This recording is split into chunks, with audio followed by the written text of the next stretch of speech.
Possibly the last, Been called worse though, I suspect? consistently. All right. You're welcome, here, and please let me know if you need anything. Thank you for being here. You're welcome, Your Honor. Thank you. All right, let me turn to the state. Who is going to take the lead this morning? Good morning, Your Honor. Good morning, Mr. Dirks. I will, I don't know that I'm taking the lead, Ms. Lopez is taking the lead. Yeah, it's tough for you to stand in front of Madam State Attorney and say you're taking the lead, but I wanted to put you on the spot there. Thank you very much, Ernie, and I appreciate that, and it's well taken, because Ms. Lopez will be making the opening statement. All right. And then we'll go through the order after that, Your Honor. All right, well, so are you all ready to proceed? I suspect that that's probably the best thing to do. In the last one of these cases I had, we did have a jury, but the state did make an opening, and the defense was given an opportunity to make an opening at that time as well. Mr. Diaz, you're standing. Would you like to be heard? Yes, Your Honor, thank you. I don't know if Your Honor wants to address it now. I can tell you that in the very near future, the intention of the state is to admit copies of 5 portions of the federal trial transcripts, the testimony of 5 of the previous victims that Mr. Lorenzo was convicted regarding. I think Mr. Lorenzo has an objection to their admissibility. I don't know if you want to address it now or later. I'll just Let's hold off. Let's get started with the openings. I'll ask, who did you say, you said that Madam State Attorney Lopez is going to be making the opening for the state, is that correct? Yes, sir.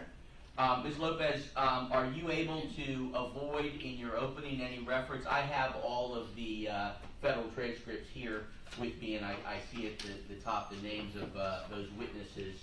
We also have the sentencing transcript as well. But are you able to make an opening if I reserve on addressing the issue of those witnesses' testimony being read into the record? I will omit that, sir. I did not intend to get into the substance of their testimony, but I will just go ahead and omit any mention of that. All right, I appreciate that. And I mean, things are a little different with a judge. I have to, I'm going to end up hearing all about them anyway, and if I rule that they're not admissible, I will not consider them. But Mr. Lorenzo, did you want to be heard, sir? Yes, sir, I sure do. Before we get started, before they do the opening statements, there's a few things I would like to get into this court regarding getting these chat items into the court. We talked about this before. The state is coming up with maybe 12 to 15 pages of fantasy chat role play stuff, and out of 11,000 pages. Right. Right. So I want to be able to, and I can't give this court 11,000 pages of documents. I'm just not going to do that. I prefer not. Yes, thank you. Yes. So what I'd like to do is, they're going to show only a very small section of what the whole thing is actually about. Well, what I've got here is from law enforcement, and what it does is it condenses all of them into screen names, and it explains what they wanted to do. Well, I don't mean to cut you off, Yeah. I certainly respect you, but the way the process is going to go is they're going to go first. They'll have the opportunity to try to do whatever they want, and you can place objections. It sounds like there may be an objection when they want to put in testimony from the federal trial, and we'll address that at that time. Once they rest, I'm going to turn to you, and it's going to be your opportunity to attempt to put in whatever evidence you want to put in, call whatever witnesses you may want to call, testify if you want to testify. But that'll come during your case in chief. So I'm not predetermining any issues. I know we have discussed it. I don't know what their position is going to be regarding it, but I do remember specifically discussing it. But I assure you that you'll have that opportunity once they rest their portion of the penalty phase, and I turn to you to present your portion. Okay. Question 2. The penalty phase motions. There was multiple ones that were put in. This is phase 2 motions I'm talking about. I'd like to get the court to acknowledge that, Mr. Judge Kaiser, the denials of all these motions, so it's put on court records for, I guess, for the Supreme Court. Right. These types of cases, if I was to sentence you to death in the end, are immediately go to the Florida Supreme Court for review. Right. Anything that's previously been done is on the record. I will reaffirm any rulings at this time by Judge Kaiser. I accept his previous decisions in this case, and they will continue to be in effect. Any objections to those are preserved for the record and can be argued on appeal. Okay. And yes, the transcripts that they're going to put in here, you told me I'm going to object to these I coming in. understand, and I'm not going to get to that until they attempt to Do so. So we're going to get started. I suspect they're going to do their opening. I'll give you an opportunity to do any opening that you wish to make. They're going to start calling witnesses, and then at some point later today, I'll take up those transcripts that I have of, I think it's 5 witnesses who 5 testified in the federal trial, Right. Beautiful. and your objections. Okay. Very good. Thank All you. right, excellent. Appreciate Thank it. you. Yeah. All right. Madam State Attorney Lopez, are you ready to give an opening statement at this time? Yes, sir. You may proceed. Thank you. May it please the court. Certainly. Mr. Lorenzo, Mr. Gonzalez, Mr. Dirks, and Mr. Diaz. Let's violate the world. Let's bring our fantasies to realities. I'm extreme, calculated, and love it. Easy to make them vanish with no link to us in the least. Easier to find a loner guy. Less connection. I do a chokehold from behind. You hold him down, strap him up, not to be found again. He wasn't going to be going back.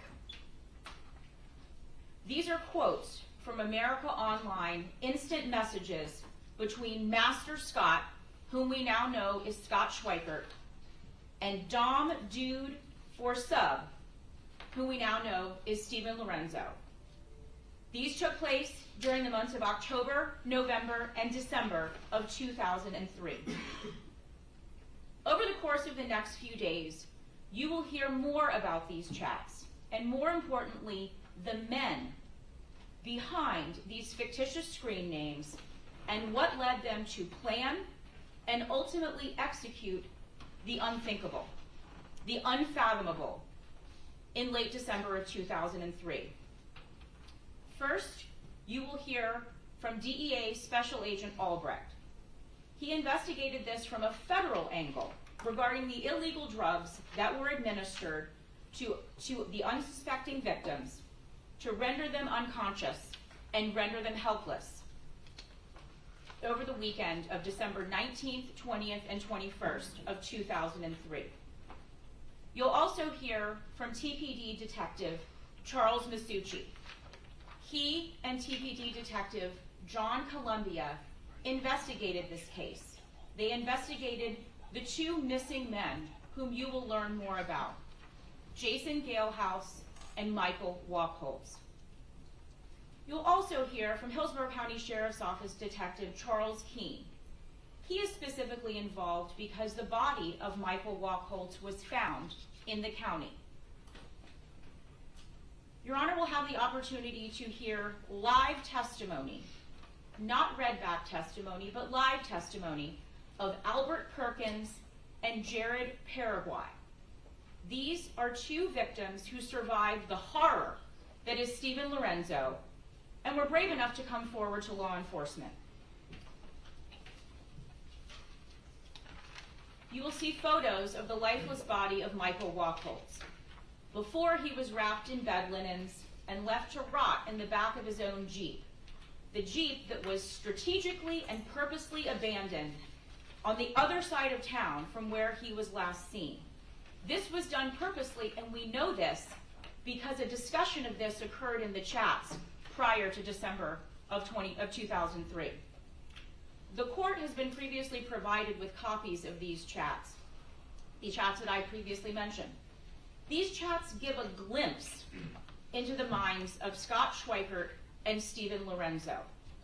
The chats lay out their ideas and their plans, and their desire to, as they said, quote, prey on the vulnerability of their victims.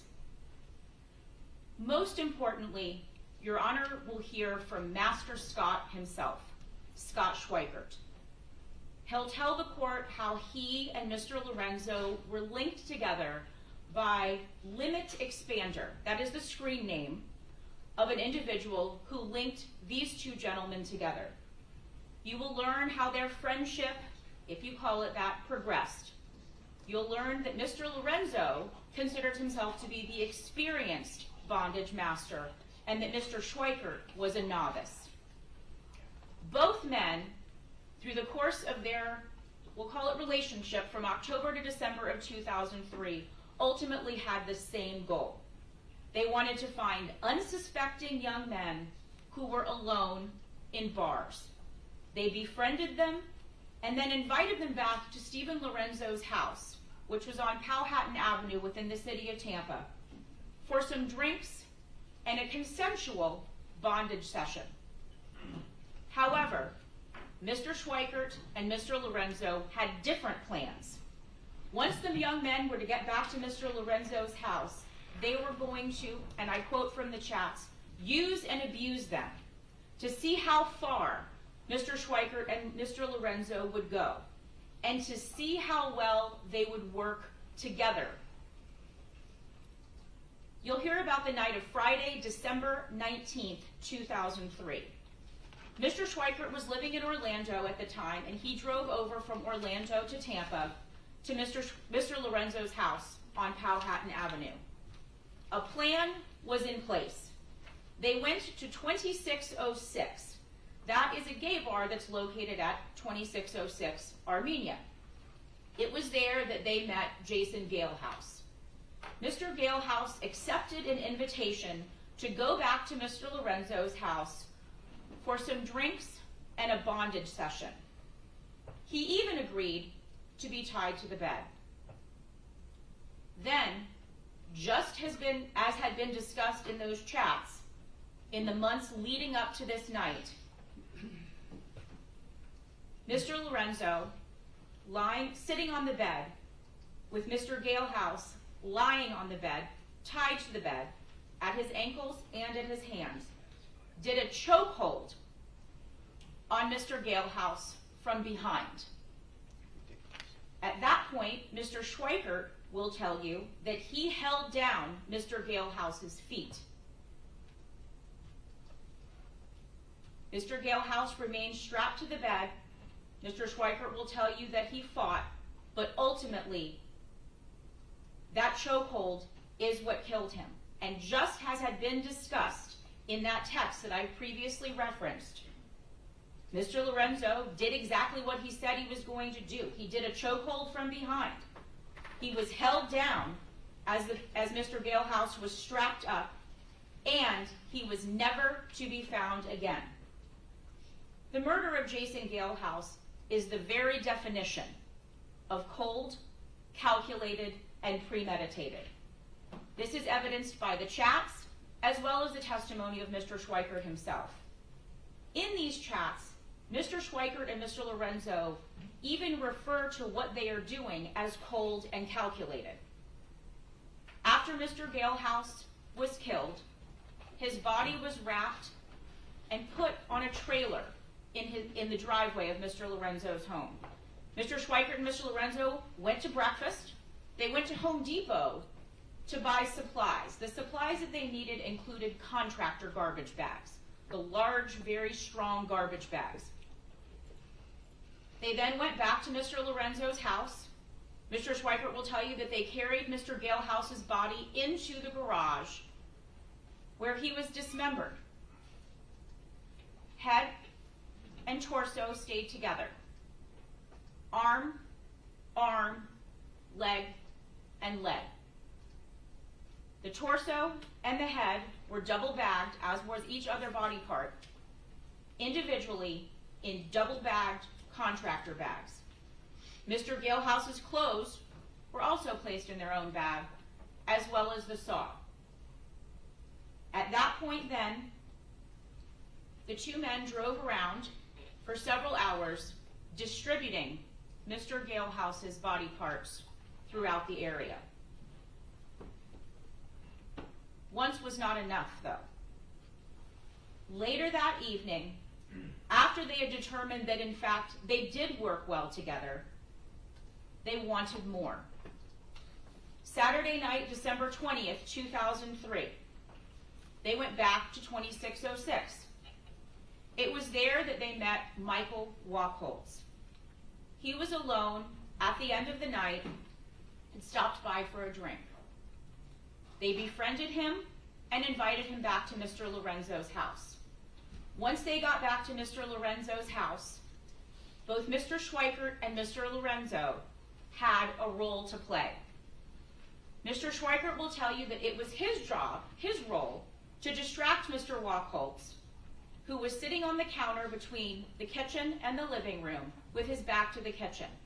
Mr. Schweikert will tell you it was his job to talk to him and distract him while Mr. Lorenzo poured a glass of wine for Mr. Wachholtz.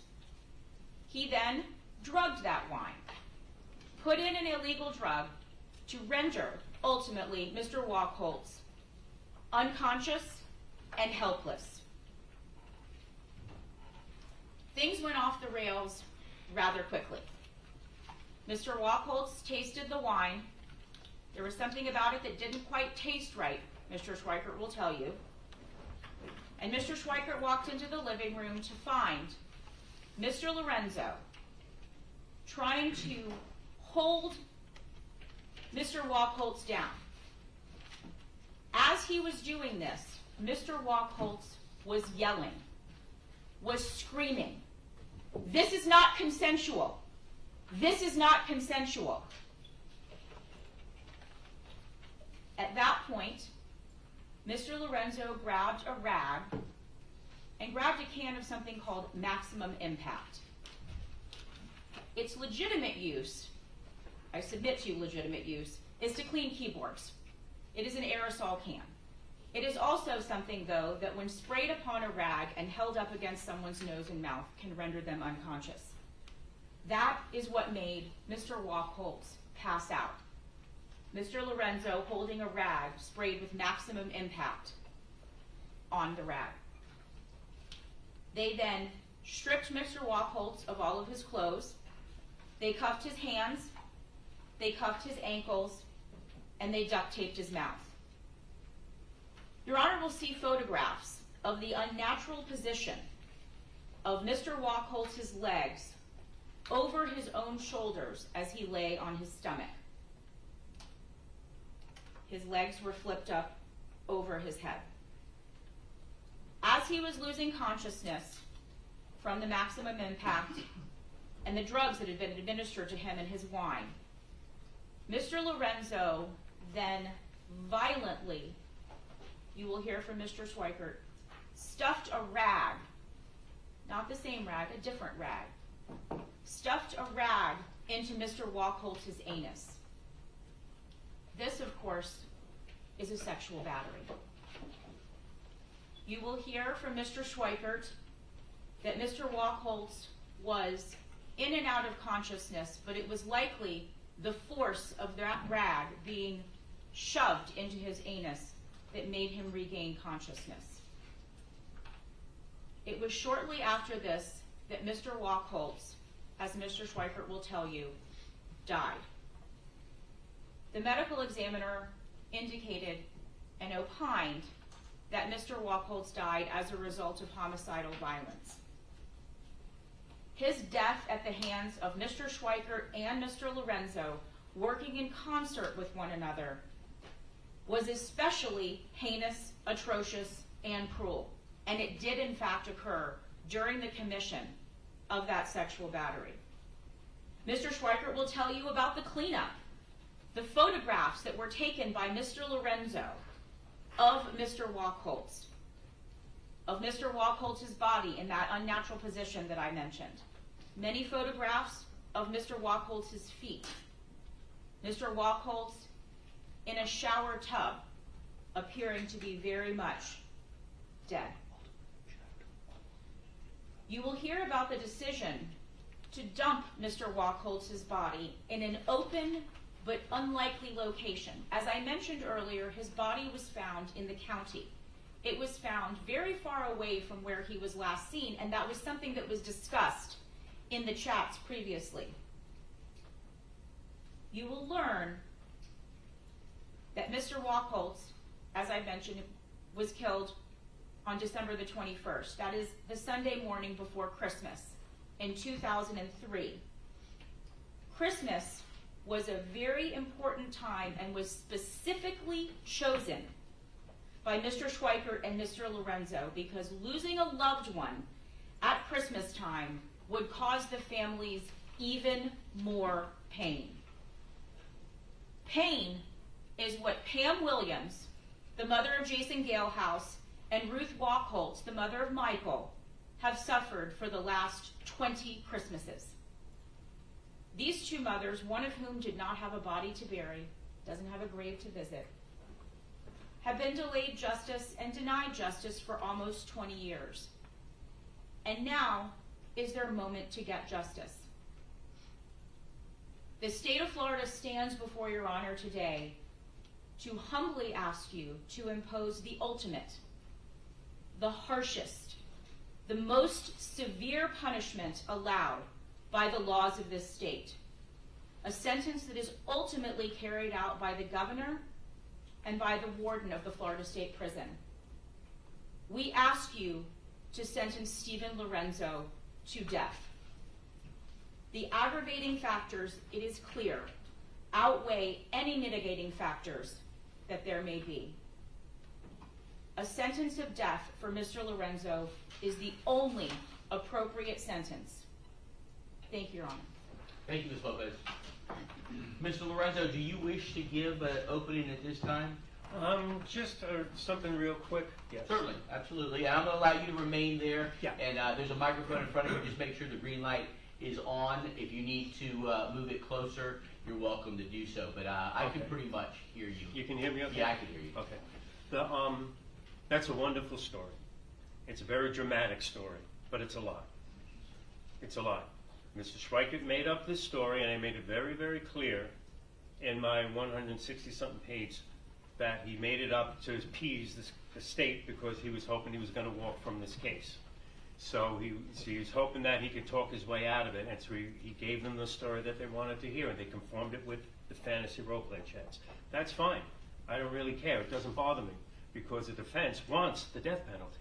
The defense is saying, yes, give me the death penalty. That is absolutely great. That's exactly what I want. I'm 64 years old.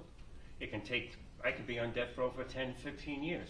The comforts that they get in the death row are a lot more comfortable than it is in the federal system. You get your own private cell, you get your own TV, you get your own computer, you get all this stuff. But your privacy, your daily quality of life privacy, at my age, is invaluable. I have a life sentence in the feds. I'm going to be in prison for the next 10 or 15 years until I would normally die anyway. I could be in the state for 10 or 15 years before they even get to me. I can possibly pass on before I even get there, but I want to be comfortable. I want to do my time my way. It's easy time. So I'm going anyway. As far as I'm concerned, everybody here is on death row. Everybody's got to go sometime. We've all been given a death sentence. And what the best the state can do is give me euthanasia. And that's how I see it. It's euthanasia. It's by choice. That's what I want to do. So I'm not arguing with the state. So what I'm going to let the state, I'm going to do my basic objections to certain things to keep things fair and balanced for the Supreme Court because I know what's going there, and that's fine. But I'm really not going to try to counter their false claims. That's a false claim. They're twisting the facts. They're twisting it all around. And you know, that's their job to do it. That's fine. But I'm not going to counter it because I want this court to make me think I'm the worst thing on 2 feet. I want them to continue that because the more they think I'm the bad guy, the more further I'm going to the chance I'm going to get the death penalty. So I'm not going to try to argue that. I'm not going to try to counter it, even though it's so twisted. I'm beside myself. But I expect that. I put in what exactly happened that night on that document. I did that on purpose because I knew this was coming. And I'm not going to sit there and argue and try to change it because I want you to believe it. Go ahead, believe it. That's fine. I have no problem with that.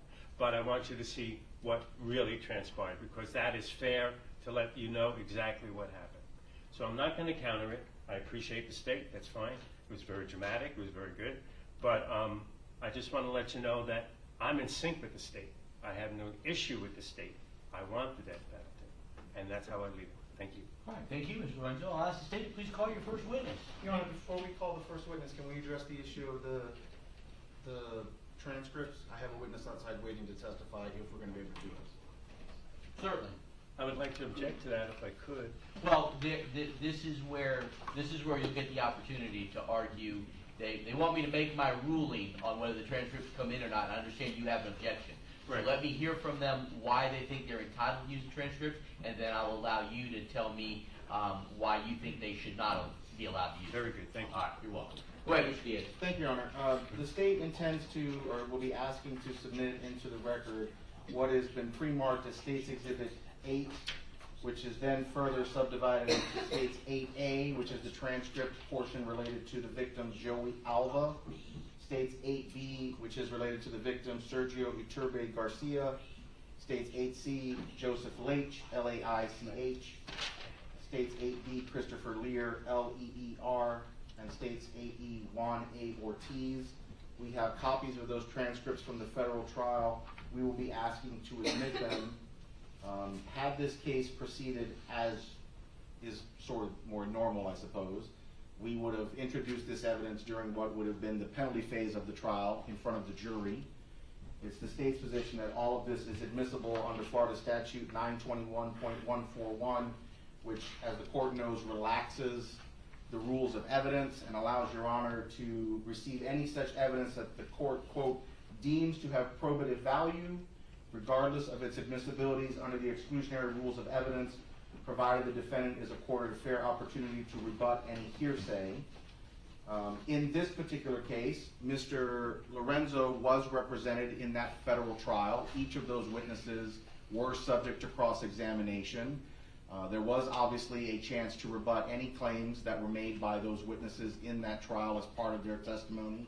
And so it's the state's position that Florida Statute 921.141 is satisfied.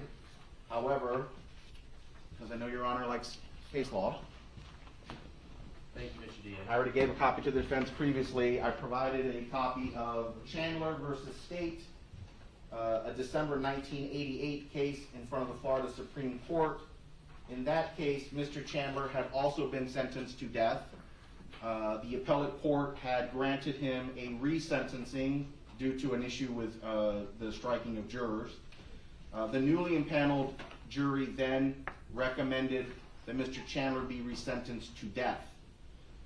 It is a little difficult to figure out because the court doesn't do a tremendous amount of analysis of what the testimony was during the case, but if Your Honor looks on page 3 of the opinion, on the right-hand column towards the bottom, you will see a paragraph that says, "We do not find the introduction of hearsay testimony rendered subsection 921.141 sub 1 unconstitutional as applied in this case." And if you keep reading, it actually spells out what the objected to testimony was.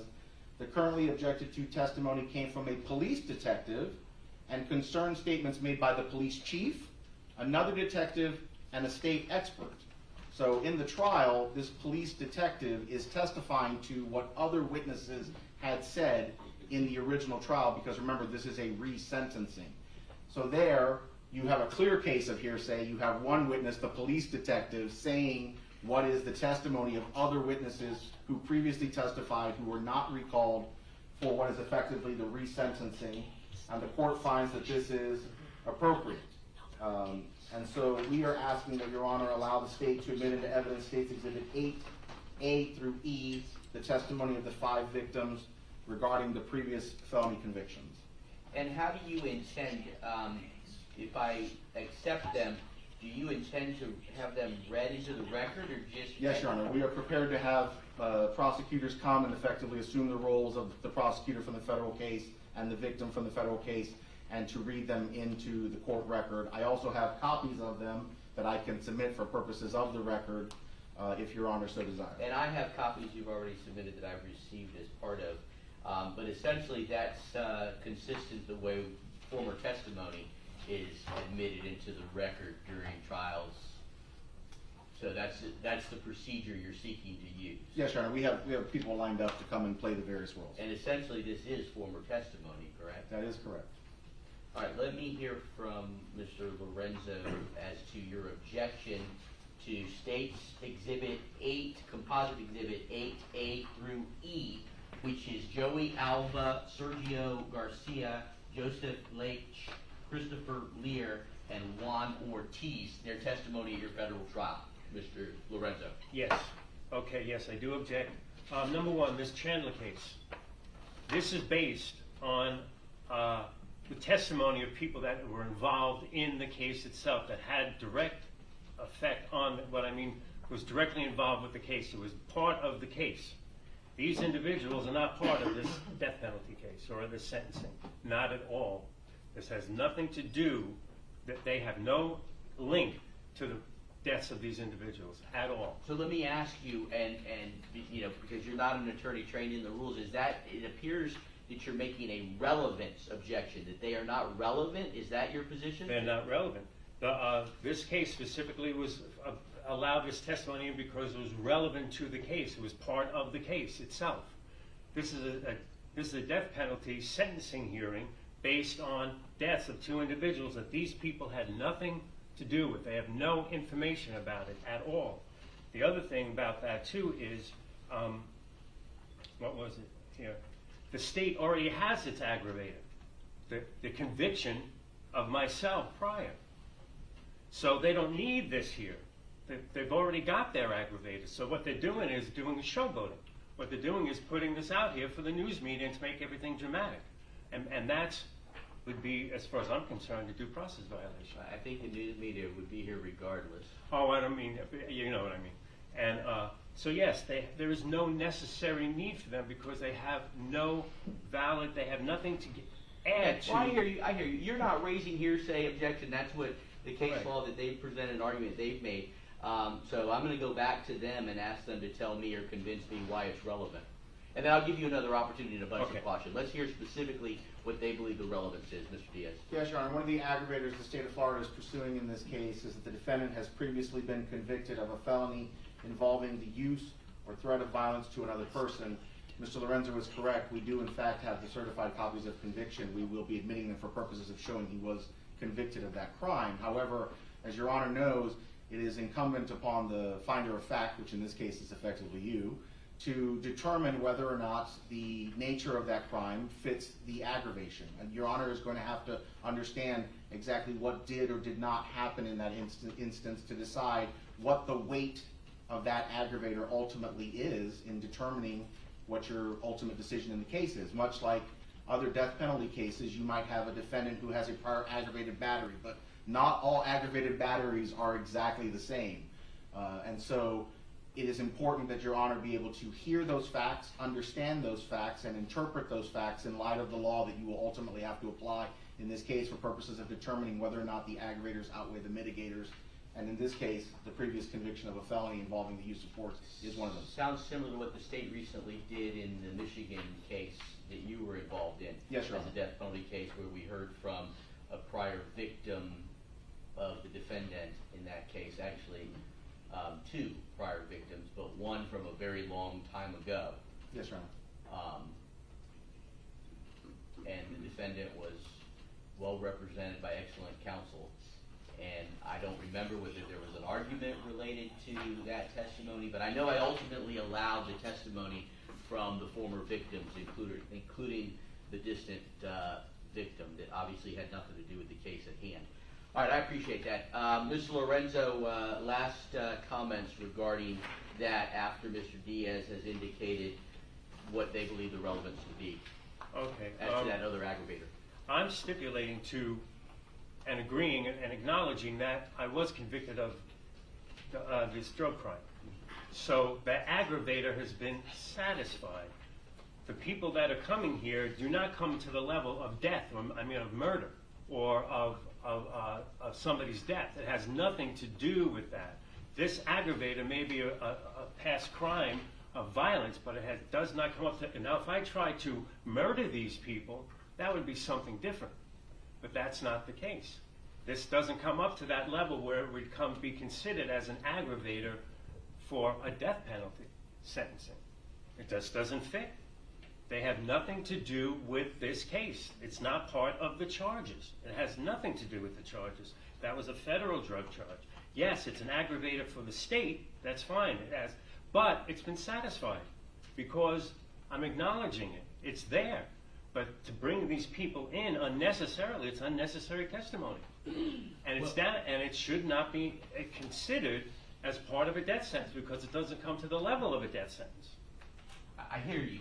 Right, I'm just- But it is in fact the type of testimony that they are entitled to present. As I said, I've allowed the presentation of very similar testimony in another death penalty case recently that I did. And I understand your counter to that as to, in this case, you're agreeing to it, that you're stipulating to it. But there is case law that says that the state does not have to accept that. They can still present the evidence despite your stipulation. They don't have to accept the stipulation. So at the end of the day, I've heard your objection. It is well preserved for the record, but I'm going to overrule the objection. I'll allow the state to present the evidence. Yes, Your Honor, thank you so much. Your Honor, I have a witness outside, Claudius Frye. She was the court reporter from the federal case. I'd be happy to put her on.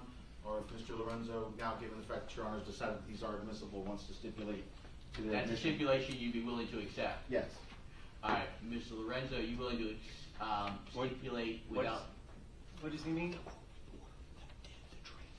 Oh, okay. It's the court Miss reporter. Frye? Oh, yes, I'm fine with Miss Frye.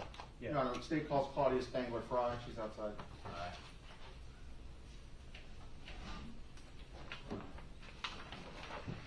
That's not Ms. Frye.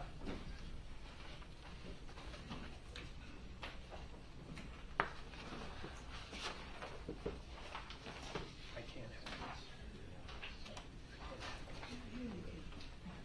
have Ms. Frye, good morning and welcome. Wherever you're comfortable, if you'll face me and raise your right hand, please, to be sworn as a witness. Thank you. You swear or affirm any testimony you give in this proceeding will be the truth, the whole truth, and nothing but the truth. So help you God? Yes, I do. Thank you, Ms. Frye. If you'll follow the bailiff down to the ramp that leads up to the witness chair, please watch your step. It is an elevated ramp. Uh-oh, we don't have the chair up there. We do now. Go ahead and have a seat, make yourself comfortable in that chair. There's several microphones. This is the one I'm most concerned about. If you'll move it over, it is on, it is fully adjustable. That base moves as well too, if you need to get it closer. Can you hear me? Perfect. You may proceed, Mr. Diaz. Thank you, Your Honor. Good morning, ma'am. If you would, please introduce yourself to His Honor. Yes, my name is Claudius Frye. And Ms. Frye, or do you prefer Frye or Ms. Frye? Spangler Frye. Ms. Frye, what do you do for a living? Well, I'm a retired federal court reporter, but I got bored when I retired, so I went back to work for the DOJ as a grand jury court reporter. And how long have you been a court reporter in total now? About 46 years.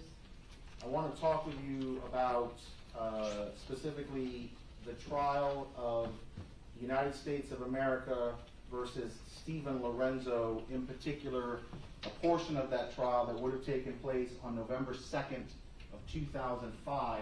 Were you the court reporter creating the official record of proceedings during that trial? Yes, I was. And Your Honor, can I approach? You may. Ms. Frye, I'm going to show you what's been previously marked as States Exhibit 8A through E. They have the little spots on the bottom there so you can keep track of which one's which. You had a chance to look at these before court this morning, is that correct? I did.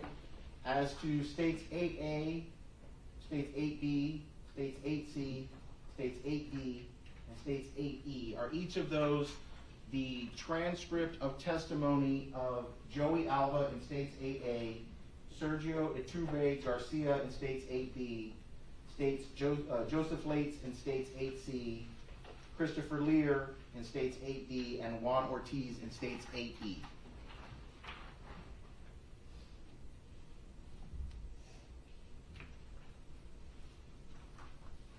Yes. And how do you recognize those as transcripts from that particular day for that particular trial of Mr. Lorenzo? I see my name at the bottom of each page of the transcript, and I also see my signature at the end of the day, certifying that this was a true and accurate transcript of the proceedings of that day. And just for purposes of the record, I'm looking at what is marked as States Exhibit 8E, the very last page of that. Each of these has 4 pages of transcript on each piece of paper, correct? Correct. But in the bottom right corner, there's a page that's marked 180, and there's a certificate. Is that your certificate with your signature certifying that this is a true and correct copy of the proceedings as relates to the testimony of the 5 witnesses during the Stephen Lorenzo trial? Yes, it is. Your Honor, at this time, the state of Florida would move into evidence States Exhibit 8A through E.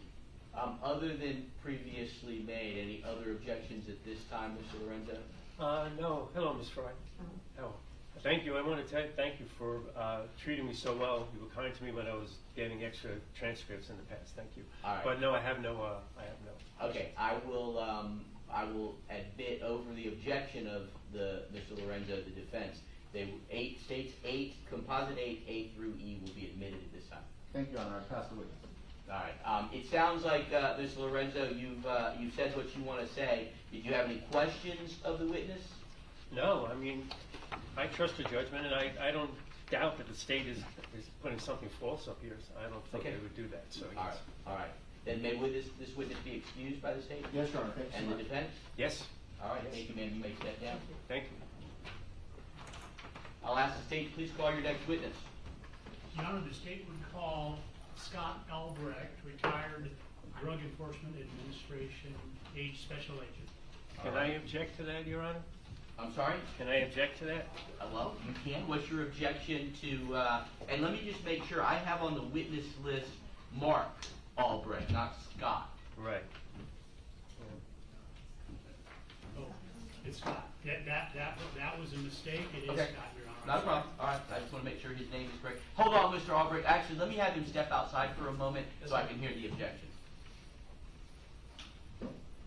All right, Mr. Lorenzo, what's your objection to Mr. Albrecht's testimony? Well, my objection would be he's based on the federal trial. It's based on a drug trial. It has nothing to do with the deaths of these individuals. So his testimony really has nothing to do with sentencing. I've already admitted to the deaths already. I understand. So this is just for sentencing purposes. He has no purpose being here as part of a different case. I understand. So, Yes. so again, similar to the transcripts from the federal trial that I've admitted, your objection appears to be relevance, and it's not relevant. Right. All right, let me hear briefly from Mr. Dirks. What's the relevance? I have no idea what the testimony of Albrecht is, so I'm going to allow you to tell me what the relevance of his proposed testimony is. Yes, Your Honor. Mr. Albrecht was the lead investigator relating to the other 7 victims that are listed as aggravating circumstances. He developed the background of the investigation, which provides that sort of background regarding the timing, the chronology of the events which relate to that aggravating circumstance, and he's prepared to do that this morning. All right. Mr. Lorenzo, again, I hear you, I understand your objection, but based on the representations by the state, Mr. Dirks at this time, I'm going to overrule the objection and allow them to call Mr. Scott Albrecht, so we'll get him. You'll have an opportunity also to cross-examine him if you wish. Right. But I'll do a standing objection on all of this. I understand. Thank you, Your Honor.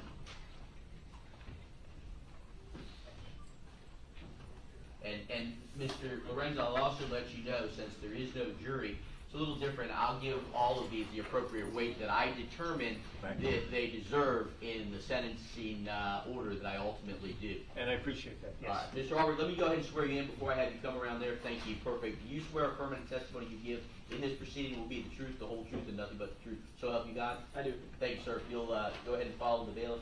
The sergeant, up the ramp. Go ahead, have a seat, make yourself comfortable. That microphone in front of you is fully adjustable.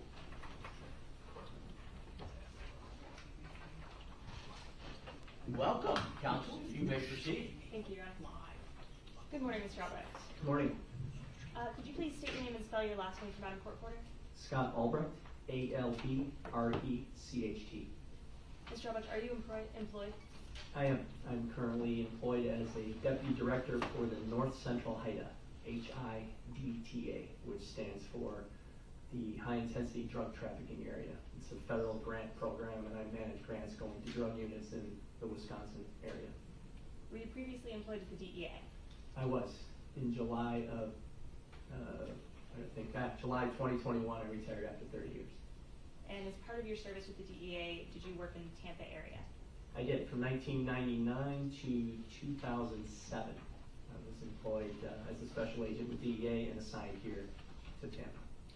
During that time period, did you ever hear the name Stephen Lorenzo? I did. When did you first become aware of who Stephen Lorenzo was?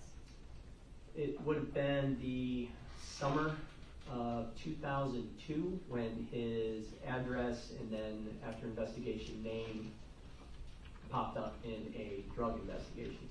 Can you describe the nature of that drug investigation to me? Sure. It was overall it was called Operation Webslinger, and it was an international distribution of GHB and GBL. GHB being gamma hydroxybutyric acid, a Schedule I controlled substance, central nervous system depressant, and the main precursor for that drug, GBL, gamma butyrolactone. Now, you mentioned GHB is a central nervous system depressant. What does that mean? Very much like alcohol, but roughly 8 to 10 to 12 times the strength. It depresses an individual's system as opposed to, say, cocaine or methamphetamine, which is a stimulant and gives you more of a high. And in terms of GHB, when it's used, how much GHB does it take?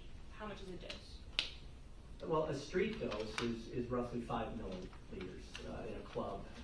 GHB is usually consumed and sometimes trafficked in water bottles. So on the street, the slang would be the cap of a commercial water bottle. And those caps on average are 5 milliliters. But a dosage unit itself and to affect an individual varies greatly depending on the strength of the GHB that's made and then the individual themselves. In this investigation you're referencing, Operation Webslinger, was the defendant arrested in that? He was.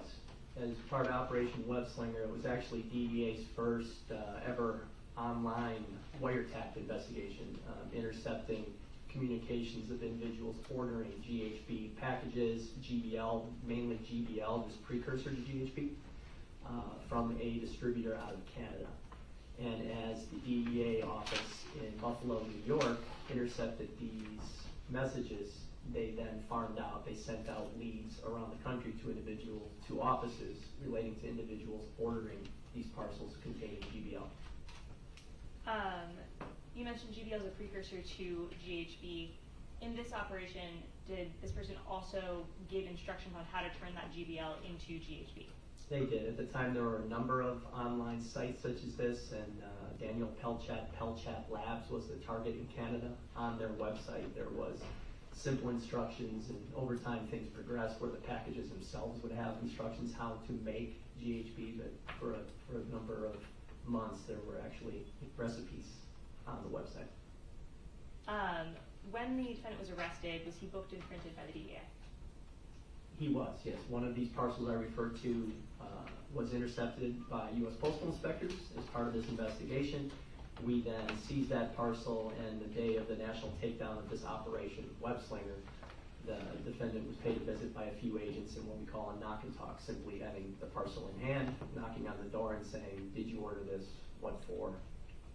And after a very short interview, conversations, the defendant gave agents access to his computer, said he knew what GHB was, familiar with GHB. The decision was made to arrest him and bring him to the DEA office where he was booked under normal processes.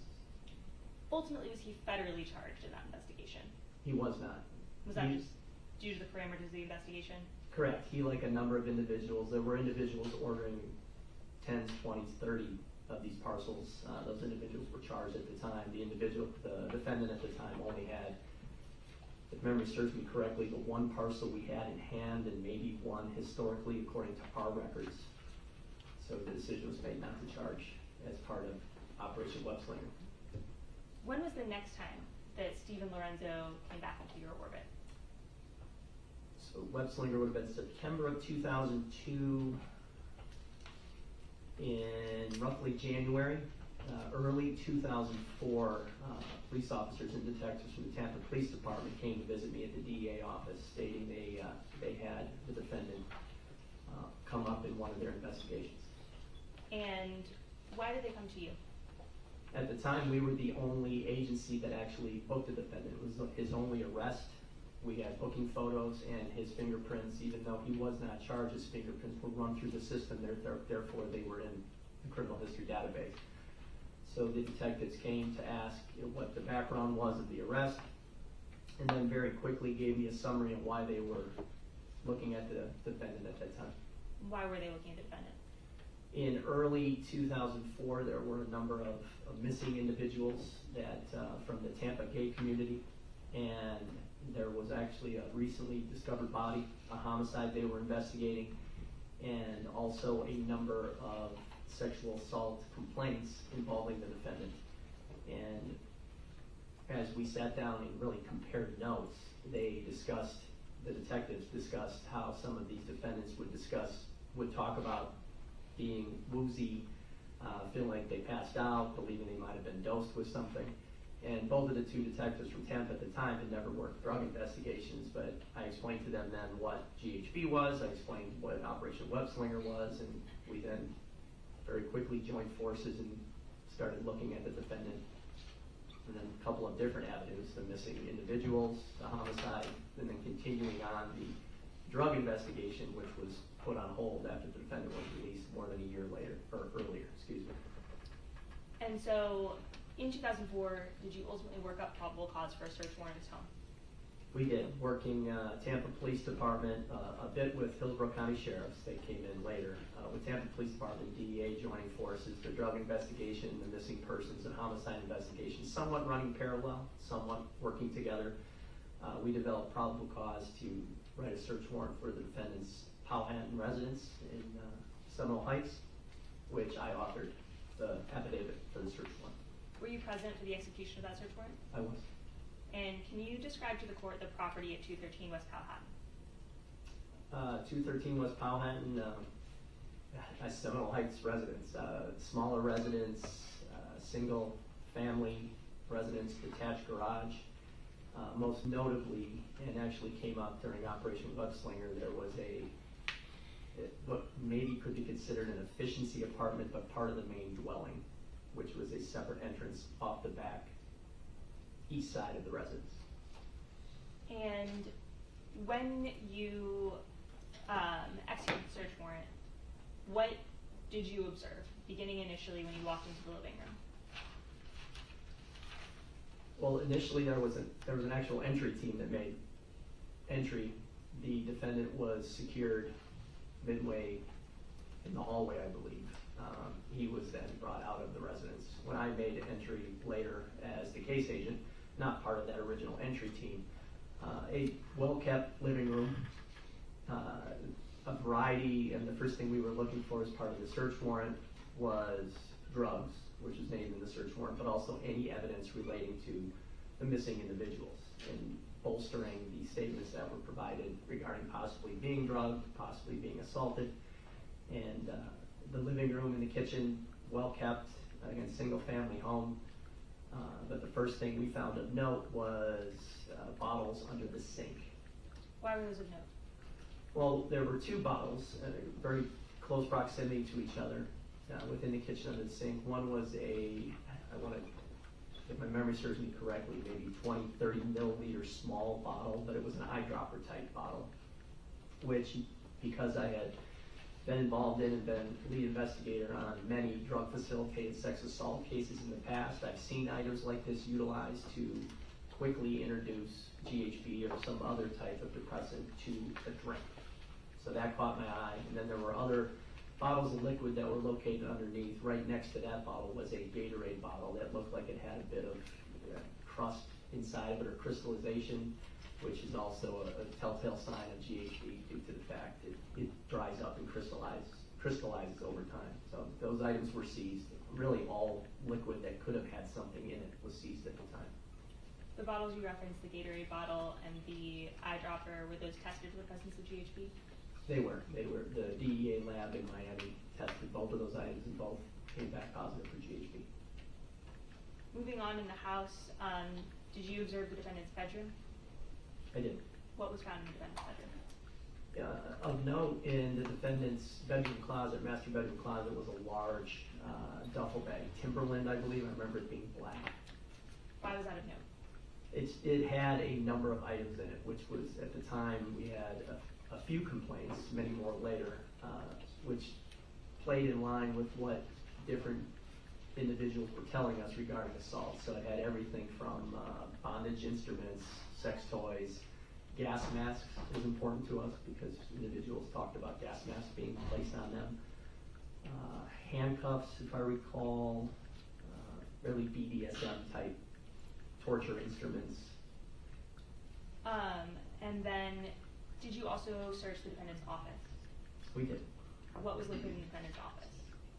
There were a lot of things in the defendant's office, where the rest of the residence was pretty well kept. The office just had a lot of items in it. So the first thing of note when you walked in was just a number of papers. Everything from envelopes and folders marked missing guy articles to serial killer books and printouts from the internet. But most notably, as far as paper items, were what's referred to instant message chats, America Online instant messages, which had appeared to be printed out, and they were somewhat strewn about the office. Some were neatly placed in piles, others were just in large disheveled piles, and most notably there was a folder which contained a certain set of chats between the defendant and who we later deemed as a co-defendant. And going into that, you referenced America Online chats. Can you describe to the court what were those? Well, they don't exist anymore. At the time, America Online was one of the first companies prior even to Facebook coming in. Instant, quick messaging where you could log in and kind of track to see if your friends were online and then hold a back and forth. Very similar to a text message, but in a AOL online type forum. And they were date and time stamped as you were going. But once you closed out, once you X'd out of the windows, they went away. AOL did not keep these type of chats. They were just something that were made to be quick messages, instant messages while you were both in either a chat room or both on be online. So to keep a record of those, they would have to be saved to a computer or printed? Correct. Excuse me. Yeah, correct. Either a screenshot and saved and maybe put into a Word document or printed, such as the 830 some plus that we found that day. And you mentioned that they don't save. Is that something you actually dealt with yourself personally in this investigation? I had, yes. How did you deal with it? As time went on, and after we referred back to the folder with these separate chats, we identified an individual named Scott Schweickert, who was found to be then targeted as the defendant's co-conspirator in these crimes. As we moved forward in the parallel but related Schweikert investigation, I went online, made myself a persona, a profile, and then engaged Schweikert as somebody in the kind of sadomasochistic but more of the submissive world, because Schweikert, like the defendant, considered himself as dominance. And what time period was Scott Schweickert chatting with the defendant from? If my memory serves me correctly, it would have been the fall of 2003, so October 2003 to spring 2004, over the whole Christmas holiday and where all the events of note occurred. And what screen name did you know Scott Schweickert to use? Master Scott, but the acronym would have been MSTR SCOTT. And then did you become aware of a screen name or screen names used by the defendant? I did, and I actually created some notes. Is that okay, Your Honor? If it'll refresh your recollection. Thank you. There were a number of those. The primary screen name utilized by the defendant to talk to Master Scott Schweickert, was Dom Dude for Sub, DOMDUDEFORSUB, Dom Dude for Sub. And then there were additional, what we knew as Construction Man, CONSTRMAN, Tampa Antonio, it was TPAANTONIO, Cobblestone Home, COBBLESTONEHOME, and then Tampa Blues, TMPABLUES. And those all were not only screen names and chat names, but those corresponded with AOL email addresses. And you reviewed all of the, you said 830 plus chats that you located in the defendant's home that day, correct? Correct. And did you notice any themes or repeated references in these chats? Yes, once we ended up getting the chats, other than the ones that were separated as Master Scott and Dom Duke for sub, the overall theme was everything from drug use, hard play, it was called at times, very violent activity within the bondage, dominant submissive world. But things that caught our attention specifically were more than just the BDSM activity, but then discussions of using drugs to knock individuals out, to kidnapping individuals, making them disappear, never to be seen by their family, and the such. You mentioned that there were references to drugs. Were there specific drugs that were referenced? Primarily, probably the number one drug mentioned throughout a number of these chats was, the slang was TINA, which is crystal methamphetamine. GHB was mentioned in a number of ways as the primary acronym, just G, and others. Drugs such as over-the-counter type headshot drugs such as poppers, which are kind of a commercially used euphoric drug, which can double as a head cleaner for VCRs, which contain a depressant called amyl nitrate, which is very popular again in head shops and it's a legal substance. And these drugs were referenced in concert with these references to extreme BDSM and to making people disappear. Is that accurate? Correct. Did you also review digital evidence in this case? Yes, a lot of digital evidence. As part of, we talking specifically the paper documents that were found in the office, but along with the chats and the articles that I referred to earlier, there was a digital camera that was found. There were a number of actual Polaroid photos, digital videotapes, old VHS, I want to say old VHS tapes, dating myself, but VHS tapes. And then probably, I don't think it was all important, but the large item that gave a lot of evidence over time was the CPU, the computer CPU, which at least had one hard drive, possibly two. And reviewing that, did you review all the files on the hard drive as well as the unallocated space? We did. There were so many thousands and thousands of files. I don't know if I can ever say I reviewed every single one, but we did the best we can to get through those entire hard drives. That we reviewed thousands and thousands of photographs from the actual hard drive, the active hard drive, and also the unallocated space of the hard drive, which is where deleted items go. When you delete something from your computer, you delete them and they go to the unallocated space to later be rewritten. So not the active portion of a hard drive. Was there something of particular significance that you found in the unallocated space of the hard drive? I did. What was that? Months after that first search warrant, there was a series of search warrants over time after talking to witnesses and developing different evidence, but I located a photo of who I quickly recognized as Michael Wachholtz. Ultimately, was Mr. Lorenzo federally indicted? He was. And what was he federally indicted for? He was indicted 3 times, a primary first indictment, then a superseding, and then a second superseding, but all those indictments over time had the same charge, which was a federal drug distribution charge, but a drug distribution charge to commit drug-facilitated crimes of violence. Was he indicted for those crimes against specific victims? He was. Who were those people? I have to refer to my notes because it's been quite some time. You may refresh your recollection. Thank you, sir.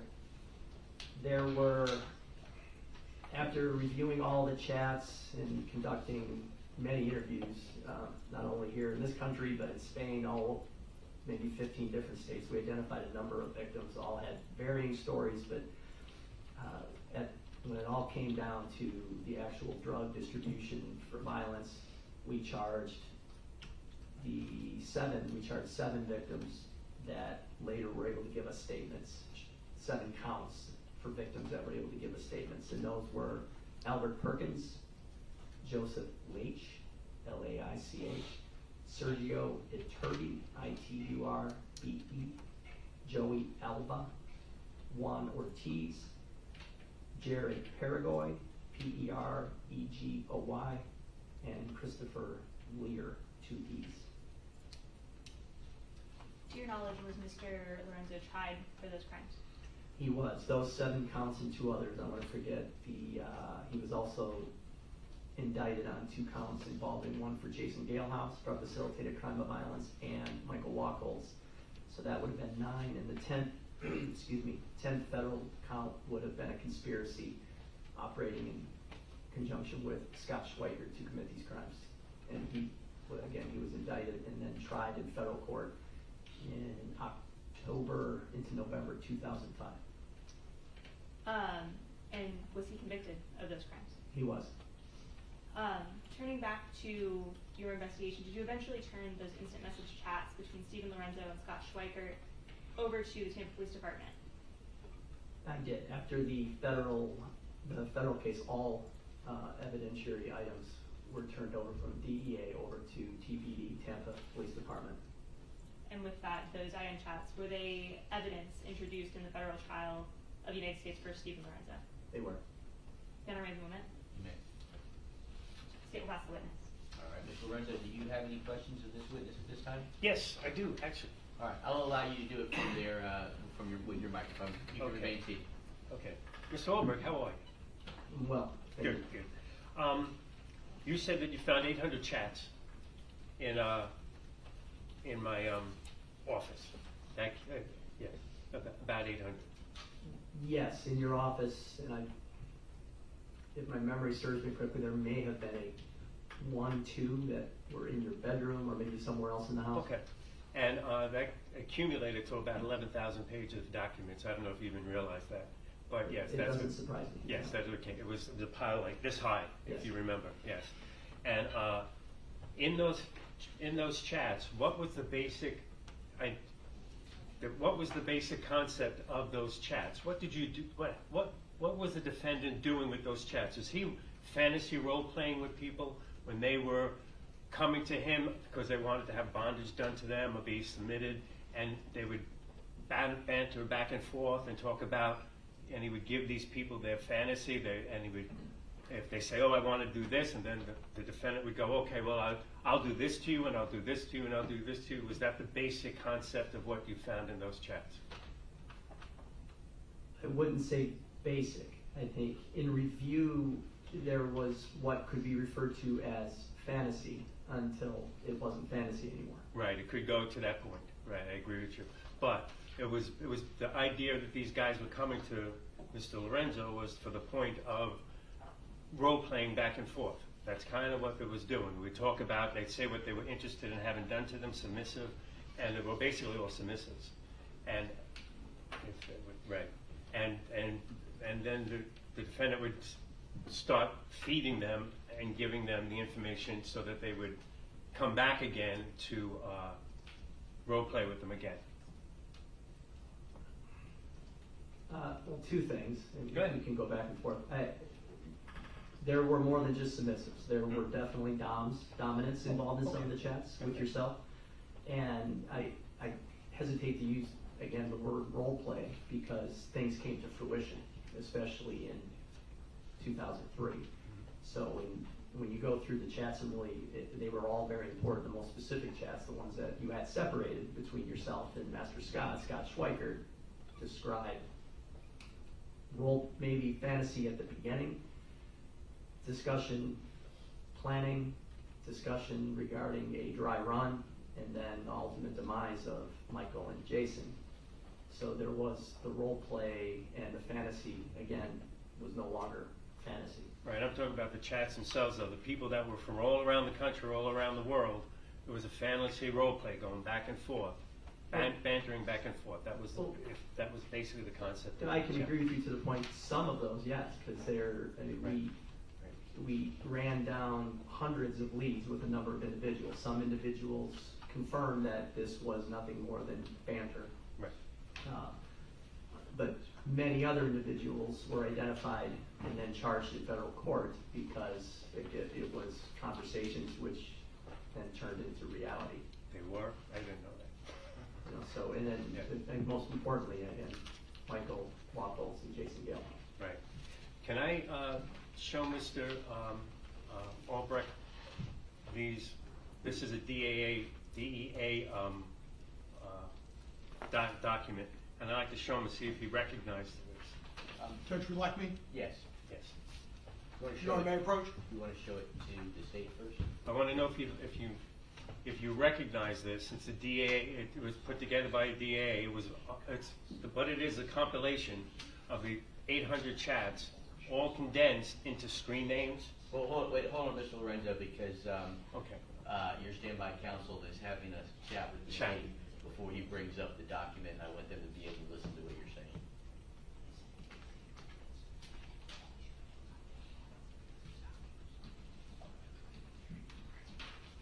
You may approach me. All right, Mr. Lorenzo, you may continue with your questionnaire. Okay. If the witness wants to take a look at it in a moment, I think he's gonna ask if you recognize it as the question.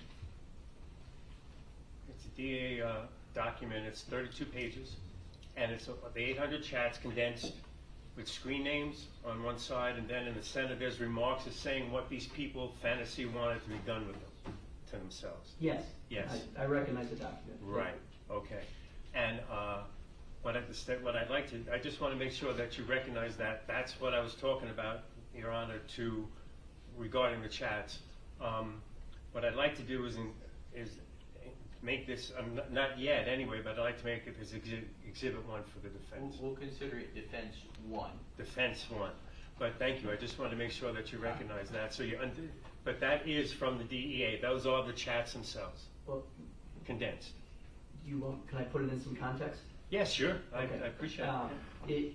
It would be considered a DEA document. It is not a report. You know, I don't believe it actually even was used in federal court and trial. What this is, it was a very important work product, and it was something we utilized when we first received the 800 chats. We had, not only were there 5 of us locked in a conference room for many weeks, we used what we call a document exploitation team. And this team came in and set up their computers, all put them together, scanned the various documents. And this was the spreadsheet that we utilized to really identify chats, which maybe were, as you say, fantasy and didn't have evidentiary value or worth following up. But on the flip side, and more importantly, it helped us first identify which ones we did need to follow up, again, including the ones between yourself and Schweikert. One thing this document does not show, this is the initial review, so we had some way to keep track and then follow up on leads. This document does not. It may have some references, but it doesn't account for what victims later told us. Right. You know, it's what we first read in the chats. Right. So again, a piece of work, DEA work product after we seized the chats from your office. Right, but there were about 800 of them. So this was something that the defendant was doing on a regular basis, on computer with other people. The instant message chats? Yes, right. Okay, thank you, I appreciate it. Yeah, that would be exhibit 1, I appreciate it. I'll let him hang on to it just in case. Is that all the questions you have of this witness? Right, that needs to be redacted because there's some private personal names on there. No, and we talked about that before. We will ultimately do that before it's released. But let me just see if the state has any redirect and if they need him to maintain the document, if they have any questions related to the document.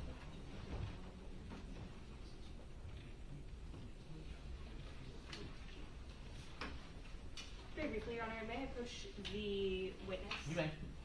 National Defense Counsel, this is what's been previously marked for identification Well, purposes. show it to, it's not technically defense I counsel. apologize, the defendant. It's the defendant.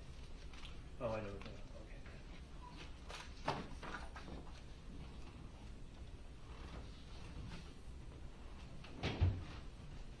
Mr. Albrecht, I'm showing you now has been previously marked for identification purposes. It states composite 3.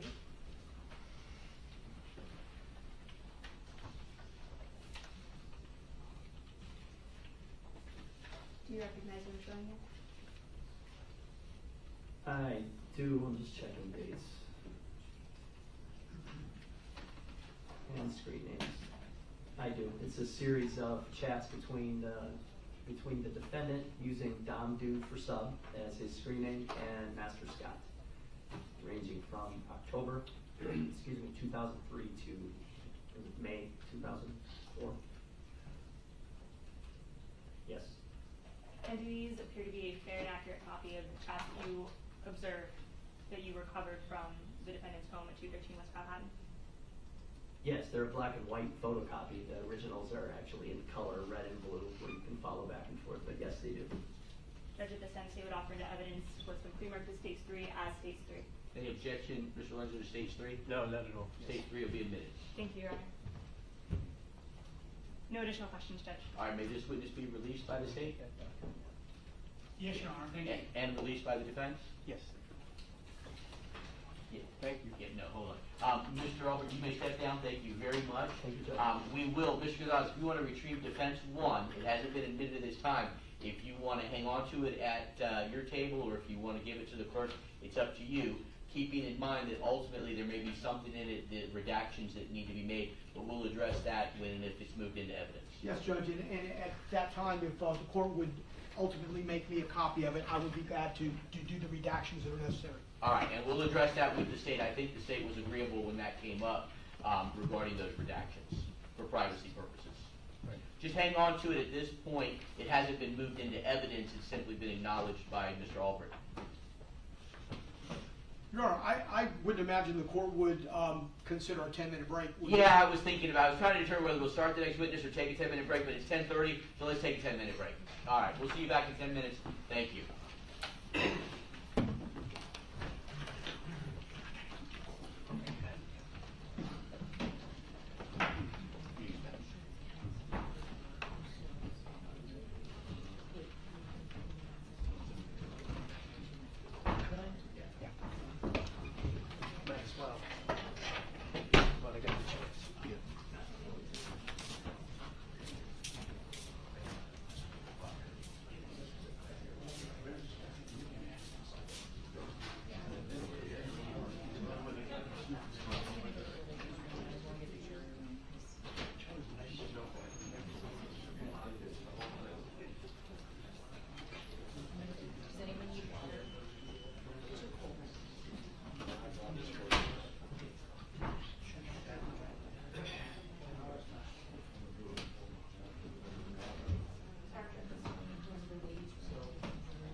Good morning, Your Honor. Judge, I am here on behalf of Dante Acosta. Mr. Acosta should be on, Judge. It's a Walker Plan status, and I have previously provided the state with the full completion of all of his responsibilities, hoping to resolve his case this morning. Thank you, Your Honor. You as well, Judge. Judge, it's two cases. Thank you. Have a good day.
last week and I showed it to him. Okay.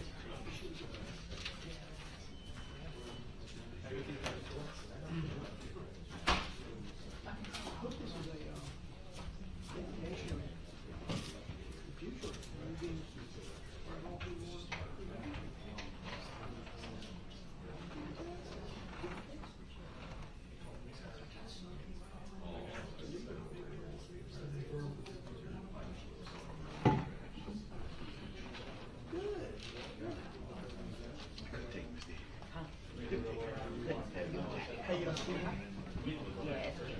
Yeah, it dropped fast, didn't The it? state in the next witness is going to be attempting to admit the 3 G photographs. Do you remember them? Yes. So the judge will ask if you have any. I don't really have anything. Not that ask. Yeah, no.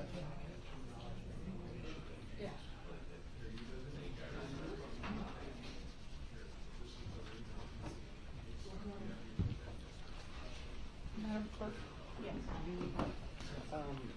actual basis and some photos were admitted when the defendant entered his guilty plea. Yeah, well,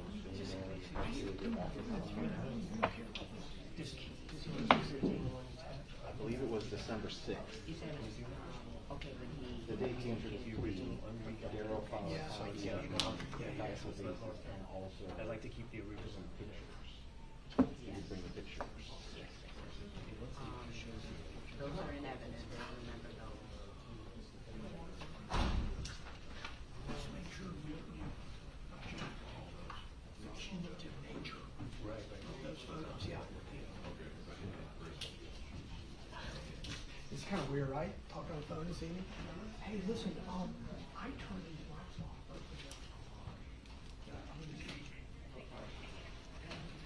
Okay, well, I'm united, but I mean, I'm looking at the lights and the green lights are off.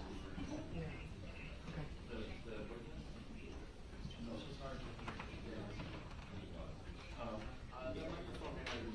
I thought there was one outstanding voucher, like a pretty good one, like a 8 or 9.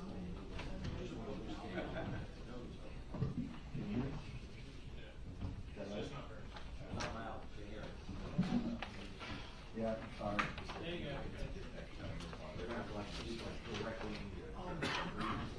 there one? Is there a bill that we submitted from after the trial and before and up to the sentencing? Make good money. Yeah, they make good money. I don't know how it is now, but man, they get paid salary. They don't get They didn't. They work hard though. Look in that section where we did billing. Okay, you have our billing section. Find out what the date of the end of the trial is. And up through the day of the sentencing. And I just want to make sure there's not a chance she didn't submit a bill. That the trial, I just want to make sure that those hours from whenever the end of the trial was until our sentencing date are accounted for. Okay, okay. What, hey, listen, also, do you have, this is the thing for Melissa. I'm just gonna text you back when the judge confirms the date. You add the date.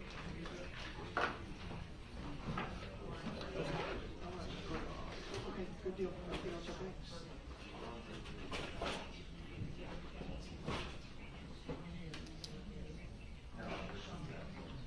Yeah, okay, all right, fine. Yeah, and I want you to look at that and see, I don't know if you can look at that thing I did. Pretzels I did. Oh, Yeah. I didn't know if you meant. Yeah, yeah, Should, it's in like a chronological order, my notes to them, followed by the attachments and the things that I like. Trying to clean my workspace. We like to think about changing once and for all and see what you think. That's probably Nicole's case. She can come get it. What's that? That computer case that's on there. Is that whose it is? It's been there forever. It's been there forever. I thought it was one of these guys. No, that's her.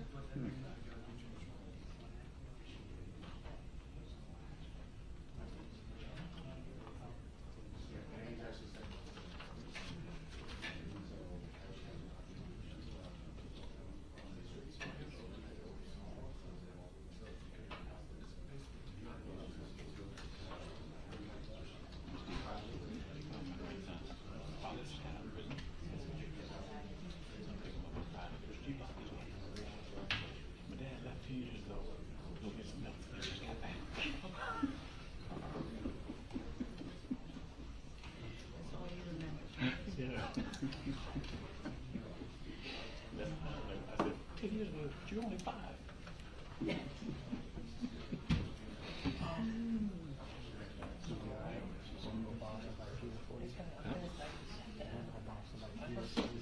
trying to tell you, Miss Dean, do you? You bring the heater? Fire it up. She's getting cold too. She's getting cold too.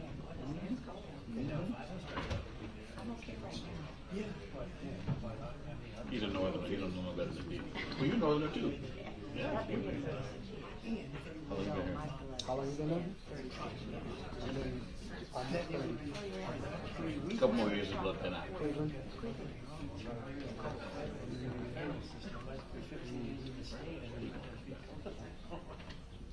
You see my point? Yes. You see my point? I'm keeping a list of things that I think, maybe we can put here as well.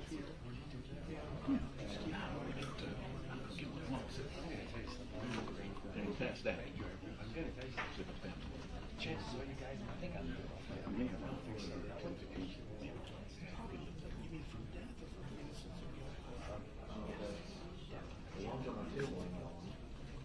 Mr. Diaz. Yes, ma'am. Thanks.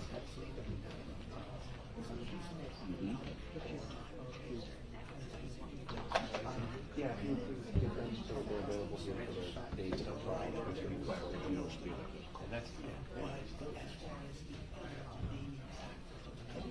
Yep.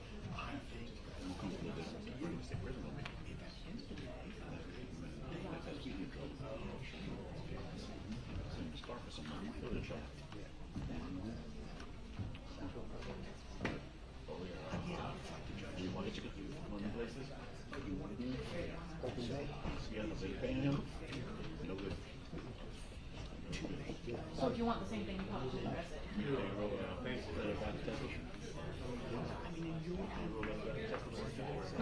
Oh yeah, I told him. He wants something. We'll let you drive the Tesla. He wants something. Third time in 6 months. What? And didn't argue with him. Something coming, sorry. Something coming. I know, right? What's Something coming? When's his birthday? Something coming. I texted him this morning, I said, he told me to leave extra early so I don't have to deal with the traffic. I said, I'm here and your baby is safe. He texted back, oh, I just saw your text. I've been praying for my car.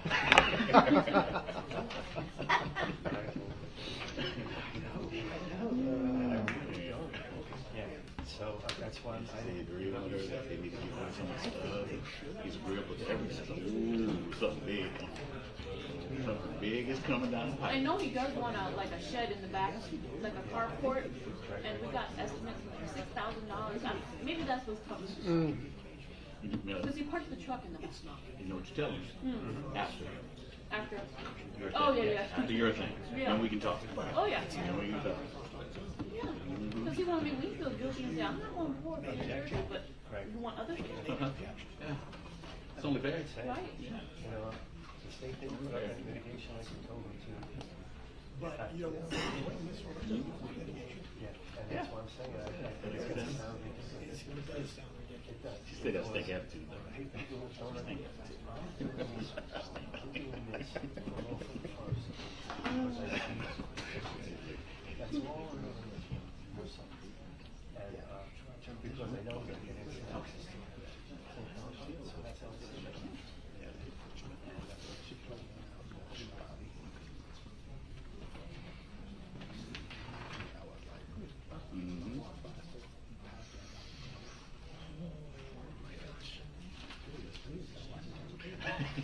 Open wrong town. That was 13.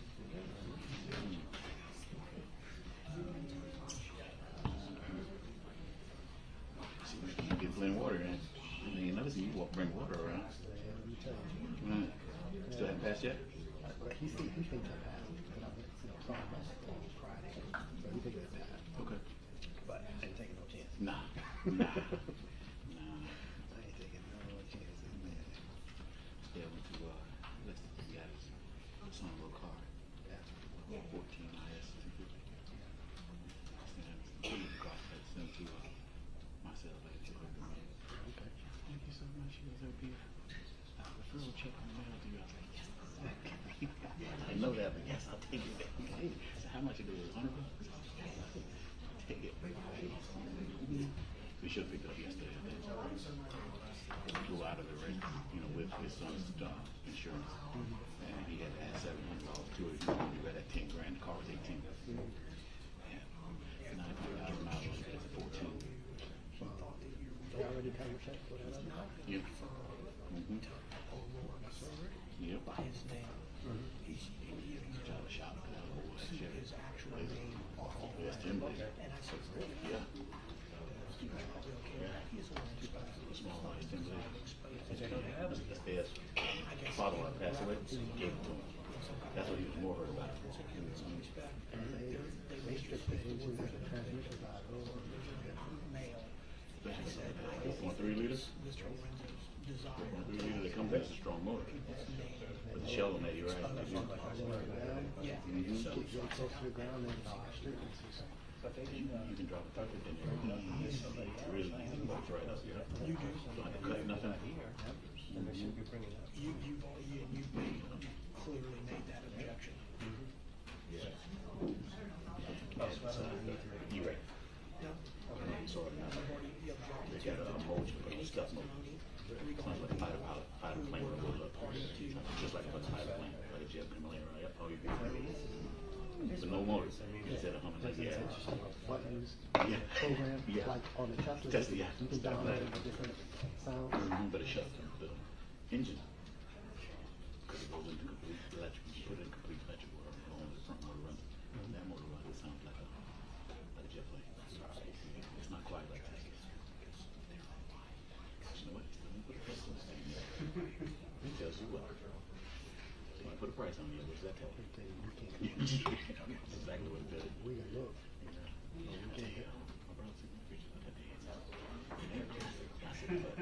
It's one of the classes I've been interested in. It's a 96. And actually look at that about SS. 34,000 miles on the original car. One on there. Asking 25 even for it. In Orlando. You know what I saw? I mean, we talked about it a while ago, but I saw one recently. It was like a 89 or 90 Grand Prix. Small one or big one? Small one. Yeah. Yeah. How many of those? Yeah. I used to make a whole just on sport version of it. SST or STX or they made a sport version of it. RST version of the suit.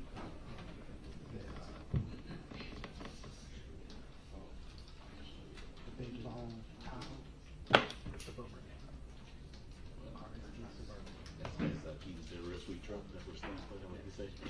All black. Really? I saw the top of it. I haven't seen it so well. Dual exhaust coming out of that. It's all coming out of that. Had a nice little rumble to it. Like, it's not as big as regular Suburban. Sure. Just a little bigger than Tahoe. Like full size Tahoe. Yeah. Huh. I bet it costs no good after that regular Tahoe. It's not cheap. No, I look at it, it's not cheap. It's pretty damn long. It's not the Tahoe. It's the mid-size. That should be Jack Spike's got one. Traverse. Braxton Banks. They're not cheap. No. They're not cheap. And then you get like a high country. They make them in a high country. I thought Ford was the high country. What's yours? Yeah, that's what Jack had, high country. Is it? Brown sugar was high country. Yeah, Silverado. Yeah, they make it on high country. It's beautiful. Call Eric Hudson back at 244-7930. And Getting ridiculous. It is. refer It him is. to Keith It is. I mean, had a general on TV. his driver's license. He said, write it down, put it in your book, what you do with it. 2024, we will be able to. He said, I don't see how we can get around. 10:45.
Come on.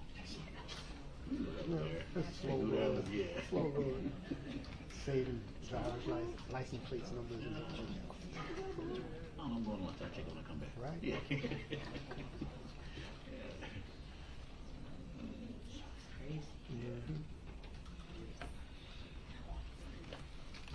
Remain seated, come to order. Court's now back in session.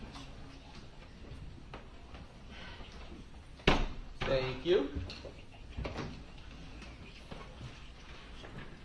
Hard for me to realize that there's no jury, that normally when I come in, I say get the jury, but this is awkward for me. But the plan is, Mr. Weinstein, you're going to call the next witness? I am. We have a preliminary matter. Wiseman, I'm sorry. No, that's okay. I'll go by whatever you call me, Judge. No.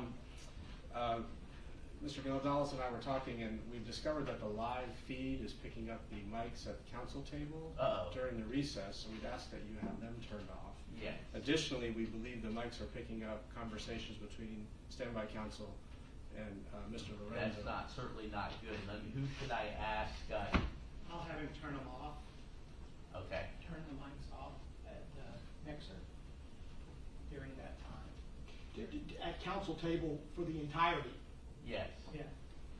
Yes. The only problem is, Judge, we can't hear him from this mic over there if he's sitting down. Can you move this mic? It's over there. Can you move that mic? We can turn it off and just use that mic. Will you be able to hear him? Not very good.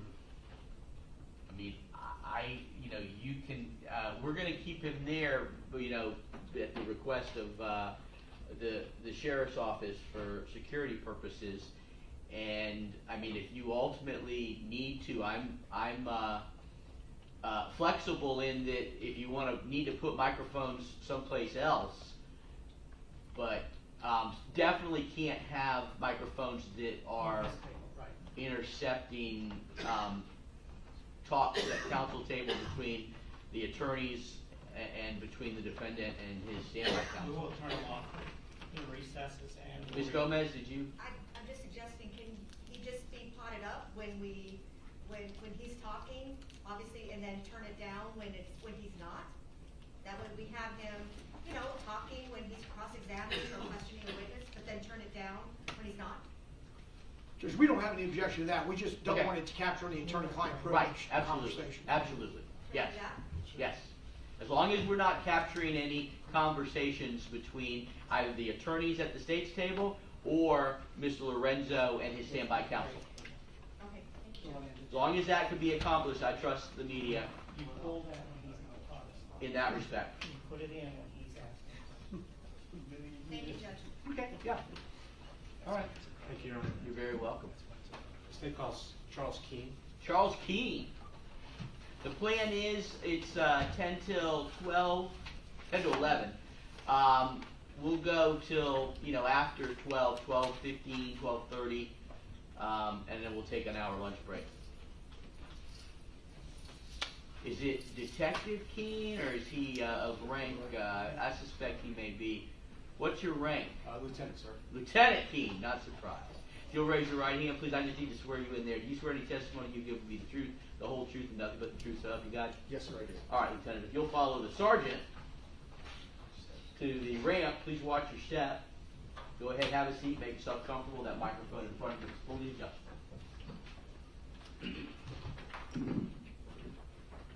Mr. Weissman, you may proceed. Thank you, Your Honor. Good morning, sir. Could you please tell us your full name and spell your last name? Yes, Charles David Keene, Keene. And where are you employed, sir? Hillsborough County Sheriff's Office. And what do you do there? I'm a lieutenant in the criminal investigations division How long have you been with the Hillsborough County Sheriff's Office? for a little over 30 years. And have you had, what are your current job responsibilities? As being lieutenant in the CID section, I have the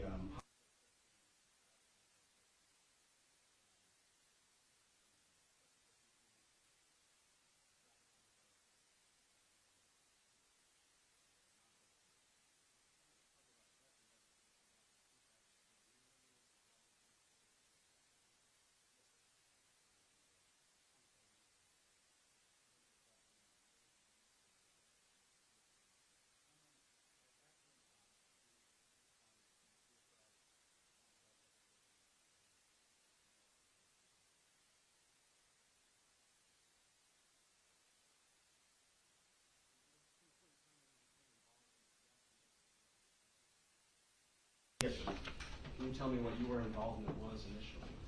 Initially, it was January of 2004. We got a call about a body being found in a Camden Bay Apartments off Memorial Highway. The body was located in a Jeep. I assisted Detective Sepulveda, who was the lead investigator at that time, and responded to the scene. May I approach the witness, Your Honor? You may. I've already shown these two events during the break. Excellent. Sir, I'm going to hand you there what has been previously marked as State's Composite Exhibit number 6 and ask you if you recognize those photographs. Yes, sir, I did. What are they photographs of? This is the Jeep Cherokee that was found at the scene. We're going to go through them. I just want to see, if you could just generally describe what they are. Yes, sir. It's a Jeep in the parking lot, and it's also a picture of the victim wrapped in something in the back of it. You described going to the scene. Do these pictures fairly and accurately represent what you remember or saw when you arrived at that scene? Yes, sir, they do. Your Honor, at this time we would ask that State's Exhibit number 6 be admitted into evidence. Mr. Lorenzo, objection to state 6? No, no objection. State 6 will be admitted, thank you. I'm sorry, I wasn't paying. You're fine. Lieutenant, let's go through these photographs if we could, and putting them up there on the screen there in front of you. Can you describe for us what's depicted in this photograph of Composite Exhibit number 6? Yes, sir. That was Mr. Wachholtz's Jeep Cherokee, and it was parked in a parking spot within the Camden Bay Apartments. And we see some tape there. Can you describe for us what that tape depicts? Yes, sir. That's crime scene tape, and what we typically do whenever we go to any type of major crime investigation, we secure that scene. That's the area where we process for evidence and collect evidence, so we don't allow the public into that scene. Do you recall the date that you went to this scene? January 6th, 2004. And did you identify who owned the Jeep that is depicted in this photograph? Yes, sir. Who was the owner? Michael Wachholtz.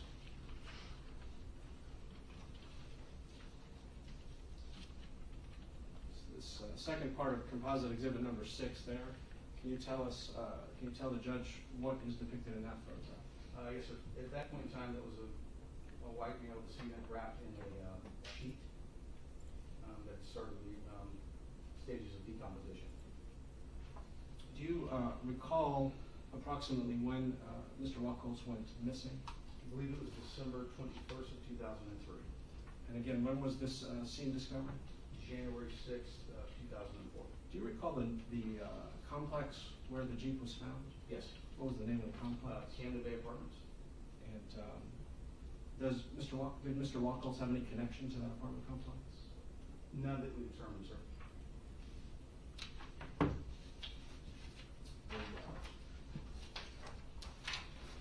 This is the third part of State's evidence number 6. Can you tell us what's depicted in that photograph, please? Yes, sir. It's the victim wrapped up in the blanket. You can see he started to decompose, and the fluids are starting to seep from his body. I think he's been in there for a period of time. Were you ultimately able to determine whether Mr. Wachholtz was found with any clothing on? No, sir. He was just wrapped in the sheet. And the state of decomposition, did it affect the area surrounding the Jeep? Yes. Can you describe or tell the court what the impact was on the area around the Jeep as you found it in Yes, January sir. 6th? As you can see, the fluids are at the bottom are starting to leak out. There's fluid. If you look, they run down the bottom of the Jeep onto the pavement below the Jeep. And based on your training and experience, is that indicative of a body that had been placed there for some period of time? Yes, sir. Yes. Any idea how long that body had been there? No, sir. Lieutenant, that's all I have. Thank you. Any questions? Actually, no, sir. That's fine. Thank you. May the lieutenant be released by the state? Yes, Your Honor. And the defense Yes. released? Lieutenant Keith, thank you very much. May I step down? Thank you, sir.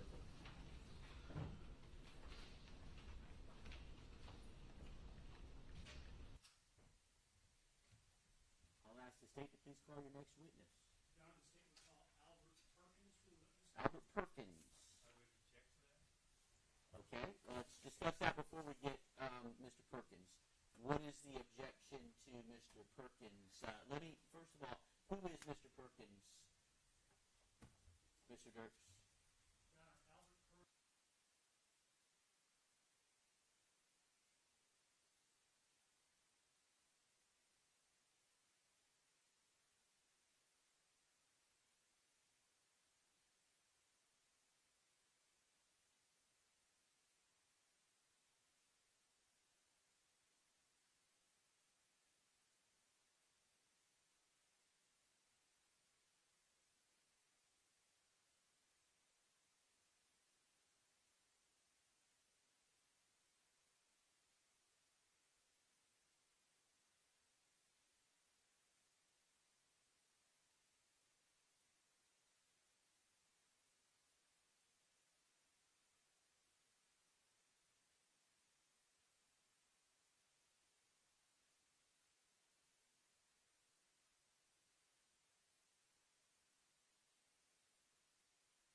February of 2000.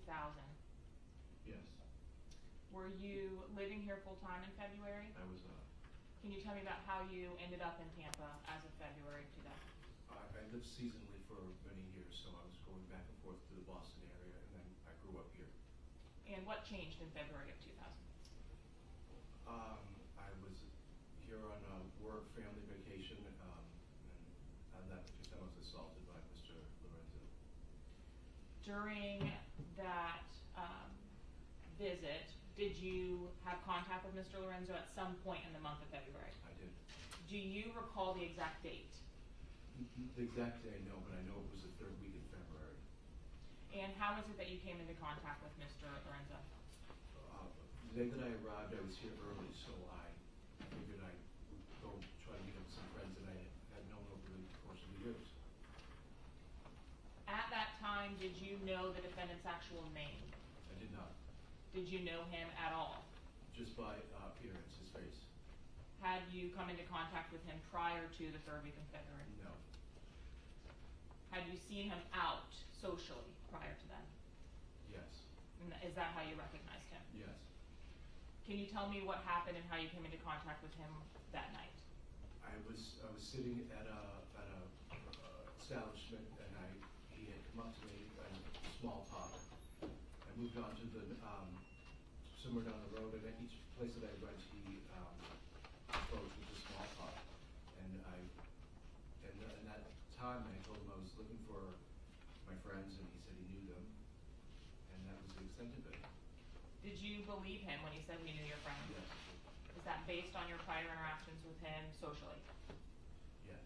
Okay. Maybe not having met him or talked to him, but having seen him speak and talk to the same people that you sometimes Yes, talk with. it was a small group, so he always just seemed to be off into the background. Do you remember some of the things that you were talking about when you made small talk with the defendant? The last of the conversation I remember, he said he was in contact with somebody that I was looking for. They were having a get-together at their house, and he would show me how to get there, so I followed him. Did you drive your own vehicle? I did. And you followed behind the defendant driving his vehicle? Did you drive directly to the party that you suspected or expected your friends to be at? No, the stop-off there was a parking issue, so one of the cars had to be left. So I was under the impression that he was dropping his car off, and then we would go from there. You mean a parking issue, not enough space? Yes, In yes. Tampa. When you dropped his car off, did you all go inside the residence? We went inside. I believe he mentioned he had to use the restroom. I followed him inside. Do you know where you made entry? Was it the front door, the back door? I believe it was the side door that entered through the kitchen. And where did you go when you entered? So, as I walked in, if I recall, there was in the kitchen, poured me a glass of wine, and he excused himself. And that's really the extent of what I remember. Did you expect to be there long before you arrived? Before you arrived, did you have any kind of conversation with the defendant about engaging in sexual acts? No. Did you have any conversations whatsoever with the defendant about engaging in BDSM? No. You expected to be stopping off at that residence temporarily before proceeding to a party. You said that you had some of your drink, and that's about the last you remember. Yes. Do you remember what kind of drink it was? It's a glass of red wine. And was there anything odd about the wine itself? Yes. Can you tell me about that? It tasted a tad funny. I convinced myself that maybe it possibly was corked or turned. That the wine itself had turned? And how long do you remember after having your first sip of that wine? It was shortly after. Just my vision became blurry. I felt nauseous. And I believe when I stood up, I wasn't able to. And I believe my limbs, I just parts of my body. Were you conscious at least for some time there in the living room? Yes. Before briefly. losing Yeah, consciousness? very brief. And at some point, do you wake up? When I awoke, at that time I didn't know where I was, but I had duct tape over my eyes and mouth. And were you in a seated position? I was face down. Was there anything else that you could feel, because you could not see, you said you had duct tape over your eyes, could you feel anything else about your body and how you were positioned? Yes, I was, my arms and my legs were bound, and also twined. Was that rope or twine around your neck connected to anything else? My genitals. And tell me about the restraints on your arms and legs. Were those connected to each other, the bed? What were they connected to? Honestly, I believe that my legs and my arms were tied together, and also part of it was tied to a part of the bed. Were you able to move? Very little, but not, no, almost no. What is the first thing that you recall when you actually regained consciousness, but the duct tape is still over your eyes? I was panicked, hysterical. And I remember seeing him sitting, he turned me over, and he was sitting on the side of the bed. And I would just recall his face, and he didn't look the same. There's nothing behind his eyes were dark, his face was contorted, which further panicked me. So I want to rewind just a little bit, okay? When you first regained consciousness, is there duct tape over your eyes? Yes. Is that at some point removed by the defendant? Yes. And then put back in the beginning, on and off. I went from pleading, which aroused him, and then threatening, and it seemed like that he didn't tolerate that as much as, so we would put that back over my eyes and mouth, so I quickly learned not to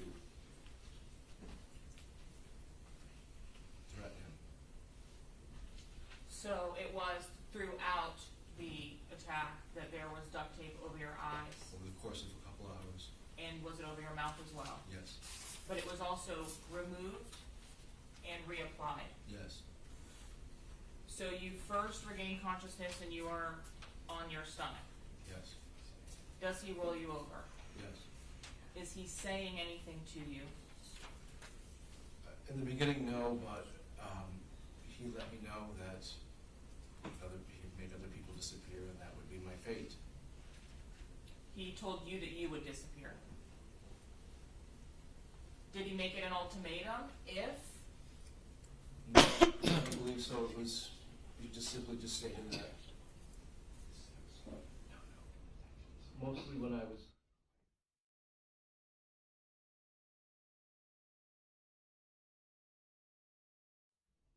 I took that as to be quiet, not say that. What were you saying back to him? I went from pleading for him to let me go to insisting that he does, and then I went from that to just being quiet. I realized that when I was quiet, that he seemed to lose interest before. You previously indicated that he was seated on the bed next to you. Is that correct at one point? Yes. What was he doing? The room was dark, but he was, at some point, he was masturbating. And did he say anything to you while he was doing that? Well, not most of the time, but that's when he would say that he made other people disappear. He said that several times. That's what's stood out. Because I believed him. How long, if you could approximate, did this go on for? Hours. I believe from leaving his home to where I ended up was an hour. So I recall the last time I recalled was at midnight. So from midnight to 5 a.m. We discussed that after you had the wine, you lost consciousness for some time and regained consciousness, and you were already bound. Is that correct? Yes. Throughout the entirety of the attack, did you remain conscious? Or were there also times that you lost consciousness? I lost consciousness because he was choking me to unconsciousness. Was he saying anything then? Not that I recall. When you regained consciousness, would he still be in the room? Yes, he's still seated beside me, masturbating. Do you know approximately how many times that happened? Several times. In addition to strangling you, was he doing other things to your body? Hitting me, beating me, pinching me, pulling on the, whatever he tied me with, I believe it was twine. And throughout the duration of the attack, at least in the beginning, you were pleading with him, is that what you said? Yes, started with hysteria, I was hysterical. You mentioned when I first asked you about when you realized you were tied up and on the bed, you mentioned that the duct tape had come off and you saw the defendant's eyes. Yes. Tell me about that. There wasn't anything behind them. That's when I gathered that I was in real trouble because he didn't look like the same person. There was just nothing there. Black, emotionless. Was that for the duration of the assault? Yes. Are you aware at any time as to whether you were penetrated during the assault by the defendant? I don't believe so. Ultimately, the attack does come to an end. Yes. Can you tell me about how that happened? I'd asked or mentioned that I had used the restroom, so partially untied, followed me in there. When he escorted me back to the bed, like I said, I was quiet, so I believe he dozed off or lied down, so he didn't completely tie me all the way. I had one hand free, which I managed to get myself out of the rest, and slowly found my clothes, got dressed, and walked out. I apologize. Fully thinking that I wasn't leaving there. It was like time had stood still, and I thought he would either shoot me or stab me. Had he threatened to harm you in those ways before you? Other than telling me that he would make me disappear. Now, from the time you walked in that side door to the time you walked out of that residence, was there anyone else present other than the defendant, Stephen Lorenzo? No. Did you hear anyone else other than the defendant? No. And you did not see anyone else? I did not. Ultimately, you were able to exit the residence? Yes. And what did you do when you exited? I had borrowed my mother's car. I was surprised the keys were in it, and I drove off. Drove home. Did you report it to the police? Ultimately? I did. And is that the last time you ever made contact with the defendant? No. A couple of years later, somebody had handed me. I had tried to warn as many people as I could after I had called the police, and somebody had handed me a screen name. For whatever reason, I logged it. Maybe another year went by. It was on the computer, and it popped up. And Can I stop you there? When Yeah. you say you logged it, what does that mean? At that time, it was AOL was popular. It was they said it was it would be a buddy list, so I logged it on that list, and I was on the computer, and it popped up on an instant message. You mean the system would show you who was online and when? Yes. And it popped up that screen name that you had been given by someone else Yes. that was identified to the defendant, Yes. popped up as being online. Yes. And what did you do when you saw that? I sent him a message. I said, between me, you, and God, you know what you did, and you obey. Did the defendant ever respond? Yes. And said what? I believe he said I was bitter. Is that the last time you ever had any kind of interaction or contact prior to the defendant's arrest? Yes, that was the last. Yes, the last. Your Honor, may I have one moment? Absolutely.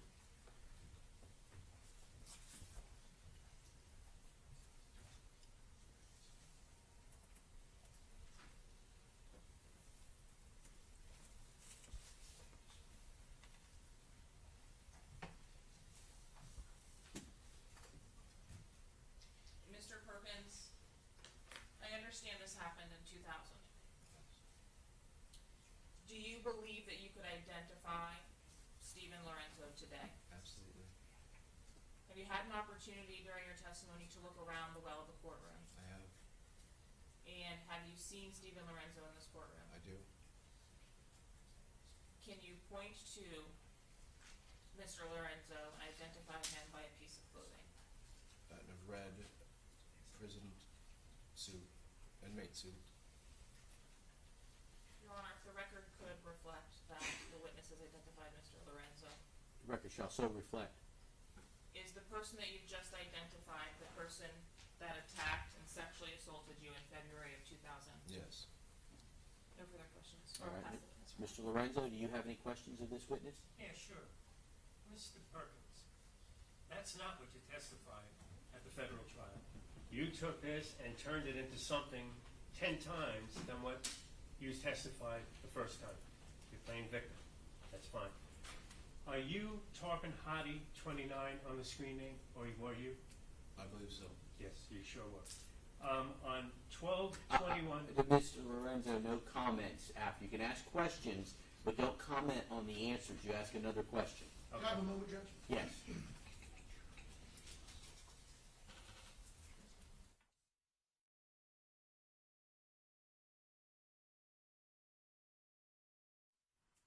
You're talking Hottie 29. I've answered that already. Yes. In that chat that we had together, did you mention that you were going to visit some of your friends? No. Who were the friends that you were going to meet? Josie and Dwayne. Do you know who Josie and Dwayne were in the gay community? As far as What did they do? Was Josie and Dwayne the main drug dealers for Tampa? Objection, Your Honor. Relevance. I'll overrule as to relevance. I'll allow it. I think the witness answered he doesn't know. Is that correct? yes. All right. Were you going to an after-hours party with Josie and Dwayne to have a drug party and sex party with the offendant? No. Did you go to the defendant's house to have sex with the defendant after we did some drugs at the bar? No. I have no more further questions. Thank you. Any redirect? No, Your Honor. May this witness be released by the state Yes, Your Honor. and released by the defense? Mr. Lorenzo, may he be released? Yes, sir. All right. Thank you, sir. You may step down. You may be released as a witness at this time. Thank you. You're welcome.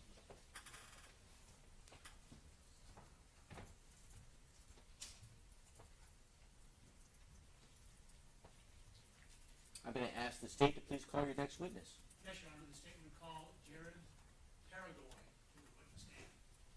And it's standing. Same, this is a former alleged victim, and same objection, same ruling. I'll allow the witness over the defense objection. You're absolutely correct, Your Honor. That's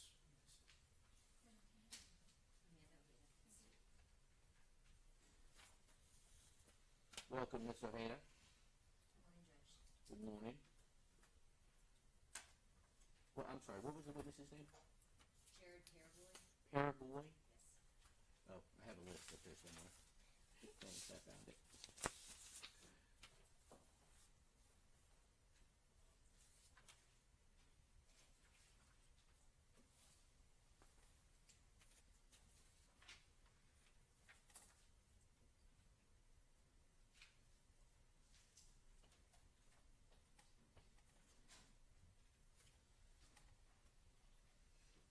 Mr. Peregoy? Welcome. If you'll come forward to be sworn as a witness, once you come through the gate, if you'll face me and raise your right hand, please. That's perfect. Do you swear or affirm any testimony you give in this proceeding will be the truth, the whole truth, and nothing but the truth, so help you God? Yes, sir. All right, if you'll come around this way, the bailiff will show you to the ramp that leads up to the witness chair. Please watch your step. When you get to that chair at the end of the ramp, go ahead, have a seat, make yourself comfortable. The microphone in front of you is fully adjustable. You let me know when you're ready, and then I will allow Ms. Ojeda to proceed. As ready as I'll ever be. All right, Ms. Ojeda, you may proceed. Good morning, sir. Can you please tell us your full name and spell your last name for the record? It's Jared Peregoy. It's Jaredperegoy. Mr. Peregoy, we're here to discuss some events that occurred back in July of 2003. At that time, were you living in the Tampa Bay area? Yes, I was living in Pinellas Park. Okay. And sometime in July of 2003, did you travel to Tampa to go to a bar called 2606 here in Tampa, Florida? Yes. And from your recollection, was that in Hillsborough County? Yes. Okay. Do you remember the exact date in July of 2003 that you went there? Not the exact date. It was in the first 2 weeks Of July. Yeah. Okay. Do you recall the reason that you went there? I had just decided to go back to college. So And were you there to celebrate? Yeah, I was excited and I was, out to celebrate. All right. Did you go to that bar with anyone else? No, I was by myself. So that evening you traveled alone from Pinellas County to Hillsborough to go to 2606? Yes. All right. Do you recall approximately what time you arrived there that day? It was around midnight. All right. And while you were at 2606, did you come into contact with someone that you now know as Stephen Lorenzo, the defendant in this case? Yes. All right. And do you see him here in the courtroom today? Yes. Can you point him out and identify something that he's wearing? He's wearing the red right there, the defense. Your Honor, may the record reflect the witness who identified the defendant? The record shall so reflect. Sir, can you tell the court how you went about coming into contact with this defendant at 2606 that evening? I was there having a couple drinks and we just started talking. And had you ever met the defendant prior to this date? No. All right. Did the two of you just kind of engage in casual conversation that people often do at bars and nightclubs? Yes. All right. Do you recall anything that you all discussed? We talked about houses and cars and just general conversation. All right. And at some point that evening, did you and the defendant decide to leave and relocate somewhere else? Yes. All right. Tell us approximately what time you all decided to leave. It was at around last call. And that would have been what time? 2:30, 2:45. All right. And at this point in the evening, do you recall how many drinks you had consumed? About 2 to 3. All right. And do you recall what you were drinking? Bud Light. All right. So what was the plan after leaving the bar that evening? We were planning to go up to his place and just continue talking. Did the defendant invite you over to his home? Yes. Okay. Prior to leaving the bar that evening, was there any discussion between you and the defendant about engaging in any type of sexual activity or sexual intercourse? No, not at all. So that was not the plan upon leaving Nope. the bar? How did you get from 2606 to the defendant's house? I drove. Did the defendant also have a vehicle? Yes. All right. Did you follow him or did he give you I directions? followed him. Okay. How long approximately did it take to get from 2606 to the home? 5-10 minutes. Okay. Tell us what happens when you guys get inside the house. What did you guys do? We sat in the living room and we were talking,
went to the bathroom this time, did the defendant also go in the bathroom with you? No. He stayed outside? Yes. Okay, and after throwing up, did you go back into the living room? Yes. Was the defendant there? Yes. All right. What happens at that point? He made a comment that I looked like I was feeling ill and, suggested that I go lay down on the bed. All right.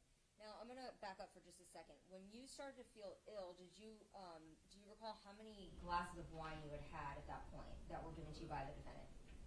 It was 3, I do believe. 3, so Yes. how long, how much time had passed between you consuming the first glass until you started to feel sick? I'd say probably about 10, 15 minutes. All right. Now, you stated that you went back into the living room after you had thrown up in the bathroom and the defendant made a comment that you didn't look too well. Did you start to feel better, or did your condition worsen at that point? I was still feeling pretty bad. All right. Same symptoms, Yeah. disoriented, nauseous? Yes. Okay, so what happens at this point? I went and laid down on the bed, was asking for some water. Okay, and this bed that you laid down on, where was that bed located within the home?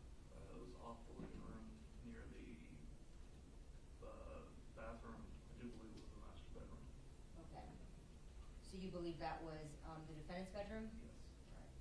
So you lay down on the bed. What happened at that point? He came in with what looked like a Gatorade bottle and was giving me capfuls, and it was extremely salty. And I continued to try to spit it out and kept asking for water. Okay, you stated that you kept asking for water, but the defendant was giving you capfuls of something in a Gatorade bottle. At any point, did he bring you the water that you had asked for? I'm sorry? No. No. Okay, and you stated that this also tasted salty, which is how you described the wine previously, correct? Okay, so what happens at this point after you've been fed capfuls of a liquid in a Gatorade bottle? I got sick again, got even sicker, and got up to go to the bathroom and throw up again. All right, were you able to walk to the bathroom with any difficulties, or? I was stumbling, wasn't, completely stable. All right, and now this bathroom that you went to, is this within the master bedroom, or did you have to actually walk out of the master into like a hallway area? I had to walk outside the master bedroom. Okay, and when you went to that bathroom, did the defendant follow you this time? Yes. All right, tell us what happens once you and the defendant are inside this bathroom. As I was vomiting, I heard what sounded like a zip tie closing and felt pressure on my neck. Okay, and tell us exactly where you are in the bathroom. Are you like kneeling and vomiting into the toilet? On my knees vomiting. All right, and you feel something around my neck. All right, what did you do at this point when you felt what you described as a zip tie being placed around your neck? I reached up to, see if I could grab it and release it, and started trying to fight back. Okay, were you able to get any fingers down into that zip tie, or was it too tight? It was too tight. Okay, and you stated that you, at this point, are trying to fight.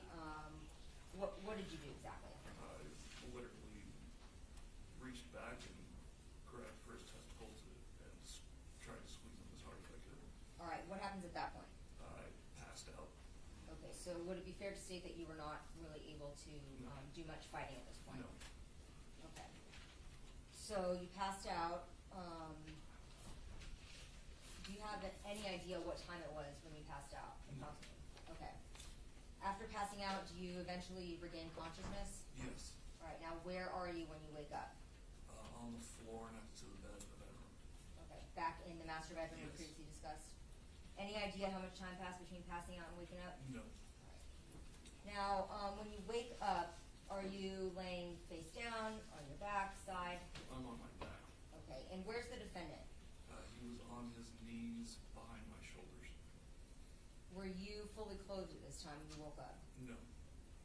What articles of clothing were on your body or off your body? My pants were around my ankles, and that was it. Okay. What about the defendant? Did he have his clothes on? Yes.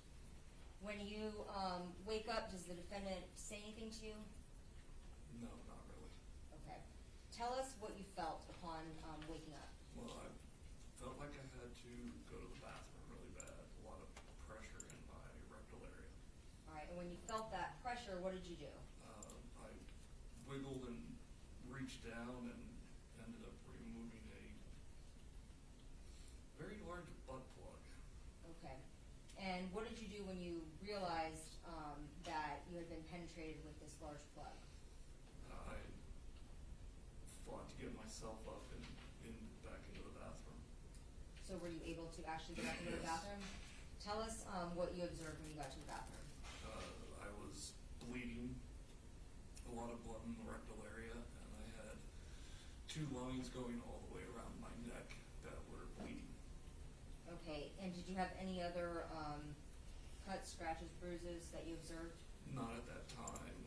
I did have bruising all up and down my back, across my ribs, all over my legs. And when did you notice those? When I got home. Okay, so later that same day? Yes. Alright. So once you go into the bathroom, you realize, you know, what had occurred, and you realize that you have these injuries. What did you do next? I got very angry and started yelling and cussing and screaming. Okay, and did you direct that towards the defendant? Yes. So had you already come out of the bathroom when this is going on? Yes. Alright, what did you say to the defendant, if you recall? I don't remember exactly, but it was not nice. Okay, and did he say anything in response to you? He was saying something about having rough sex. Okay. What did you do at this point? I got my clothes and got in my car and left. Now, let me ask you, sir, when you woke up and you previously testified you were on the ground on your back, was that zip tie still around your neck? No. Do you have any idea how it was removed from you? No. Okay. Now, you say that you got your stuff and you left the defendant's home. Did you immediately call law enforcement to report this incident? No. Why not? I was disorientated. I was confused. I just didn't know what the hell was happening. Okay, at some point in time, did you eventually report this incident to law enforcement? Yes. And when was that? It was when he actually got arrested. Okay, so how did you come to find out the defendant was arrested? A friend of mine saw the news about it and told me about it, and I ended up looking it up on the internet. Okay, and after seeing that, you felt that it was important to report this? Yes. Okay, the entire time you were at the defendant's home back in July of 2003, was there anyone else that you saw inside that home other than yourself and the defendant? No. Okay. And, sir, at any point during your interaction with the defendant, did you consent to any type of sexual activity No. with him? Did you consent to having a zip tie placed around your neck? No. Did you consent to being penetrated with the large plug that you previously testified No. about? Can I have a moment, Judge? Absolutely. Sir, I don't have any more questions for you. Mr. Lorenzo may have some questions. Thank you. Mr. Lorenzo, do you have any questions of this witness? Yes, I sure do. Hello, Mr. Pergoy. There we go.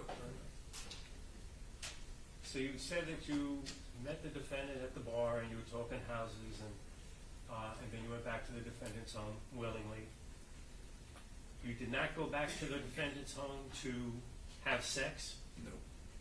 Then why would you go back to the defendant's home, since that's the only reason why the defendant would have anybody come back to their home? Because we were having good conversation and having good talk.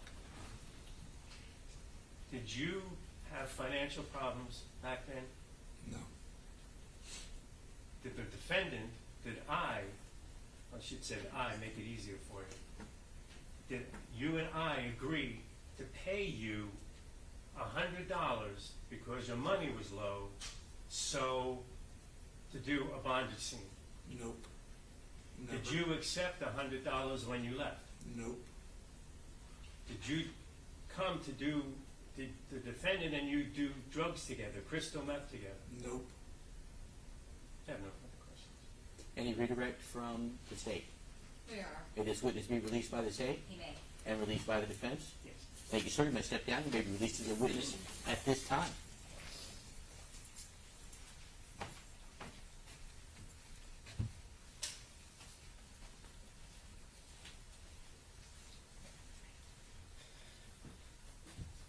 I'll ask the state to please call your next witness. Thank you, Your Honor.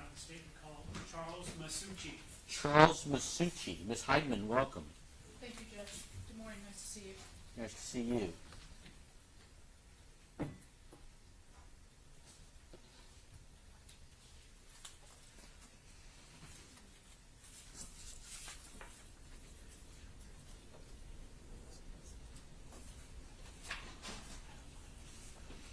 Mr. Massucci. Yes, sir. Welcome. Thank you. If you'll come forward to be sworn as a witness wherever you're comfortable. If you'll face me and raise your right hand, please. Thank you. You swear or affirm any testimony you give in this proceeding will be the truth, the whole truth, and nothing but the truth, so help you God? Yes, I do. Thank you. If you'll follow the bailiff down to the ramp that leads up to the witness chair, please watch your step. Thank you. When you get to that chair, go ahead, have a seat, make yourself comfortable. The microphone in front of you is fully adjustable. You let me know when you're ready. Ms. Hyman, you may proceed. Thank you, Your Honor. Sir, could you please state your first and last name and spell your last name for the court report? It's Charles Massucci, spelled M-A-S-S-U-C-C-I. You currently employed, sir? Yes. Where and how are you employed? I am with the Florida Department of Law Enforcement. My current status is a reserve agent. How long have you held that position? 2 months. And prior to that, did you have another position with the Florida Department of Law Enforcement? Yes, I was a regular special agent. Prior to joining the Florida Department of Law Enforcement, did you also have another job that was in law enforcement? Yes, I worked for approximately 27 years at the Tampa Police Department. And during your career at TPD, did that include a period of time you worked in the Narcotics Bureau, specifically 1994 through 2003? Yes. After leaving narcotics, what assignment did you have? In June of 2003, I was assigned to the Homicide Bureau. All right, I want to turn your attention now. I don't know whether I should call you Reserve Special Agent Massucci, or when you retired from the Tampa Police Department, what was your rank? Sergeant. Okay, that's the way I think of you. But I want to turn your attention now, sir, if I could, to the last months of 2003, December of 2003, and then into the early months of 2004. You're already in the Homicide Bureau then, correct? That is correct. Did you have occasion to be assigned a case that initially started out as an investigation involving two missing persons, Jason Galehouse and Michael Wachholtz? Yes, that is correct. All right, do you remember approximately when you became involved in the case? I was briefed generally in February and March of 2004. Looking at my reports, the formal investigation and the formal turnover occurred end of March, beginning of April 2004. All right, and ultimately, I already mentioned that initially these two persons were missing. In the month of January of 2004, was the body of one of these individuals located? Yes, outside of the jurisdiction of the city of Tampa, Michael Wachholtz was recovered on January 6th, 2004. Okay, and were the circumstances of that, that his body was found in a car, specifically a Jeep Cherokee? That is correct. And you just told the court that this was a different agency when something's happened in the city and something's happened in the county. How is it that the parties work together, or do they work together in situations like that? Once the facts are known that there's crossover, in general, we work well together. Okay. These two individuals in particular, Mr. Galehouse and Mr. Wachholtz, was there commonality as you began to pursue your investigation in terms of these two potential victims? The short answer is yes. Most of those commonalities were actually developed by the families and outside interests, and then law enforcement obviously considered them and agreed with the commonalities. Okay. Can you tell us what those commonalities were? Both men were last known to be alive at a bar called the 2606 Club.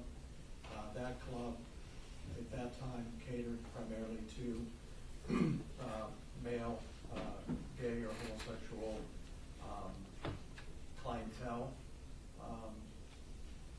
Both individuals were white males. Both individuals were generally known as participating in the gay community, living a lifestyle. generally the same age. And, sir, they also were one day apart, correct? Jason Galehouse disappeared on December 20th, 2003? That is correct. And Michael Wachholtz disappeared on December 21st, 2003? That is correct. And I think you've already told us that the body of Michael Wachholtz is discovered approximately 17 days later, January 6, 2004. That is correct. When that body was discovered, and although it's the Hillsborough County Sheriff's Department that is working the case, do you have access to all of that information? In fact, are you working with them jointly as a death investigation where the body's found outside the city of Tampa? That is correct. Detective Sepulveda initially contacted TPD because Michael had been reported in the city, so there was already communication process going on. When Mr. Wachholtz's body was discovered in the back of that Jeep, was it wrapped in anything? Yes, a bedding sheet. Okay. And that bedding sheet, did it have some type of pattern or something on it that was distinctive or unique, not just a regular run-of-the-mill white sheet or brown sheet? Yes, there was I would call it a floral pattern, some yellow, some grays, some white. Okay. So again, as your investigation is going forward, is that potentially a significant item of evidence that is going to be recorded by you and moving forward looking for things that might be found with his body or connected to his body that's found in his car? That is correct. We were aware of it and keeping an eye out for matching. All right, so let's go back to what you mentioned a minute ago. The cases are assigned to you. You began working them in February and March. Was there another detective you were working with? Yes, John Columbia had been involved in the case. Detective Major Styling kind of assigned him to assist the missing persons unit. So as I took over the case, John and I started working together. Okay. And are you going back and re-interviewing in more depth the friends and the family members that you talked about that may have just given less detailed or shorter interviews as part of the missing persons report? Yeah, it's what we would term late investigation versus preliminary. The preliminary facts were gathered. Now we're following up and being more in depth. Can you start by telling the court the circumstances that led up to the disappearance first of Jason Galehouse on December 20th? Yes, generally speaking, Jason went off with two friends for an evening of nightlife, and they ended up, he and the two other friends ended up at the 2606 Club. As the night moved forward, according to witness testimony, the two friends left the bar independent or separate of Jason. Jason had basically said he had met two gentlemen and that he was going to go off with them after the club closed. And at that point, those people that saw him in the bar, as far as you knew, were they the last people to see him alive? Yes, that is correct. Can you tell us the same thing for Mr. Wachholtz, the circumstances leading up to when he was last seen alive? Mr. Wachholtz had worked, he had a catering job. He had worked prior the 20th into the 21st. After he got done working, he stopped home, checked in with his roommate, his roommate saw him, they had a quick discussion, and he said he was going to go out for a couple of drinks. This is after midnight. Based on all of the interviews, he being Michael Wachholtz ended up at the Club 2606, and that was the last he was known to be alive. So because you now have information that both of these individuals were at a establishment in Tampa, the Club 2606, do you begin to focus on that club and potentially other clubs in Tampa? Yes. As your investigation is continuing, does the name Stephen Lorenzo come up as a possible person of interest? Yes. In what context? There had been some rumor through the community and the gay community that Stephen Lorenzo could have been involved in inappropriate behavior, i.e. drugging. I believe there were 5 or 6 documented complaints to the Tampa Police Department where Lorenzo was talked talked to by law enforcement in reference to really, I would call it drugging and or sexual battery. Okay. And ultimately, are many or maybe even all of those men the men who end up being the victims in the federal trial in this case? A portion of the complaints prior to December of 2023, some of those men were federal listed as victims in a federal trial, and then others, victims were developed as we moved this investigation forward. Okay.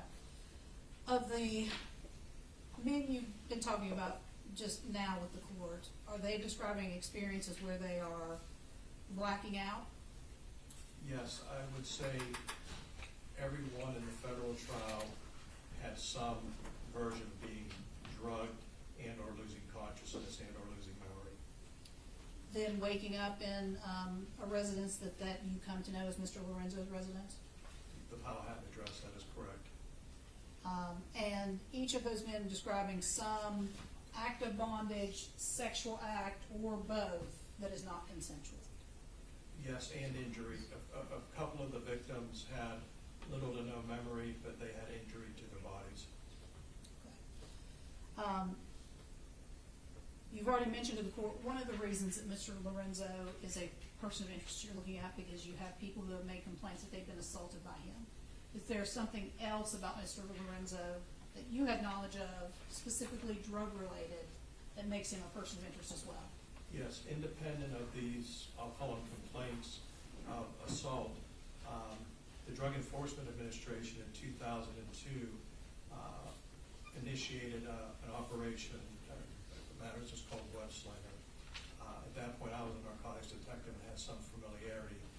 During that investigation, Lorenzo was identified as a person who was receiving GBL or GHB through the mail from a company up in Canada. Had you ever heard of GBL before? Based on my narcotics experience, I was familiar with GBL and GHB. Okay. And your understanding is GBL is the precursor to GHB, is that correct? That is correct. GHB being something that is very commonly referred to as a date rape drug. That's what I knew it as, yes. Okay. So at that point, do you begin to work with even another agency, which is the DEA, specifically Agent Scott Albrecht? Yes. All right. Tell the court about how that collaboration begins and what you guys do. Just prior to going to the Homicide Bureau, I worked on a HIDTA task force. So through my work in the world of narcotics, I worked with Scott Albrecht on a pretty regular basis, different operations originated by the Tampa Police, and have worked jointly through federal and local agencies. In developing Mr. Lorenzo as a suspect, do you all make a decision to surveil his home? Yes. Again, is that because the information you have is that these acts are occurring, meetups in bars, moving to the home, and the acts taking place at the home? Yes, that is correct. Okay. And is that specific residence that he was living at in 2003, 2004, 213 West Powhatan Street here in Tampa? That is the address, that is correct. Can you tell the court what your surveillance consisted of? The home was in a residential area, so it's harder to put a fixed surveillance, meaning a car or a van or something. So we did more spot checks of the house. We tried to monitor to see how much traffic was moving in and out. And then at a point we did what we call a trash pull, which is a common investigative technique. And then after that we evolved from the surveillance to the trash pull to introducing a controlled informant. And before I ask you about that scenario with the controlled informant, in addition to GBL and then perhaps the GHB being involved, were there other drugs that you suspected may be a part of this scenario where men were being brought to the home, drugged, and assaulted? Yes, based on the complaints made against Mr. Lorenzo, the supposition or suggestion that methamphetamine was involved is part of the sex play and party scene. Okay. Is there anything you can remember specifically from the trash pulls that was relevant to the case, or that made up the probable cause you developed later? No, no, it was just, we just always list those investigative steps, but there was nothing exculpatory or nothing we can charge Mr. Lorenzo with. Okay, or inculpatory, maybe. Inculpatory, yeah, I Yeah. apologize. You mentioned the controlled buy, which we use that lingo sometimes. Can you describe what a controlled buy is? Sure, it's a common investigative technique, either an undercover officer or a person working as an agent for the law enforcement. We follow real strict protocol. You search someone before and after the buy. You send them up to the house, him or her, up to the house or a car or location, and with as much supervision as possible, they ask or perform some type of undercover delivery, following the person's surveil. That's the supervision into the location of the purchase or delivery, and then on the way back, we collect the evidence, we meet law enforcement, and then conduct a search after. So that's the general scope of how we work this controlled delivery. With respect to this case, did you utilize not a law enforcement officer, but a confidential informant, essentially, an undercover person who's working with an actual sworn law enforcement officer? That is correct. The person working a confidential informant made contact with Lorenzo at his home, and we did have an undercover in the vehicle that drove him up. And what was the result of the attempt to make a drug purchase? The second contact, the informant was given methamphetamine. Utilizing all that information, was a search warrant drafted for Mr. Lorenzo's residence? It was. And so the court understands this is going to be the first search warrant of his residence, right? That is correct. Was that executed on June the 2nd, 2004? That is correct. How did you process, or what unit or agency was used to process the scene? We used detectives from the Tampa Police Department and agents from the Drug Enforcement Administration. We also utilized the crime scene unit or forensic unit from the Tampa Police Department to conduct the entry and the search. Well, they were part of the search. We were part of the entry. And we've already had testimony here today that Agent Albrecht drafted the search warrant, is that correct? That is correct. Was present with you when it was executed? Yes. And both GHB and meth were found inside the house, is that correct? That is correct. A bag that had a number of items that were significant for your investigation, sex toys, binding instruments, was located in the defendant's bedroom, is that correct? Yes. Can you describe for the court, how would you characterize the way Mr. Lorenzo's house looked that day in June of 2004 when you were processing and executing the search warrant? I would characterize the house as orderly, clean. It was well furnished. It had, the window dressings and the flooring that most middle-class homes have. Was there one part of the house that was not as neat and orderly as the rest? Yes, there was one room under construction that was basically offset from the main part of the house, and then there was an office inside the interior of the home. I would characterize that room as being more cluttered. Sergeant Massucci, the gas mask, was there a gas mask that was collected? Yes. What was the significance of that, or why did you all collect a gas mask? When we wrote the search warrant, we understood some of the allegations that had been made against Mr. Lorenzo, and part of those allegations involved some levels of, I'll use the term suffocation, through either tape, saran wrap, and or gas mask. So the gas mask is less disposable, so it was relevant in that sense. All of those items out of the bedroom, the binding instruments, the gas mask, the sex toys, this was a few years ago, but it was still within the time that DNA was very widely used, right? Yes, Were you hoping to process those items for possible DNA evidence? yes, Okay. Let's now, you've talked about drugs being recovered from the residence, correct? yes, that is correct. The bag with all of the instruments in the bedroom, including the gas mask, correct? Yes. All right, let's move on to talk about the office area and let's talk first about what you observed when you went into that office area. Well, again, I used the term clutter. There was what I would call a formal office setting. It had a desk, it had a computer, it had a printer. There was actually a small closet in there. There was also, I don't know if it's a love seat couch type furniture to sit on. Like I say, I would categorize it as an office. There was paperwork, some of it formally organized into stands where you inbox, outbox type thing, and then there were papers randomly laying around on the table, on the floor, and then in the closet there was a lot of clutter of what turned out to be videotapes, some little bit of clothing, and again, the other sort of arbitrary paperwork. There was a computer in there. That is correct. You all seized that. Yes, we did. There was an Olympus camera in there. Yes, Did you seize that as well? we did.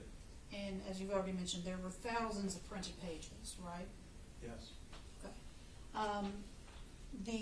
What you mentioned to the court earlier about the sheet that was wrapped around Michael Wachholtz's body, was that a fitted sheet or a flat sheet?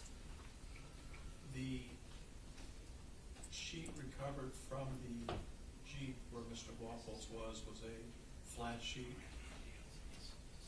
Did you all author this search warrant, or did Agent Albrecht author the search warrant, or is it included that you all were looking for any sheets that might match the ones that Michael Wachholtz's body was wrapped in? Yes, yes. And ultimately, did you find that in Stephen Lorenzo's residence as well? We found what you referred to as the fitted sheet in if I remember correctly, it was in a hall linen closet, I guess would be the right term. All of this evidence, what is it brought back for processing after serving the search warrant? That is, it was. The drug evidence, just to be specific, was taken by DEA and processed through the federal laboratory. All physical evidence was taken into custody by the Tampa Police Department, stored in our property room, and then eventually sent out for different testing, depending on what item it was. Okay, different types of forensic testing. Some may be DNA testing. That is correct. Okay. Amongst these thousands of pages that you bring back, does it, fair to say, it takes some time that you all have to begin going through those and looking at what those things are? Yes. And those end up being AOL chats, is that correct? Yes, there were a few chats from a website called gay.com, but I would say the vast majority, over 95%, were from America Online. Okay. And again, when you're dealing with chats and you begin looking through these documents, was AOL such that you could pick a screen name and assign it to yourself, like people do now sometimes with social media? Yes. So people talking might not say Kimberly Onman, Chuck Massucci talking back and forth with each other. These may be names that you're trying to figure out who these people are. That is correct. It can be very arbitrary. It can be as arbitrary as you want. Okay. Can you tell the court, as you are going through all of these chats, and do you know approximately how long that took when you all were reviewing all of this material? Primarily, I'd say a minimum of 3 months to really get a comprehensive understanding of all the different screen names, the communications.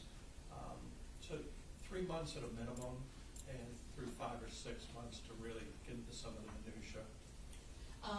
Is there something unique about AOL that will allow you to link a screen name or a chat name with the actual person in real life? You can figure out who it is. Yes, there is a process to do that. Tell the court what that is. AOL at that era was a paid service. So everyone who had an AOL account had to provide some type of credit card or debit card to fund AOL. So basically, through the DEA, we ended up sending out a subpoena for the different screen names that were identified in these chats. And that subpoena allowed us access to the credit card information, which provided correct identification or truthful identification of the person controlling that AOL account. As you go through this process and are reading these chats with, like you said, you're doing that in conjunction with Agent Albrecht, right? Agent Albrecht and others from his office, myself, and Columbia, of course. Are there two screen names pretty quickly that catch your attention and become important in your investigation? Yes. There were a few screen names we believe were assigned to Stephen Lorenzo, but the one that I believe you're referencing was called Dom Dude for Sub. All right, again, did you learn that the person who owned that or was using that screen name was Stephen Lorenzo because of going through that process and seeing that somebody named Stephen Lorenzo put a credit card down and is responsible for that account? That is correct. We verified it through that process. What is the other screen name that became very significant when you're looking at people talking back and forth to each other? We found a manila envelope, a package with 20 to 30 individual IM chats. And the second screen name of all of that it's actually spelled MSTR, but I say Master Scott. So that was the second screen name. And like I say, these series of IM chats were segregated or separated from the ones that were laying around the closets, the floors, top of the desk. Okay. So what you just told the court is there's a separate envelope in there where it's just Master Scott and Dom Dude for Sub. Those printouts with specific things the two of them are talking about have been separated and kept separate in an envelope. That is correct. You already know that Stephen Lorenzo lives in Tampa at the address you've referenced. Were you able to determine who Master Scott is? Yes. And same process of back checking with financials, and this is the financial person who paid for this. Who was that? That was Scott Schweickert. All right. Were you able to do further latent investigation to determine where physically Scott Schweickert lives or lived back in 2003, 2004? Yes, we were able to timeline and identify his residences. Tell the court about that. We learned that the majority of Scott Schweikert's life had been up in Illinois, I believe it's Peru, Illinois, and that he had recently come down to the Orlando area in Florida, of course. We didn't know it at the time. We found out later it was to attend a school, but we learned that through the process of actually reading these chats and then using our databases to identify places he may have gotten electricity, places he may have rented, things of that nature. And ultimately, was Scott Schweickert in the general vicinity of Tampa, Orlando, that area during the time that Jason Galehouse and Michael Wachholtz disappear and ultimately are murdered? Yes. As you examined those chats, did you discover that Mr. Lorenzo and Mr. Schweikert were discussing common interests that they had? Yes. What were those common interests? I would say the majority, if not the entirety of these chats, discussed an interest in the bondage S&M culture. It's my opinion that they discussed certain levels of desires to torture, desires to kidnap, desires to keep boys in different states.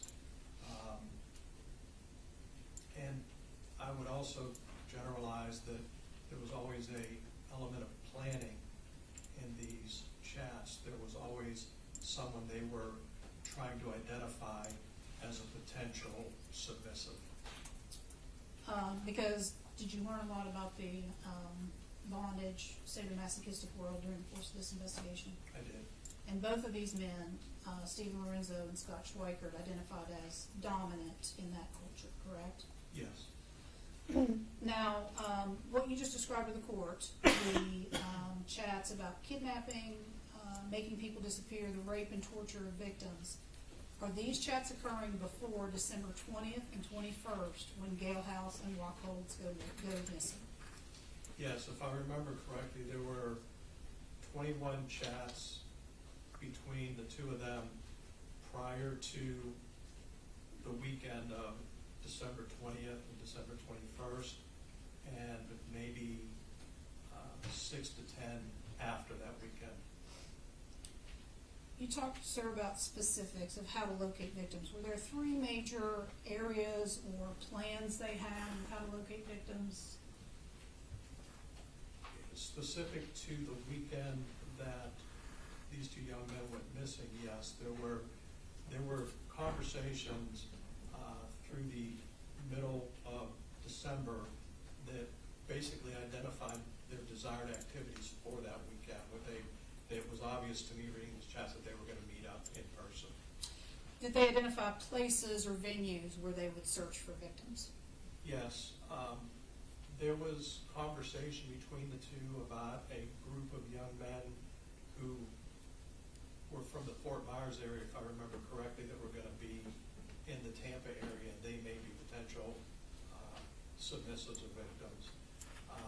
They talked about if all else fails, they could go and find a street prostitute to be a submissive victim. And then the third way was they could go to bars, local bars. Through the totality of the chats between October and December, Dom Duke for sub talks about 2606 of Metropolis. I think he actually talks to them about name. So now in the weekend we're kind of identified, they said they could end up going to those bars and meeting young men. And that's the bar that both the victims in this case disappeared from, correct? That is correct. All right. Do Mr. Schweikert and Mr. Lorenzo, under their screen names, also talk about doing a trial run, basically a trial run of getting a victim and killing them? Yes, that's approximately 1 week, maybe a little longer, prior to the weekend both men would disappear. Okay.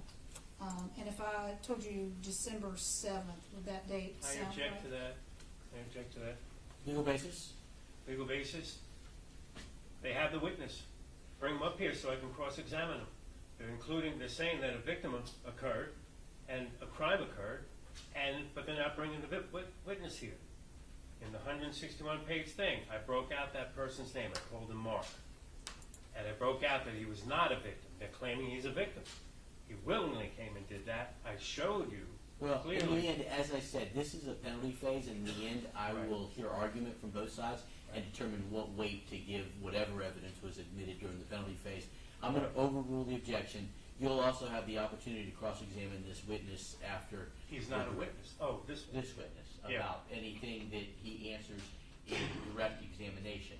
And let me just ask, I doubt we're going to finish this witness before our lunch break, so unless you think you're almost done with him, which I would reconsider, I'm not rushing you at all, but I'm thinking maybe in the next 5 minutes or so, if you have a good breaking point, we'll take our lunch break. That'd be fine, Judge. I think that's the best plan. All right, so I'll overrule the objection. If you want to re-ask the question, I'll allow the witness to answer the question over the defense objection. So, Sergeant, I don't want you to identify that person by name. We can supplement the record with name, but the question I asked is, first, was there a discussion about doing a trial run with a victim? Yes, there was a discussion between Schweikert and Lorenzo. They said trial run. Okay. And ultimately, was there a person identified on a December 7th date that you believe was that victim who was the potential trial run victim? Yes. And again, to be fair to Mr. Lorenzo, he claims that that was a consensual act, correct? Yes. You talked to him later on, I'm skipping ahead, but he claims that was a consensual situation. That is correct. He says he knows who the person is, he just says it was consensual. Yes, that is correct.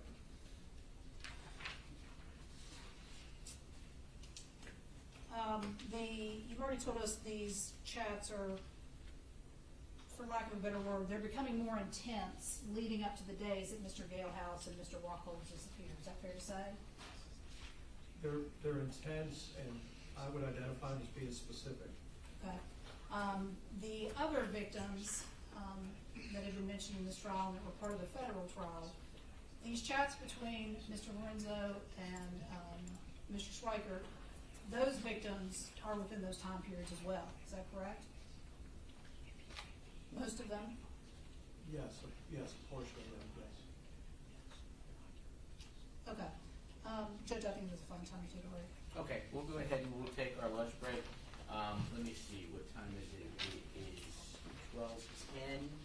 So let's go ahead and come back at 1:20. That gives us a little bit more than an hour.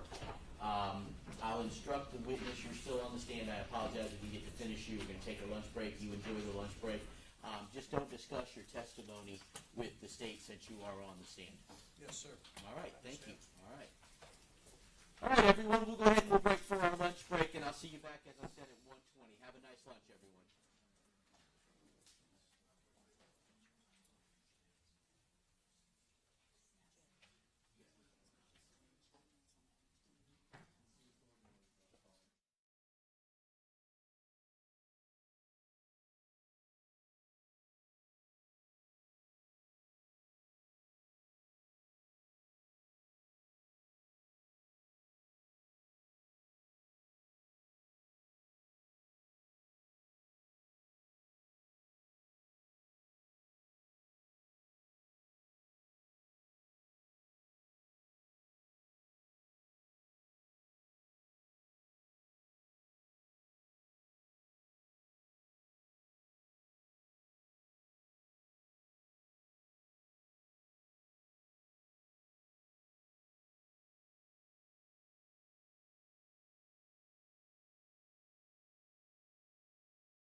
Test, test. Is that it? Unplug that one. Let me try to go to this chair. Unplug the ground. Unplug the very one. This one right here. Now, it's either this one or the brown one. So if he's talking over there, if he's asking questions, he's going to this one. That gray one. Stay in that gray one. Number one. Number one. Put the brown one in number two.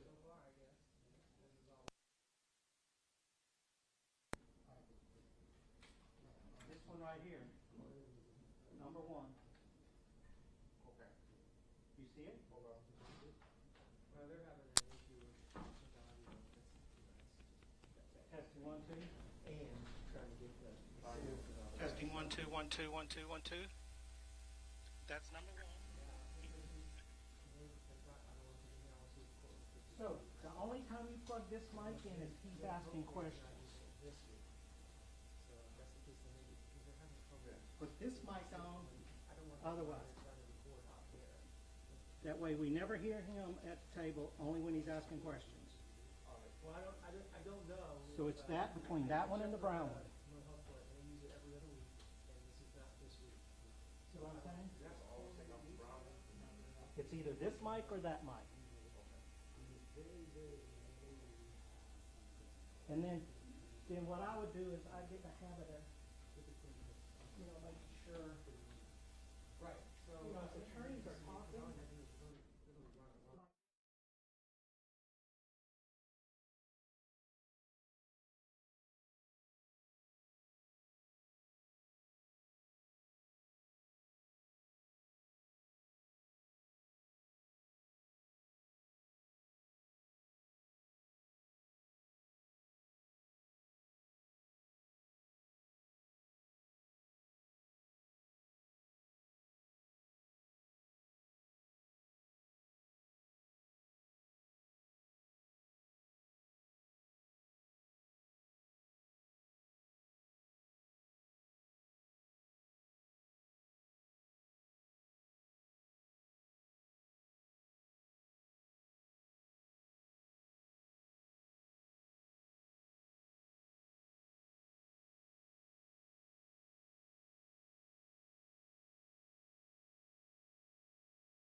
check, check, check, check.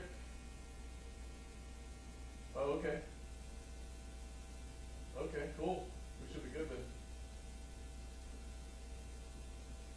Check, check, check, check. 1, 2, 3, 4. I don't even know where the mics are, but okay, see. Yep.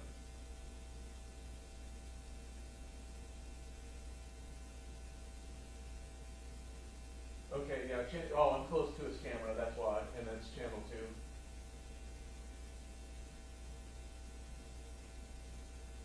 Okay, okay, cool. Awesome. Thanks, Tony. Bye-bye.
You ready to pick up where we left off?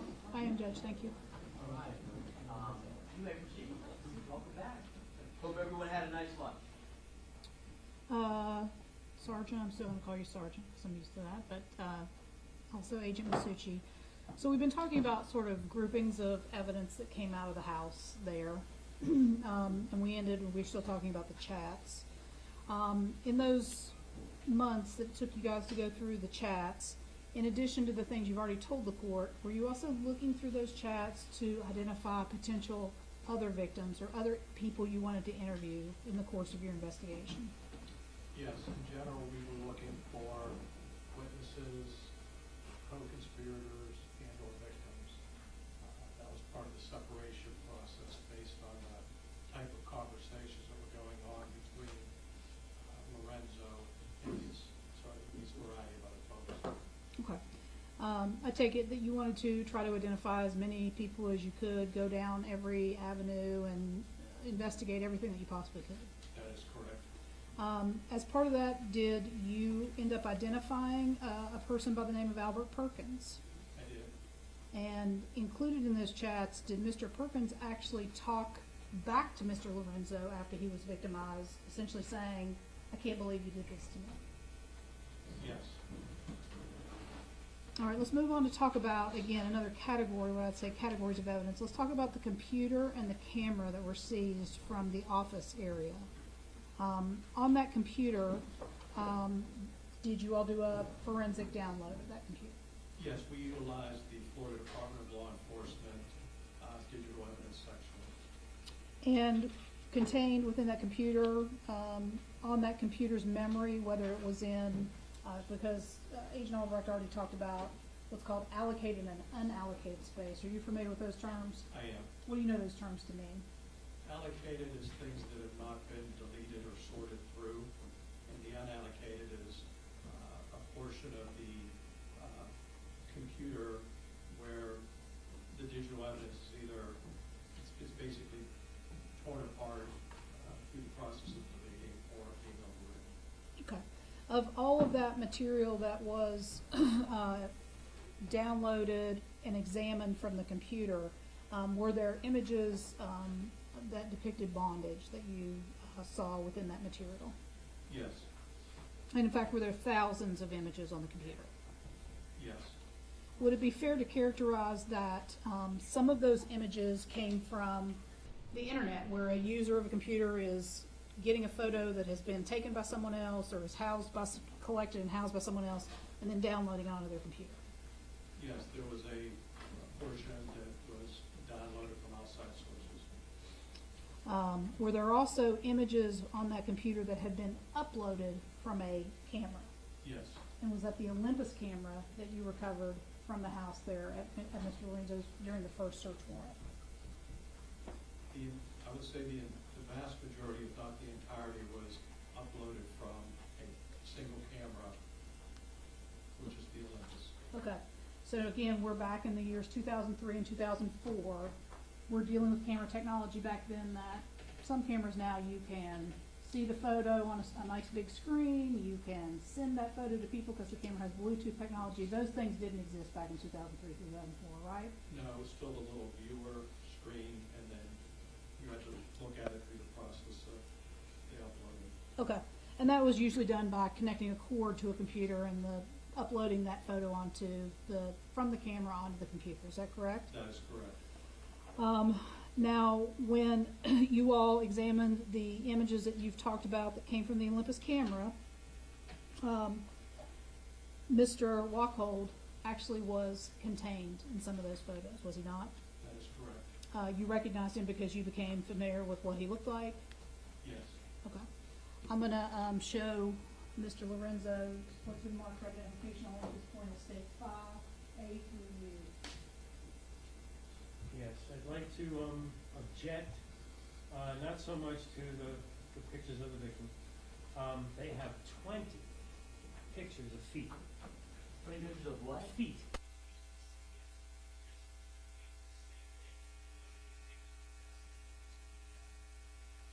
I think his objection is cumulative. Yes, that's how I'm looking at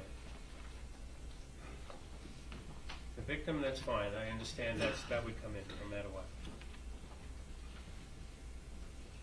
20. That's cumulative.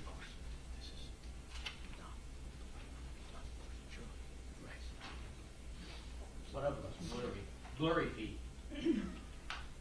And Judge, when you're finished looking through, I think the court would. Tell me, well, yeah, let me finish looking. Oh, wow, I would like to respond to a few more. I absolutely will.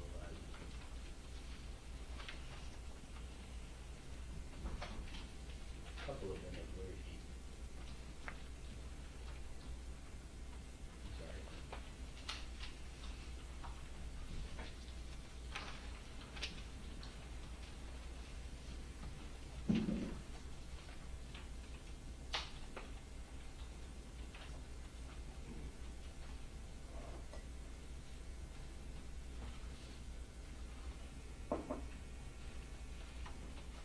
Okay, there are a lot of pictures of feet. Some of them are blurry pictures of feet.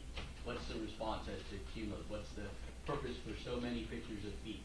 Judge, the state's response is, first of all, there are two different areas of the house that are depicted there. I know it's not the easiest thing to see at first glance because the pictures focus very much on the feet because this case involves, I should have asked a foundational question about this, essentially a foot fetish.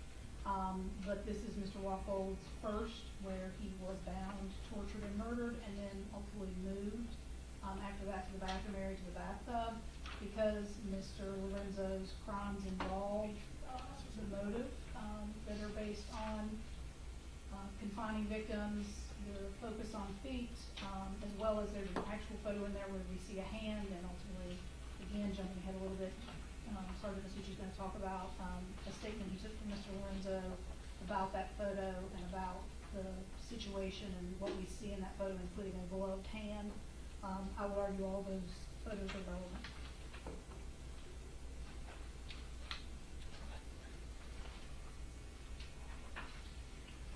I don't intend to publish every single one of them here on the Elmo, but in terms of for the court's consideration during the penalty phase, I would argue for relevant. Let me ask this.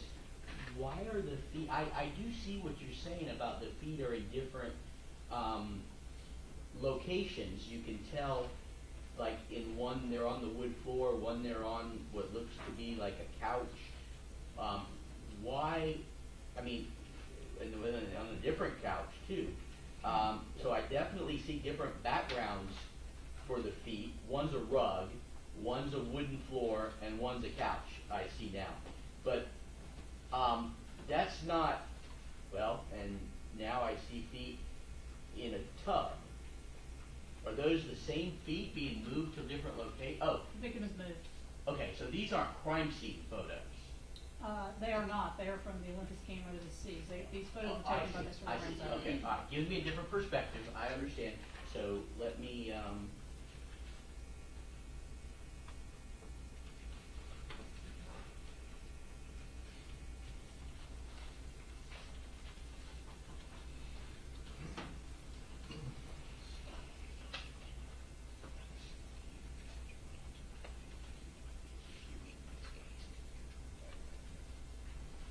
Judge, if it helps the court also, if I could ask the court, if I could ask witness one other question I think is relevant. I'll allow you to ask me another question.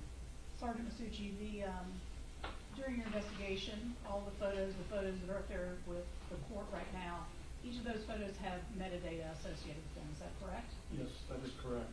And each and every one of the photos are contained in states 5, A through U. The metadata indicates those were taken about 5 o'clock in the morning over maybe a 13 to 14 minute period of time. Is that correct? That is correct.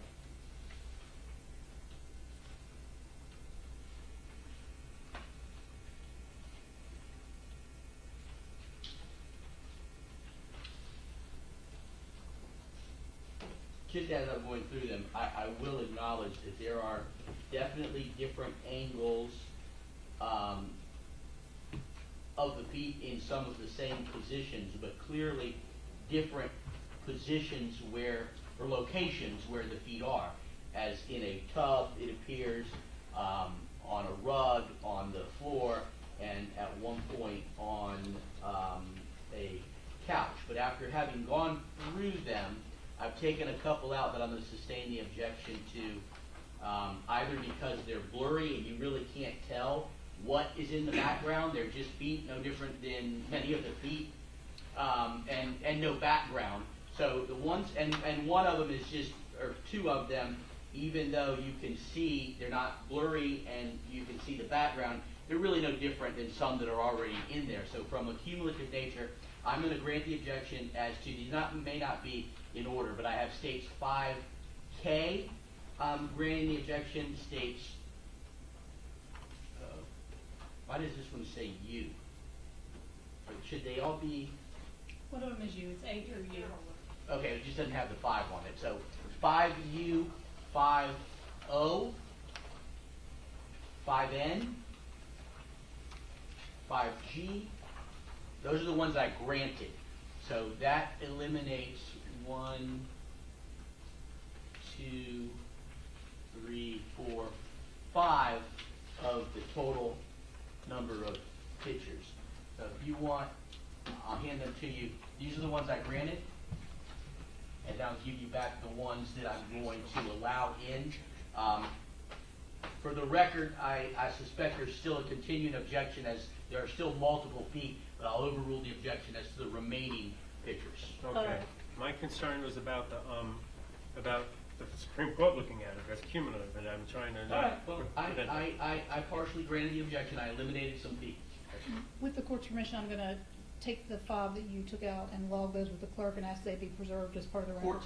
Court's Exhibit 1. Yep, thank you, Judge. You're welcome. All right, Sergeant Massucci, you talked about the metadata a moment ago. The metadata also indicates that these are taken after Michael Wachholtz, the date that he disappears. They're taken September 21st, 22nd, actually in those early morning, 5 o'clock in the morning hours, right after his disappearance. That is correct. He's last to be known alive after midnight on the 21st, and these are approximately 5 o'clock in the morning.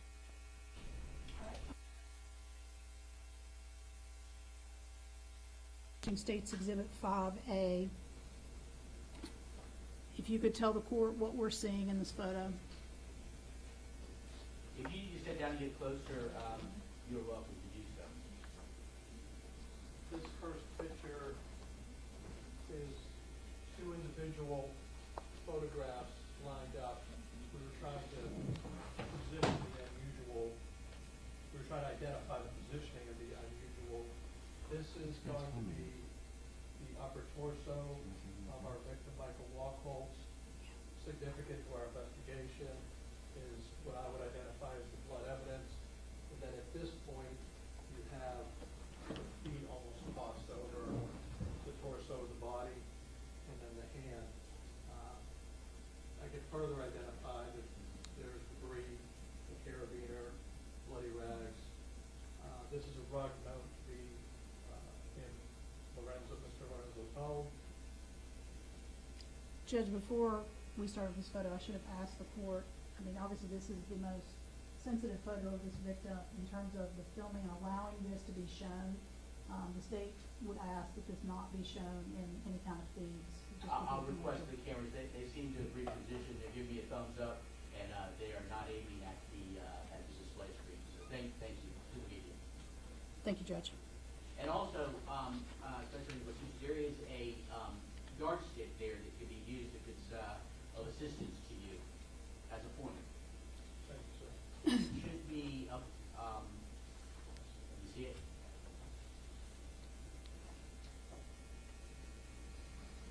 All right, next. Sergeant, I'm going to show you now State's Exhibit 5B.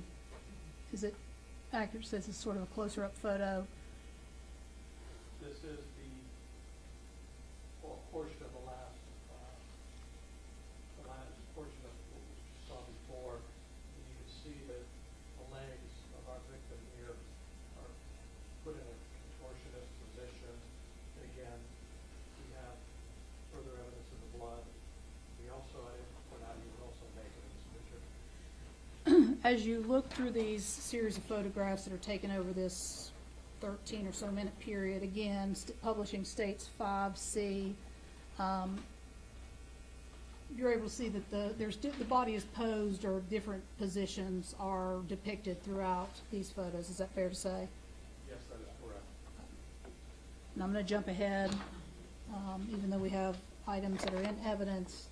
Your investigation ultimately revealed that the body had been moved by examining these photos. Yes, it confirms any statement that suggests the body was moved after deceased. Publishing states 5L. And was that to the bathroom area of the residence, specifically a bathtub? Correct. The area around the bathtub was unfinished. There was a tile that they put on there. That is the condition we found the house during the search warrant. So it was easy to identify this as the bathroom of Mr. Lorenzo. And again, it's the feet propped up on the edge of the bevel of the Thank you, sir. I'll have you sit back down for now. I'm going to show you another photo, but we'll come to that in a minute. So again, when we're talking about a category of evidence and you're looking at the photos that have been uploaded from the Olympus camera, are you doing the same thing? You're looking for potential victims, you're looking for other things you're going to do in your investigation? Yes, we were trying to maybe correlate the photographs found based on the metadata with the IMs, and to see if we could identify conversations of whatever sexual content to the photographs from the computer that were uploaded. And you've already told the court, and we've seen some of the photos that are Michael Wachholtz. In the photos from the Olympus camera, did anything appear to be Jason Galehouse? No. But also, to be fair, these photos are, a lot of them are very close up of different body parts, right? We have an entire series where there are no faces presented as just the body. Were you also looking, though, specifically for dates? Like, for instance, for Mr. Galehouse, would you have been looking for anything taken December 19th, December 20th, December 21st, around those dates? Yes, that was part of our investigative strategy. Okay. And you didn't locate anything from a photographic standpoint? That is correct, we did not. All right. Let's take just a minute to talk about other forensic work that you did in the case. Was there a belt that you recovered where DNA was present on that belt? Yes, And whose DNA was on the belt? Mr. Wachholtz. Did you determine that by submitting the items to FDLE? Yes, we went through the process of submitting all of our physical evidence that needed biological review to the FDLE biology section. And they, through their methodology, identified the profile, and then the profile was compared against the standard we had for Mr. Wachholtz. All right. Before I move on, I'm gonna show again to the defendant, what has been marked for identification only at this point is State's Exhibit 1A through C.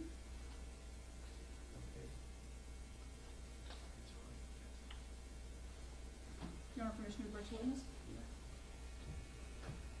Sergeant, I'm gonna show you a composite exhibit that is comprised of three things. You just take a look at all three of those and just look up at me when you're done, so I know you're done.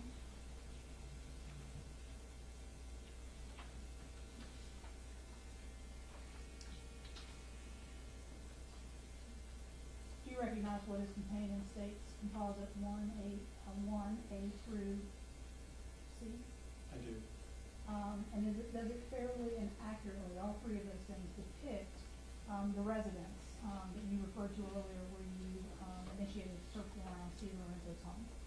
That is correct. It's I would call it an exterior perspective of 213 West Frye.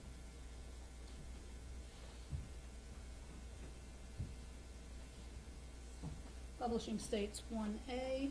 Again, Judge, I'd say no objection to the state from showing this image in the media. Detective, what are we looking at? This is the front of the home. I believe it's facing south. And that's what I would call the front to the main entrance of the home. Is that how it looked generally on June 2nd, 2004 when you served that search warrant? Yes, it does. All right. Ms. Hyman, just before we get on the list, that's 7 and not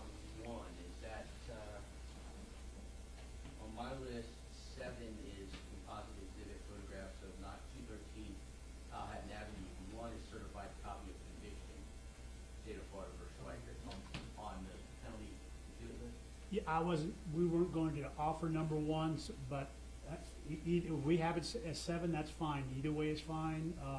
Let's keep it consistent because this is filed, so just for appellate purposes and lack of confusion, let's just keep it as 7 instead of 1. Thank you, Your Honor. You're welcome. All right, so Detective, I'll correct myself now and say what I just showed you was actually 7A. I'm about to show you 7B. And Judge, I'm making the corrections on the exhibit itself as well. Thank you. What is it? What do we see in 7B? This would be the side of the home. Right here is the porch and the front entrance. And then this would be running down the east side of the home. Publishing 7C. Can you tell us what we see in 7C? This is the backyard of 213 West Powhatan, and it identifies a garage that's in the backyard, and then of course a fountain and a sitting area.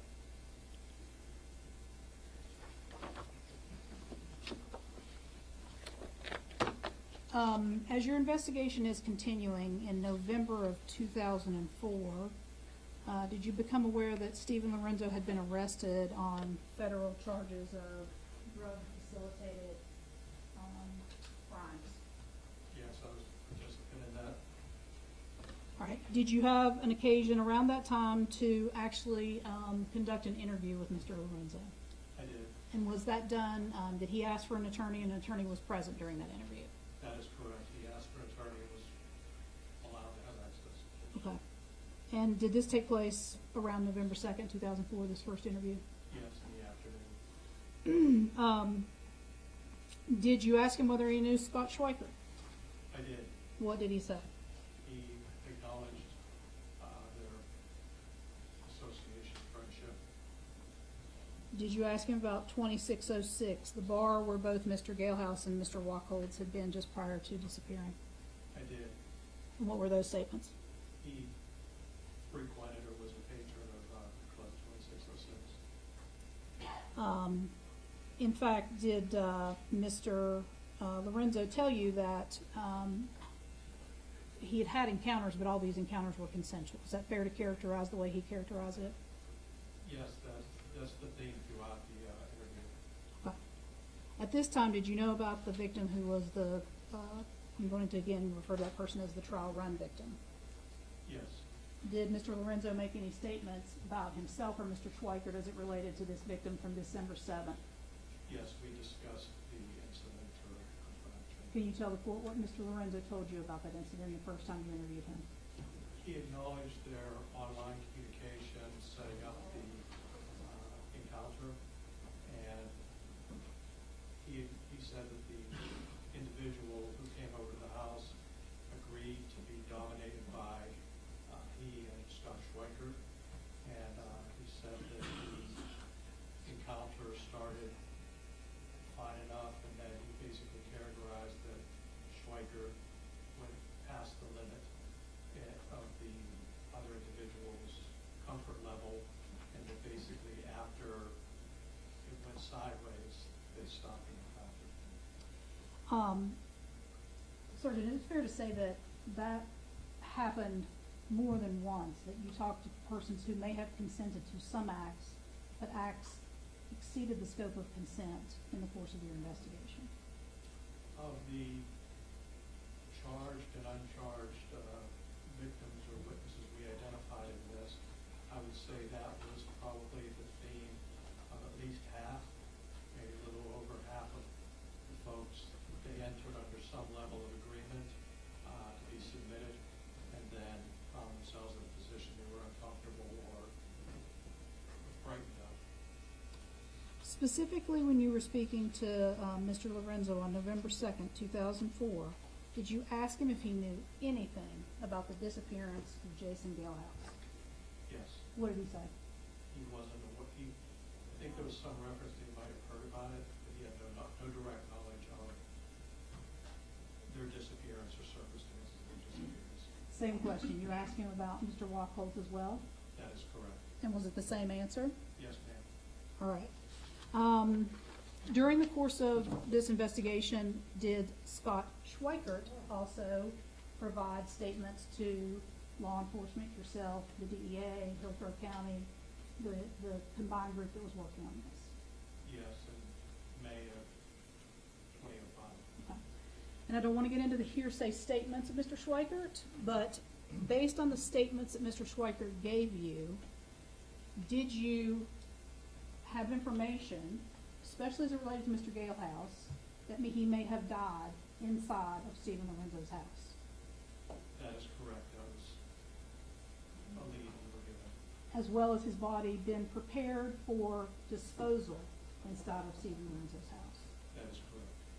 Based on that information, did you use it as probable cause to author a second search warrant for the property that we just saw on the screen here, Stephen Lorenzo's home? Yes, it was technically a fourth search warrant we had served in. Okay. But yes, it was written by myself and executed after we interviewed Schweikert. Right. Do you remember when that happened? The interview was May 19th, and I believe we started the search the 19th of May 2005. This particular search that you're doing in 2005, May of 2005, is there a specific area of the house you're directed to or looking at? Yes, at this point, it was written exclusively for the garage. Okay. And can you describe for the court what did Mr. Lorenzo's garage look like? At the point we entered the property, opened the door, and looked into the garage, it was filled. I would call it a storage facility at that point, literally from north to south, east to west. It was, you couldn't walk inside when we arrived. What did you all do in order to process the scene? Well, it's normal protocol. We photographed the condition as we saw it when we arrived. Then we systematically, of course using gloves, removed all of the property, moved it into the driveway. Once we removed the majority, and I can add this, we had a specific part of the garage based on the interviews we were looking at, so we cleared that area down to what I would call a cobblestone floor. And then at that point, we started our forensic analysis and examination.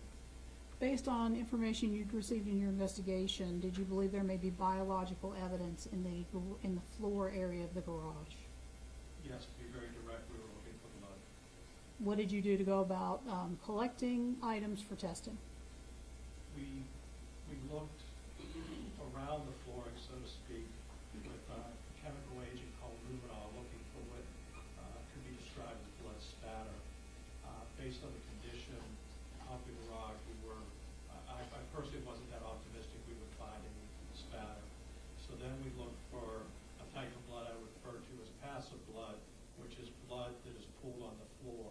And again, this is all based on intelligence gathered and information gathered through the interview. So to be as plain as possible, we were looking for blood that saturated into the dirt around the cobblestones on the floor. Did you see any areas that caught your attention while you were there? Yes, in I'm sure I got my direction right, a little bit west of center and toward the north, there was actually a small decline in the floor. It was unlevel. So when we kind of focused on that, it was covered with what I believe to be cat litter. So we, again, excavated that, taking the cat litter up. And at that point, in that area, I saw discoloration that I kind of presumed or expected it to be liquid and possibly blood. Did you utilize any presumptive testing for blood while you were there at the scene for the search warrant? Correct. After we gathered some soil samples, we found discoloration on specific bricks. So we used a swab to recover that material. Then we used a test called phenolphthalein. Phenolphthalein is a chemical test that identifies the presence of mammalian blood, human blood. And this area now that you're using this test, is this consistent where Mr.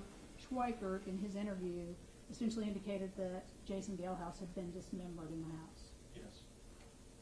What do you do with those pavers and those items once you have your presumptive positive test for human blood? As we collected all of these items, again, we photographed them. We actually restaged them for photographic memorialization of them. After that process, they're collected, they're wrapped individually into paper and brought back to the Tampa Police property room where they're stored and logged. After that, we identified, I believe we started with 5 bricks, and we sent them again to the Florida Department of Law Enforcement biology section for DNA analysis and confirmatory tests of the phenolphthalein. I think you've already told the court that you had collected known DNA samples of both Mr. Galehouse and Mr. Wachholtz. That is correct. Were those compared? We know that you've already told us the belt had Michael Wachholtz on that. Were either of their samples, their known samples, used to look at the biological material that was on the pavers from the garage? Yes, once we were informed that there was a profile developed, DNA profile developed by the biology section, we requested that they compare it against the known standard. In this case, for Jason Galehouse and others, but in this case, we identified one single profile that did match. Who was that? Jason Galehouse. Again, was that consistent with the statements that Mr. Schweikert had made that Galehouse had been killed and dismembered in that portion of the house? That is correct and corroborated. Did you also, as a part of talking to Scott Schweickert, again, without getting into the statements he made to you, did he agree to accompany you and other detectives to locations within the Hillsborough County area to search for any remains that might be able to be found? Yes, that was on the May 10th, following the May 10th interview. Now, Mr. Wachholtz had already been located in his car, right? That is correct. So it's Mr. Galehouse primarily that you're looking for his potential remains? At this stage of the investigation, yes. All right, it's been quite a while, right? What was the general area that you understood that the remains had been deposited in? Several blocks north and south of Hillsborough Avenue, heading from, basically, this home is in what I would call through a grid map, central part of the city, and we basically searched, based on our intelligence, back to the west, north and south of Hillsborough Avenue, all the way into the county area, and coincidentally in the direction where the sheriff's office located Mr. Wachholtz. And because those body parts were placed in trash bags or things like that, ultimately they could have ended up in a landfill. Is that fair to say? Actually, in the city of Tampa, that started off going through an incineration process, and then the muck that's caused through the incineration would have been taken to the landfill. Mr. Galehouse's body was never able to be recovered. Is that correct? That is correct. There was another occasion where you conducted a post-Miranda interview with Mr. Lorenzo. Is that correct? Yes. And in this interview that I'm talking about, by this time, up in time, you already have the knowledge that you've told the court about of finding the evidence of the body in the house, the evidence of the other victims, the investigation has progressed. Are you telling Mr. Lorenzo or confronting him with those things in the subsequent interview? Yes, the post-Miranda interview we conducted on April 22nd of 2005 was sort of I would identify it as a plan for directed interview based primarily on the photographs that we filed. And it was a confrontation of those photographs and the evidence from the house. Okay. Does he change what he tells you about either Mr. Galehouse or Mr. Wachholtz? I would say not directly. Okay. He maintains confusion over how these photographs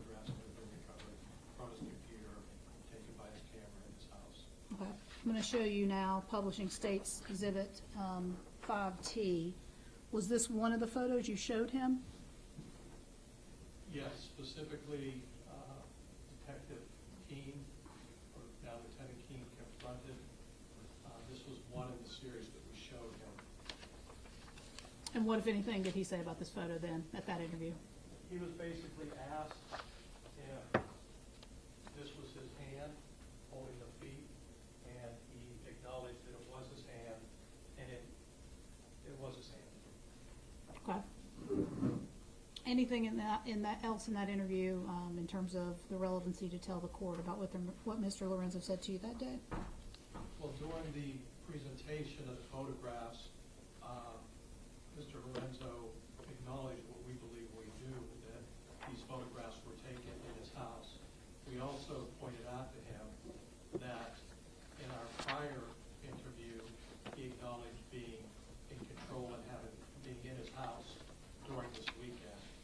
So he confirmed that the photographs were of his rug, of his chair, of his couch, and again, he was confronted with, you were there, you should have knowledge, and that's where the confusion set in. The person you've been talking about, who you just said identified that was his hand in the photograph and acknowledged that was his home. Do you see him here in the courtroom today?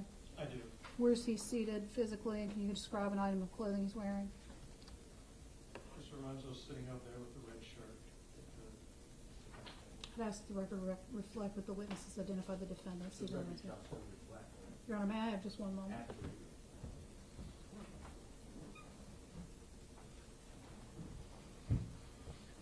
Your Honor, I'll pass the witness. Thank you. Mr. Lorenzo, do you have questions of this witness? Yeah, sure, that'd be great. Hello, Massucci. It's been a long time. Been around for a long time. Can I call you detective? I'm so used to calling you detective. Is that all right? Call me detective, whatever you're comfortable with. Yeah, that's how I know you. That's how I've always known you. Just real quick, well, I'm going to go into a few things, but every time that I denied something, was I under sworn oath? Well, you were, I was it was not. post-Miranda, so. Right, that's not sworn oath. No, I never swore you in. Right, as a okay. witness. Okay, very good, because I don't lie under oath. Anyway, okay, that's that. In this victim, supposedly, that happened on December 7th, they're claiming that, the state's claiming that it's a victim. I'm claiming that it's not a victim. This person's not a victim. This person came willingly. Maybe eventually he was a victim of Mr. Schweikert, but it wasn't the intention of the defendant, myself. As far as the defendant I was concerned, I was just looking to have a bond discussion. But what I'm leading up to is, do you remember how the two individuals, how I met this other person? Yes, I believe he communicated with you first online. You responded, and you two made an agreement to meet up. Right. And then the following day, there was a subsequent chat that we talked to. Do you remember that one? I don't know if you remember that one. Well, if you're acknowledging after the session you had with him, yes, there was a follow-up second one. Right, so that would have like been the 8th. The reason why I ask you this is, do you remember, I'm not going to say this young man's name, I don't want to do that. Do you remember the screen name of the individual? I do not. I was trying to refresh my memory, and I was unable to find it in what was available, so I apologize. I cannot tell you the screen name. Do you remember if it was BFG Tampa? I would agree that would be his. That would be it. Can I show you something just to verify? Do you want this on there? This is the exhibit that was number 1. Miss Hyman first. Yes.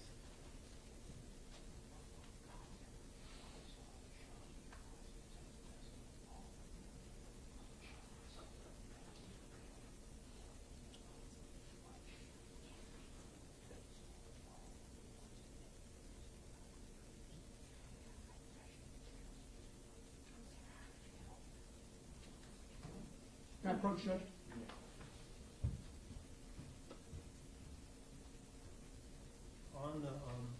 On that top page there, all the way down in the far down left, you'll see BFG Tampa. That is, I do recognize that. Right, and then if you look over, you'll see the victim's name, they marked it. Yes. Alleged, right, is that the right guy's name? That is correct. That would be the correct name, okay. Do you recognize that document? That was a DEA document, it was a split, they call it a spreadsheet, Mr. Yes, but all of the investigative agencies, we put this together to categorize a database of all of the chats. Right, Mr. Albrecht, finally told me what the name of it was. I should have known that spreadsheet. I couldn't figure out what to call it. Okay. Can I ask you something too, since you recognize that? Your Honor, if the court will allow me, we're going to mark this for identification purposes only at this point as defense exhibit number 2. That's fine. Show it to the time. The reason why we have to do that is I just realized we were going to cover this person in particular because they didn't show up on the witness list, so I didn't have copies made. Otherwise, I would have copies made. All right, we're flexible here. We don't have a jury and. Yeah. But. May I approach, Your Honor?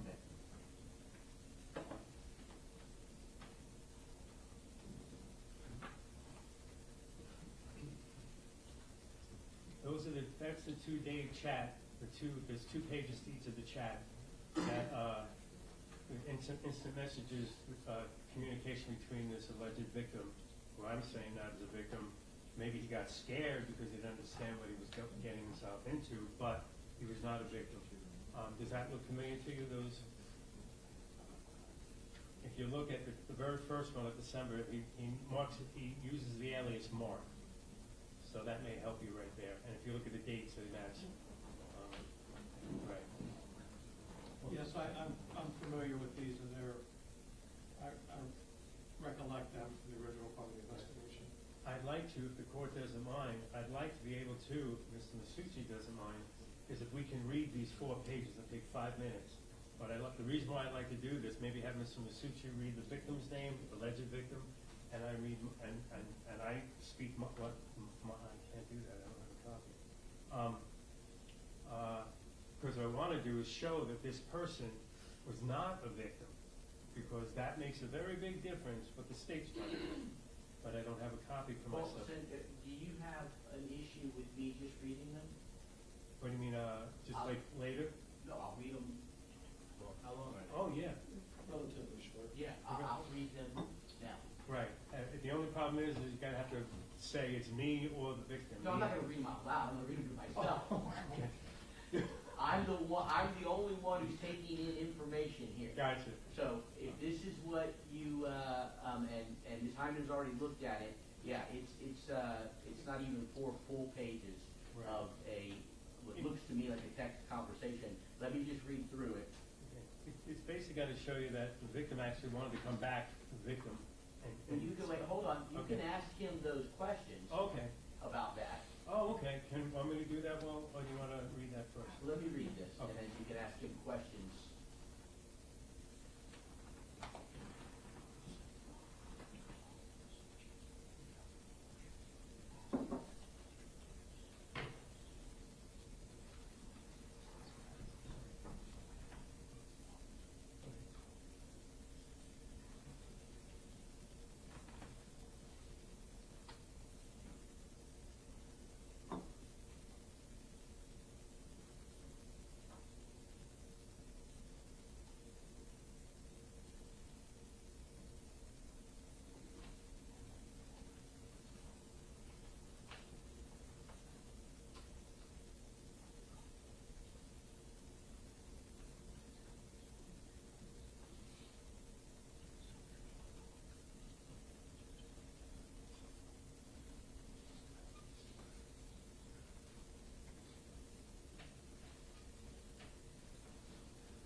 marked, I believe, defense exhibit 2 for identification.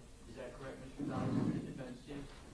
Yes, Judge, defense number 2. All right, I'll hand it to the witness, and if you want to ask him questions about it, you're welcome to do that. Okay. Ms. Massucci, do you remember, and it's in there, that this alleged victim wanted to return to do another, not so much a bondage session, but to meet again with myself to have a sexual encounter? Do you recall that? It's near the, I think it's near the end of the second one, I'm not really sure, but it is in there. Yes, I remember the general context, I'm just reading it to Right. sort of get the exact verbiage. Do you remember what the defendant was doing? What the, do you remember that this alleged victim said that he loved, while he was bound, that the defendant was hugging and kissing him? Yes, that is Do you correct. remember that? That is correct. Do you remember that, what was the other? Do you remember that this alleged victim turned around and said that he loved that how I was, excuse me everybody, playing with his ass and liked his ass, and he'd like me to do that again to him? That was Yes. Yes, okay. Who was the one that lost control and decided to violate this young man? It was clear to me through reading this and then the interview that it was Schweikert that he was unhappy with, if not frightened of. Right, that's exactly it. That's what I wanted to clarify. All right, well, you can ask questions, but you don't need to comment on. Oh, okay, I'm so used to talking. Just ask questions. I like to talk, but okay. Thank you, that's really all I needed to know. I appreciate it. Thank you. Any regrets? Briefly, Judge, And we'll return that to you in just a moment, what's marked as defense. Can that be added, both 1 and 2 as evidence? I'd like to put them both. You want to move them in? Is there any objection to that? No, Judge. All right, they'll be admitted as defense. Thank you. and again, because the court will take everything and judge the credibility of different things, but this particular person who I'm referring to is the trial run victim. Yes, Right. that is correct. You've actually talked to that person, right? Yes.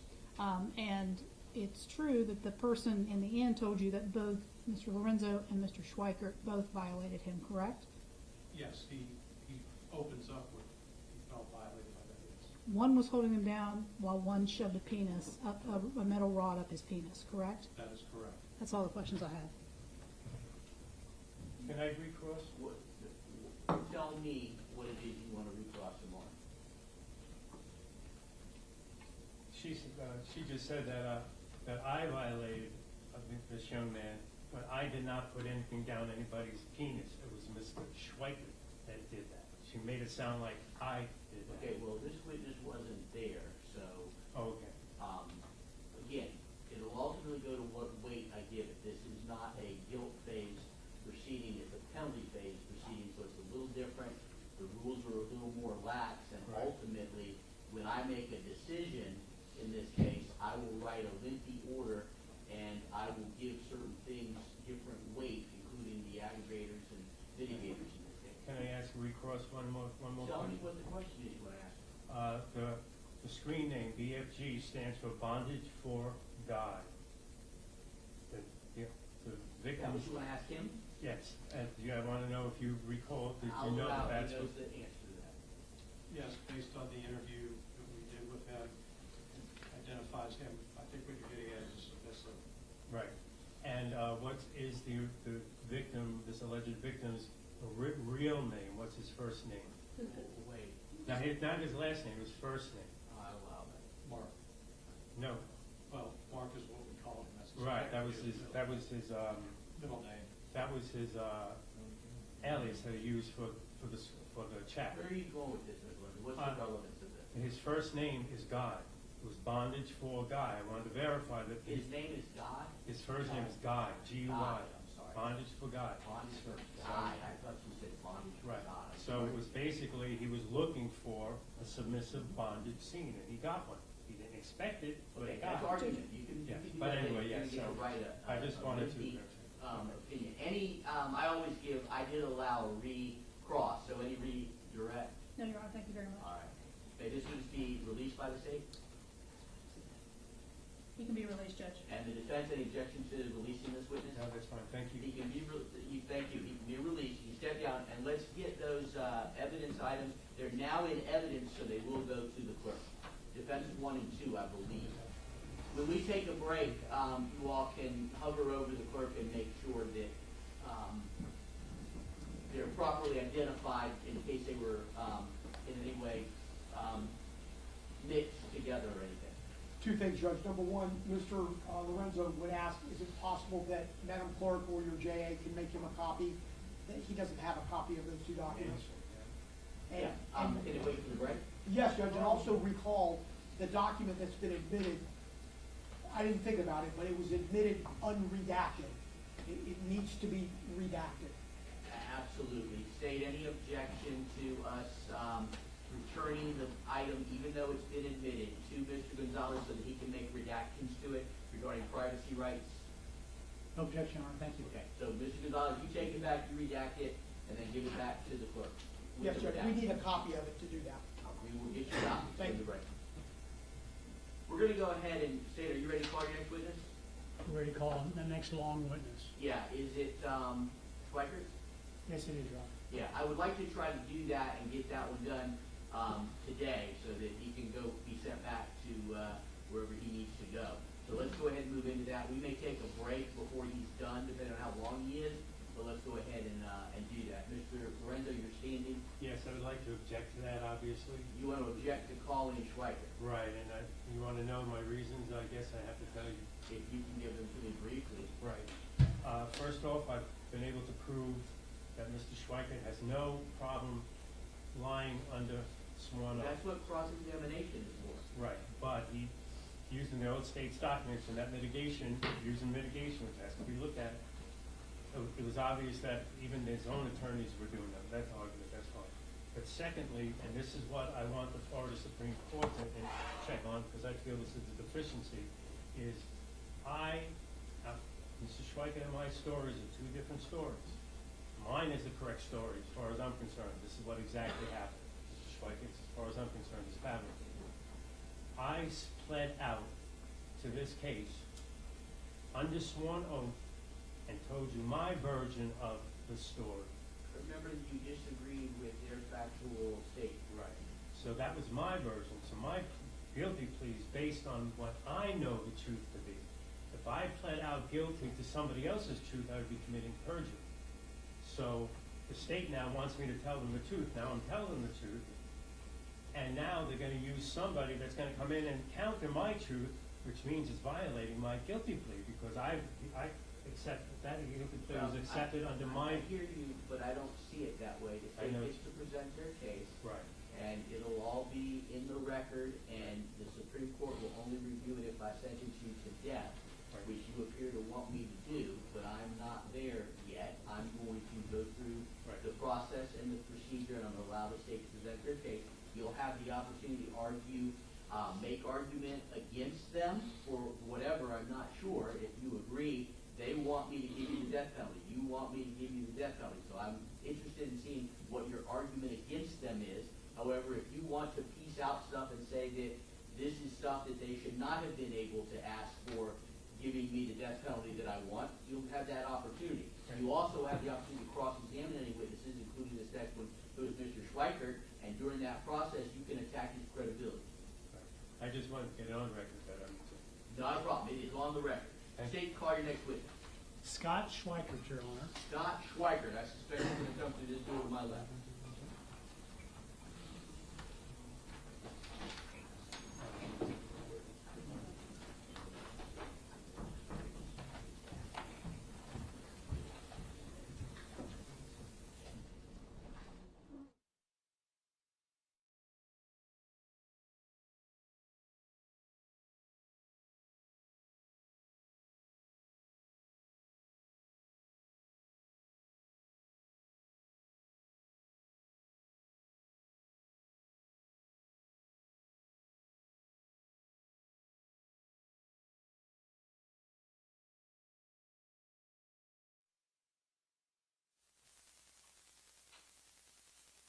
Schweikert, good afternoon and welcome. You come forward, go ahead and be seated in that chair. I do need to, I understand that you have restraints on, but if you can raise your right hand as best you can, please. Thank you. Do you swear affirmative testimony you give in this proceeding will be the truth, the whole truth, and nothing but the truth, so help you God? All right, thank you, sir. That microphone is adjustable. You can reach up and grab it, move it closer, or move your chair closer, whatever is best. I'm going to turn it over to the state now. Thank you, Your Honor. You're welcome. Please, the court. Please state your name and spell your last name for the record. My name is Scott Schweickert. Last name is spelled Schweikert. Mr. Schweikert, you were a defendant in Hillsborough County Circuit Case Number 12-CF13765, where you were charged with 2 counts of first-degree murder involving the murders of Jason Galehouse and Michael Wachholtz. Isn't that correct? Yes, it is. You entered pleas of guilty to those 2 offenses? I have. You were originally charged with first-degree murder with the state intending to seek the death penalty. Is that right? Correct. You entered a plea with an understanding that you would testify truthfully against Stephen Lorenzo relating to those murders. Is that correct? Correct. You were also convicted in federal court regarding federal crimes relating to Mr. Wachholtz and Mr. Galehouse. Isn't that correct? Correct. And you were sentenced to federal prison for those offenses. Is that correct? Yes. How many years? 40. And you're serving that. Are you serving that sentence now? Yes, I am. And what was your sentence regarding the charge of first-degree murder in Hillsborough Circuit case? Life without the possibility of parole. All right, Mr. Schweikert, I want to ask you some questions relating to the circumstances surrounding those murders. At the time of the murder of Jason Galehouse and Michael Wachholtz, were you with anyone? Yes, I was. Who? Defendant Stephen Lorenzo. The person you referred to as Stephen Lorenzo, is that person in the courtroom today? He is. Please point to him and identify his clothing or... He's seated over there wearing red, just as I. Your Honor, may the record reflect that the witness has identified the defendant, Stephen Lorenzo. The record shall so reflect. All right, Mr. Schweikert, I want to ask you some questions about any planning that you and Mr. Lorenzo conducted prior to the murders of Jason Galehouse and Michael Wachholtz. I want to ask you any questions. I want to ask you questions about the execution of any of those plans, and I want to ask you questions regarding the particular circumstances surrounding the murders of Jason Galehouse and Michael Wachholtz as it relates to those plans. In October of 2003, where were you living? Orlando. How long had you lived in Orlando? I just got to Orlando. And what was the purpose for your moving to Orlando? I went down there to take a course in personal training. And were you in the process of taking that course in personal training in October of 2003? Yes. Are you familiar with an online application called America Online? I am. And were you familiar with America Online in October of 2003? Yes, I was. Prior to 2003, had you utilized America Online to conduct instant messaging chats with individuals? Yes, I had. Did you have a screen name? I did. What was your screen name? MSTR Scott. Prior to October of 2003, did you know the defendant, Stephen Lorenzo? I did not. Do you recall how you were acquainted with or how you were introduced to Stephen Lorenzo? I do. Tell us about that, please.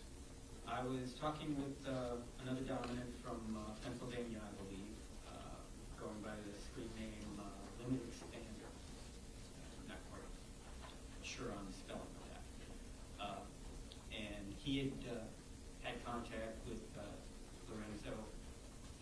to my making contact with Limit Expander, and he had noticed that I was in Orlando, Mr. Lorenzo was in Tampa, and he thought we had similar interests and that we may want to make contact. All right, you used a term that I want to get clarified here. You used the term another dominant. Explain to us what you mean by that. A dominant, you have dominants and you have submissives. Submissives are looking to submit to somebody, to have somebody dominate them. Hence, the dominant would be the one that would dominate a submissive. So, you in the gay community were considered yourself as a dominant, Yes, and Limited Expander was aware that you were a dominant. yes, Obviously, Limited Expander decided that it may be good for you to meet Stephen Lorenzo. Did you come to learn, based upon your communications with Stephen Lorenzo or Limited Expander, is why it was that Limited Expander decided that it was important for you to meet Stephen Lorenzo? well, he said that we had similar interests. He'd been talking with Lorenzo, I guess, for a while, I'm not quite sure how long. And we had talked a couple of times, and we had discussed what all we got into. And he thought that we were into a lot of the same things. Okay, so then tell us about what you were into, and specifically what you were into that Limit Expander thought that Stephen Lorenzo was into so that you could meet. Bondage, discipline, sadomasochism.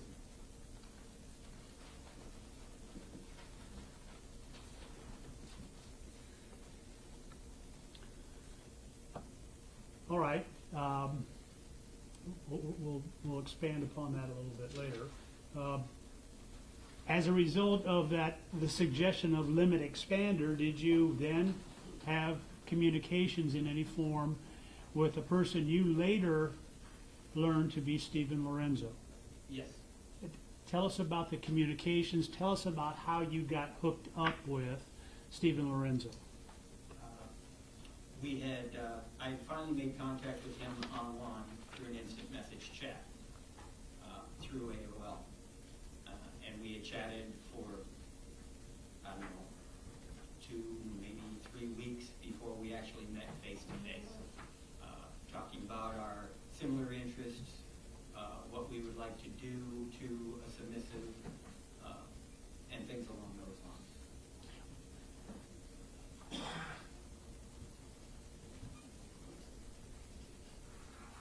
Approach the witness, Sean.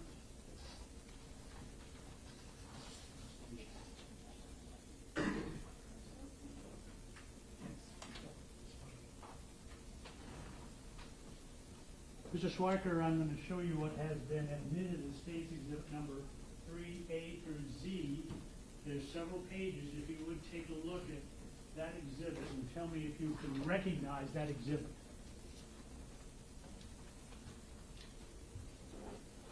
Yes, this is a series of chats that he and I had spanning from October of 2003 through May of 2004. Okay. As you look at that exhibit, are there any markings on that exhibit which indicate either the day, the date, the time, anything like that, we can get an idea of when these chats were conducted? Yes, there is a day and date stamp at the bottom of most of the pages, not all, but most of the pages. And as you recall your communications with Stephen Lorenzo back in 2003, do those dates seem to coincide with your recollection of those chats with Stephen Lorenzo? Yes, it does. All right, I'll let you keep those right there because I may ask you a few more questions about them. You can put them aside for a moment. were you aware of the existence of those hard copies of those chats back in 2003? I was not. When did you first become aware of the existence of those chats? Not until May of 2005. And what were the circumstances under which you became aware of those chats? I was brought down here to be interviewed by two detectives from Tampa PD and a DEA agent, and they showed them to me at that time. Tell us, if you can, about instant messaging chats and the ability to preserve hard copies of those chats. First of all, have you ever copied those chats? I had not, and until I was shown these, I was not even aware that it could be done. To this day, I wouldn't know how to do it, even if I still had AOL. However, as AOL IM chats are conducted real time, is there a running question Q&A on the computer screen? Yes, the entire dialogue is, the box isn't more than 4 inches by 4 inches.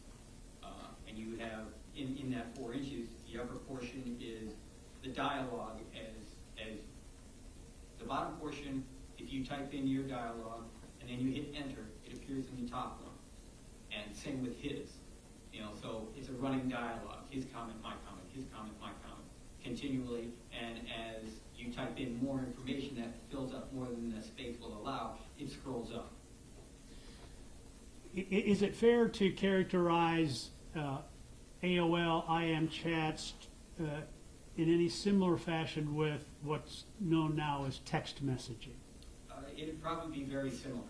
I've never had text messaging, but from how it's been described to me by others that I've met over the years that have had it, yeah, it's pretty much the exact same thing. All right, and one of the things that I wanted to ask you about is I'm a very slow texter.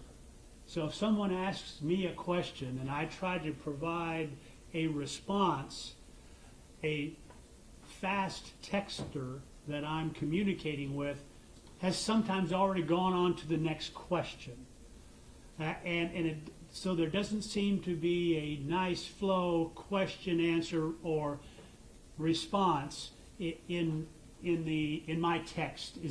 Is that a similar experience, or does that happen also in AOL IM chats? Yes, it happens all the time. Because I mean, a lot of times when you're on AOL, you can have multiple windows open. You can be talking to 2 or 3 other people all at one time. So you're trying to carry on 2 or 3 different conversations.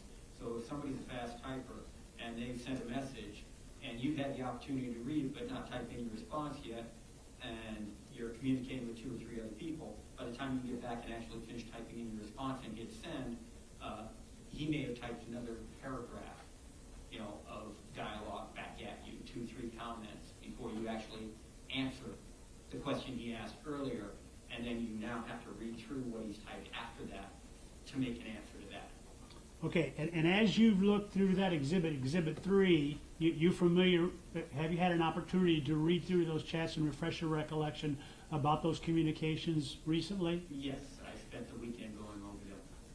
And are there instances in those chats like I've described my being a slow texter?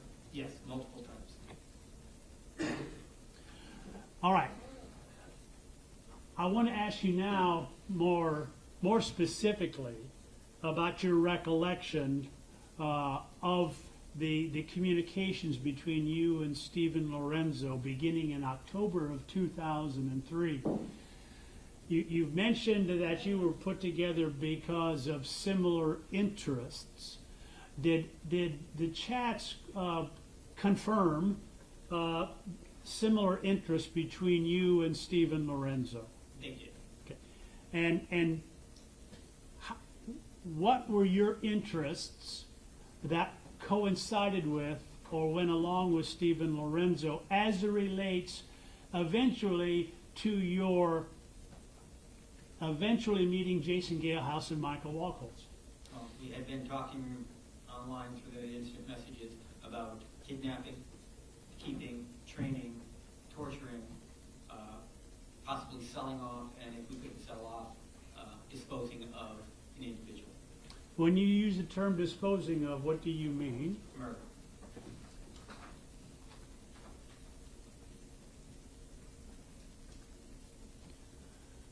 Obviously, the chats will speak for themselves. They're in evidence. But is it fair to say that those chats in Exhibit 3 describe different potential scenarios with the ultimate objective as you described? Yes, yes. It bounced different scenarios back and forth, different ways to take a submissive either with his will or without his will, what we would do with him, where we would keep him, and what we would do with him when he was trained. When you say trained, what do you mean by that in the context of your conversations with Mr. Lorenzo? Training him as either a sex slave or a bondage submissive.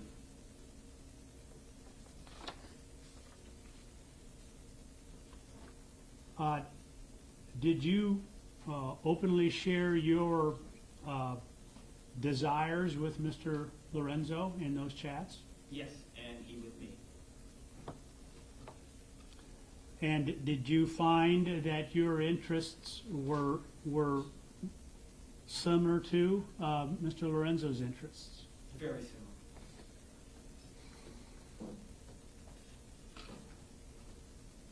similar. Now, prior to December of 2003, did you and Mr. Lorenzo discuss these potential scenarios with individuals other than Jason Galehouse and Michael Wachholtz? You mean, did we discuss? I need a little clarification on the question. All right. I need to know, were there other individuals of interest between you and Mr. Stephen Lorenzo regarding your plans to either kidnap, torture, or eventually kill your victims? Yes, there were numerous occasions of that throughout the chats. And did you discuss the different ways that you could possibly lure those individuals into a situation where then you could eventually either kidnap, torture, or kill those individuals? Yes. Were there instances in the chats where you discussed the use of either drugs, chloroform, any sort of substances which could assist you in your endeavor? Yes.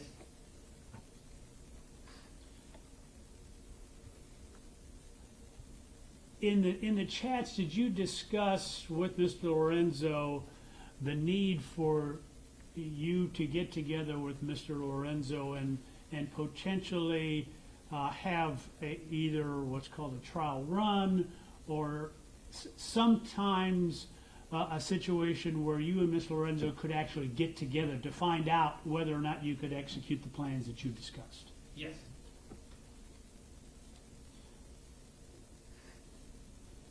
You mentioned that you spoke online with Mr. Lorenzo. Do you recall the first time that you ever met Mr. Lorenzo face to face after being introduced to him online in October of 2003? Yes. Tell us about that. It was a Monday night. I can't remember the exact date, but it was a Monday night. We decided to meet in Tampa, originally at a bar called 2606. We were going to meet like around 8 o'clock, but 2606 doesn't open that early. So when I got over there and discovered that it was not open, I called him, and he says, well, Metropolis is just down the road from there, not a 5-minute, 10-minute drive, so we can meet there. He gave me directions to go there, and we met there instead. He had brought along with him some pictures that were sent to him from supposedly, as he described them, other submissives that wanted to be taken and submitted. And we discussed those and other potential that we couldn't discuss online or didn't want to discuss online. So there were parts of the communications between you and Mr. Lorenzo that you kept offline is by design, is that correct? Correct.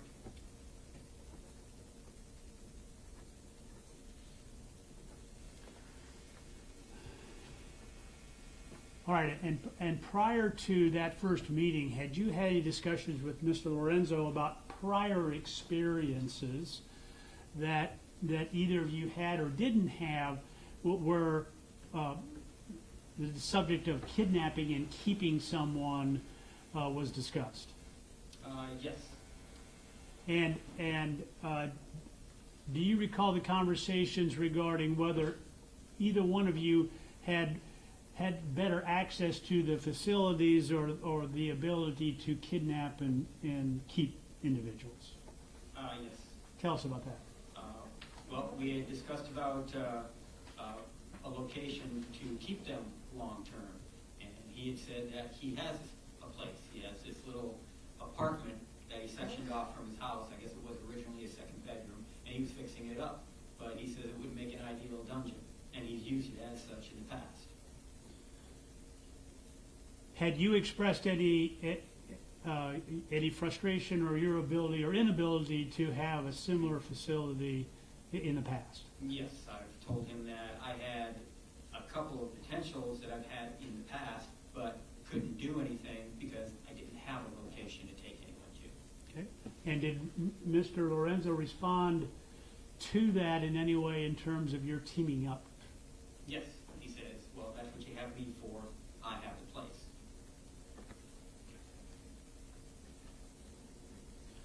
All right, you're back at that first meeting. It's you went to the Metropolis. Correct. And do you recall any particular discussions or plans that were for that event that evening? Anything that was discussed or planned or done between the two of you at that first meeting?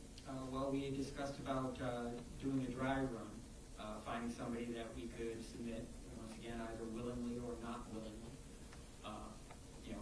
for a trial run, just a one night or one day thing, just to see how we worked together.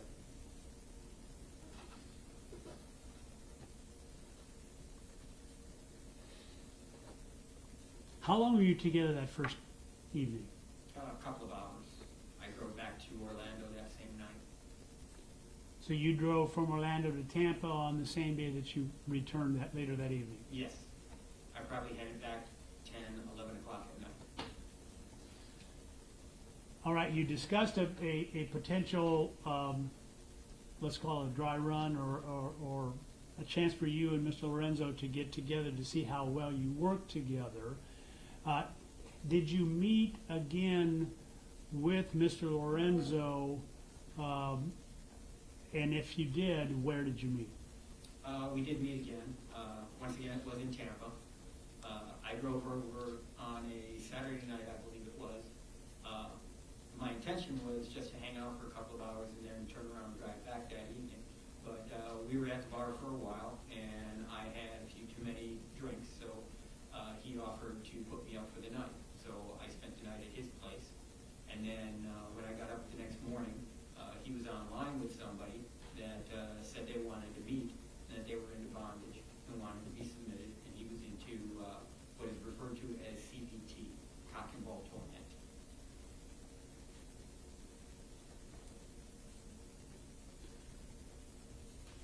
Were you participating in the communication with this individual on that morning? No, I didn't see any of the communications. I was basically going off of what Stephen Lorenzo had told me he discussed with this individual online. And what did Stephen Lorenzo tell you that this other individual was into? Well, just as I had stated, that he was looking to be submitted bondage willingly, and that he was into cock and ball torture or tormenting. All right, do you know whether or not there was any plans to meet with this individual? Yes, Stephen had arranged for us to meet in a parking lot, I believe. I can't remember if it was a grocery store or a strip mall. And again, prior to that time, did you have any either direct communication or electronic communication with this individual at that No, time? none. All right, tell us what happened as a result of that meeting. Well, we met in the parking lot. We talked for maybe 5 minutes back and forth through the car windows, and he had agreed to follow us back to Stephen's house and have a session there. And did he in fact follow you and Stephen Lorenzo back to Stephen Lorenzo's house? Yes, he did. All right, tell us what happened. Well, we went back to his house. We took him inside. We strapped him. We cuffed him behind his back, and I can't remember if his feet were also bound in some fashion or not. But he was just sitting up at the headboard of the bed, sitting there with Stephen, basically cuddling, while I was administering to his testicles and what have you. He was aroused at the time, and I started to put what is called a catheter down his penis, and he started to object right away, so I pulled it out and I ended the session. And when you placed the catheter in the penis of that individual, did you believe that that was consistent with what Stephen Lorenzo had informed you about what this individual was interested in? Yes. When this individual expressed dissatisfaction with that process, what did you do? I immediately took it out, and then, like I said, ended the session. We released it.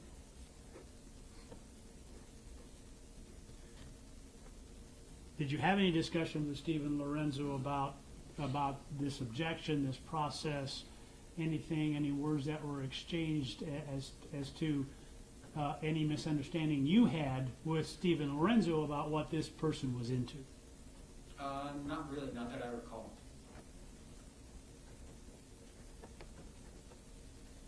Did you have any intention to do anything which was against the wishes of this particular individual other than what was informed to you by Mr. Lorenzo? No. All right. The session ended. Did you have any other communication with this individual after that session ended? No, I haven't seen him since that day.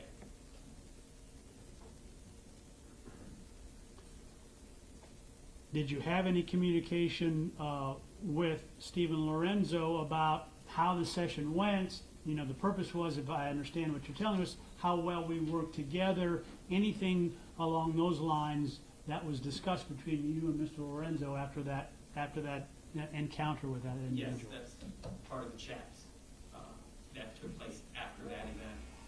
He said a couple of days later, I think it was, that he had heard from this individual again, how he said he enjoyed the cuddling part, but he was scared when I inserted that catheter. But I believe he even stated in his message to him that, you know, he understood, stopped right after that. You know, but I can't remember off the top of my head what the rest of that conversation was.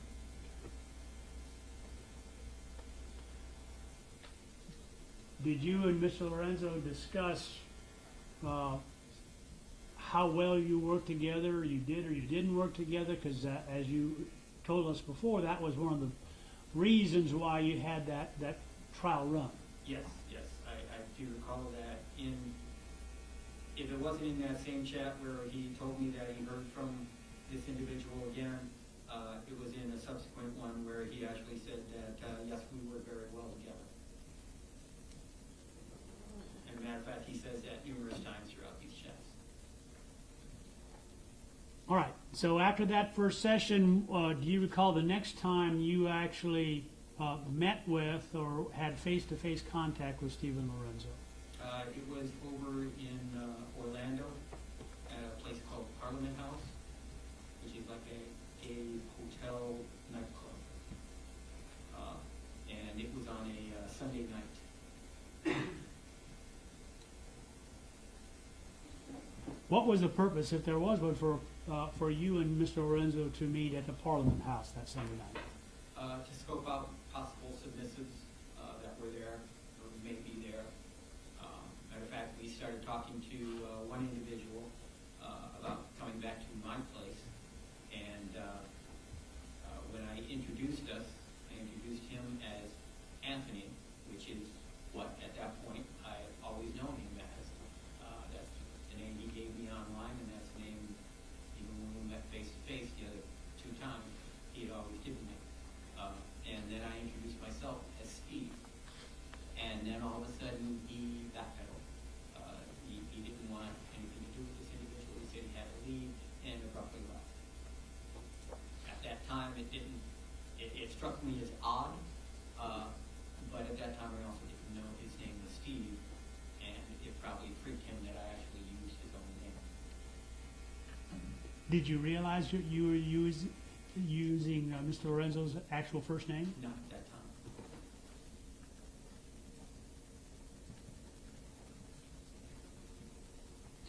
All right, so that's the second time that you were actually face to face with Stephen Lorenzo. Other than the weekend with the one individual, where I went over there on that Saturday night, spent the night, and then we met that individual the next morning. Okay.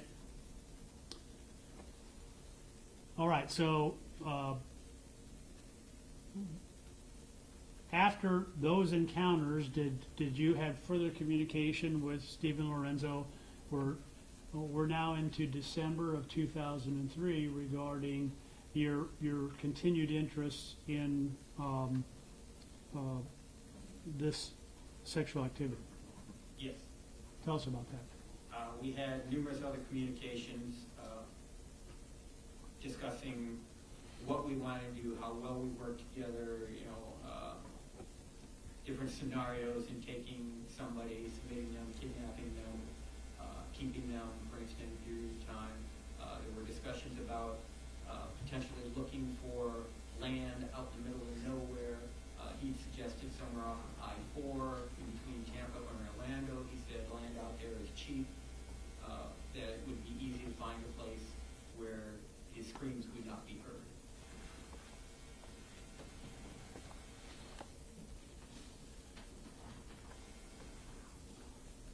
All right, let's talk about December, leading up to the weekend of December, Friday, December 19th, Saturday the 20th, 21st Sunday. Tell us about any plans that you had with Stephen Lorenzo leading up to that weekend. Well, there was talk of, I've been in communication with a couple of individuals that were down from Ohio visiting a family member in, I can't remember exactly, but somewhere south of Tampa. And they were wanting to be submitted, owned actually, they wanted to be a sex slave. They were looking for that sort of thing. And they were also looking for work in the area. So we decided, Steve and I had decided that seeing that he has businesses, we would use that as a lure to bring them up to Tampa, offering them work, either working for Steve or finding work in the Tampa area, and then submitting them. And then when they got up there, we were going to basically kidnap them and make them, permanent slaves, where they would be kept at his house in that little room off of the driveway, and used as we saw fit. All right, that was the plan for that weekend. Yes, they were going to come up on Friday that weekend. It was supposed to be at Metropolis around 6 o'clock, and they were supposed to call me and confirm that they would actually be on their way up. And then I hadn't heard from them. I finally called them, wasn't able to get them on their phone, they weren't answering. I tried emailing them and looking for them online, and they were nowhere to be found. So I assumed they weren't coming. All right, so do you recall when it was that you actually went to Tampa that weekend? It was probably, I know I got off to a later start than what I had intended. Because I think in our communications here, I said I'd be over there like around 4:30. I don't think I Had you been in communication with the individuals from Ohio prior to your arrival in Tampa? Not that day, as I just described. I tried contacting them, they were supposed to call me, they didn't, and they just weren't responding. Okay, so that plan apparently looks like it was going to fall through for that weekend. Correct. You traveled from Orlando to Tampa. Yes. Where did you go when you arrived in Tampa? I went to Stephen Lorenzo's house. Was he there? Yes, he was. He was expecting me. Did you discuss the plan regarding the individuals of Ohio? Did you discuss if there's going to be another plan? Tell us about the communication between you and Stephen Lorenzo that early Friday evening, December 19th. Once I got to his house, we were still expecting them to come up, and I hadn't heard from them, so I jumped online when I got to his place.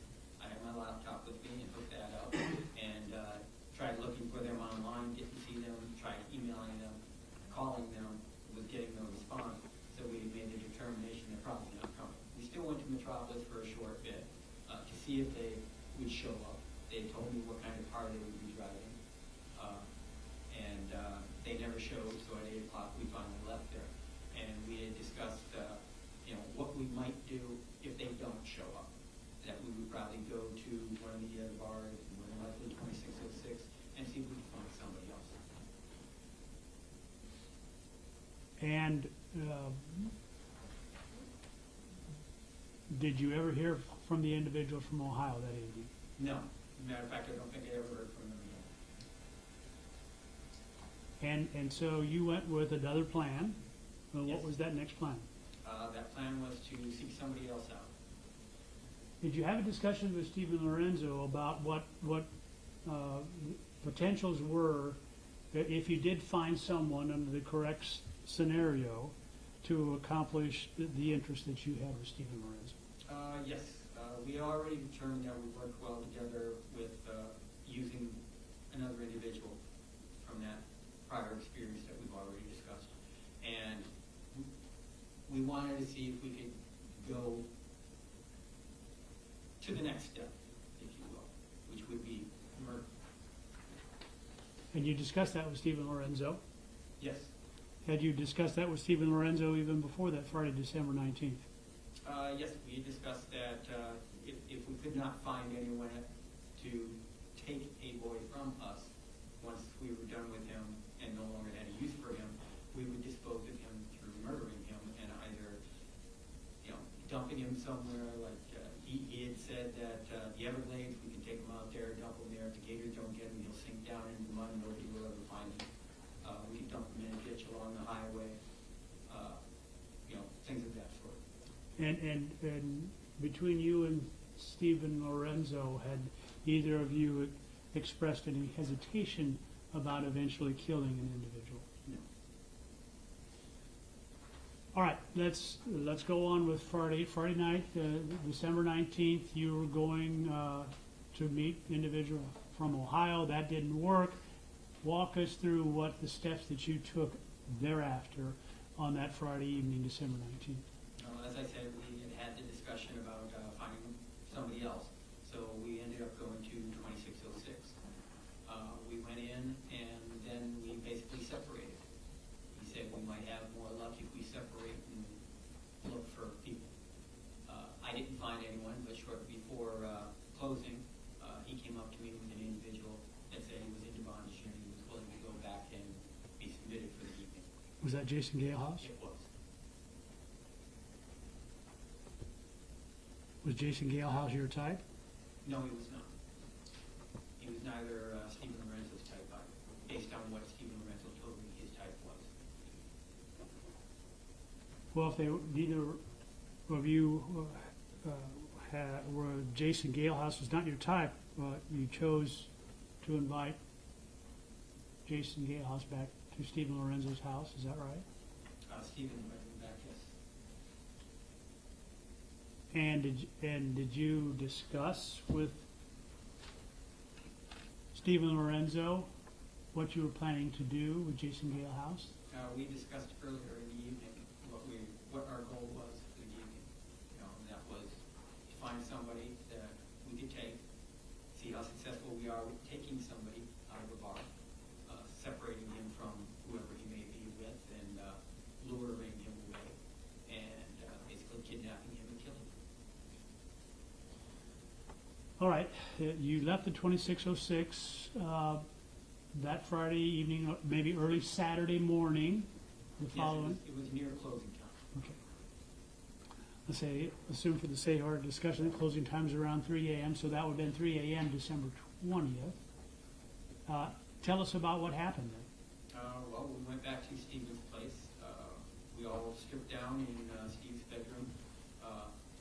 Jason climbed onto the bed and was shackled to the bed. There were shackles that were already on the bed at the headboard and the footboard in the middle of both. Leather, basically cuffs, if you will, set in the middle of the headboard, in the middle of the baseboard. Okay, before we get to that point, did you have any discussions, or did Stephen Lorenzo have any discussions with Jason Galehouse prior to your arrival there at 213 West Powhatan regarding what he was willing to engage in? He was into bondage and some CBT. Pretty much, he said whatever we might want to try with him. But he wasn't looking for anything permanent with us. And that was based upon the discussions with Jason Galehouse? Yes. Between you and Jason Galehouse, between Stephen Lorenzo and Jason Galehouse, or between and among the three of you? Basically, these are things that Stephen and he had discussed before Stephen brought him to me and introduced him to me and said that he's willing to come back and be submitted. He's into bondage and these other things, and he was willing. Okay.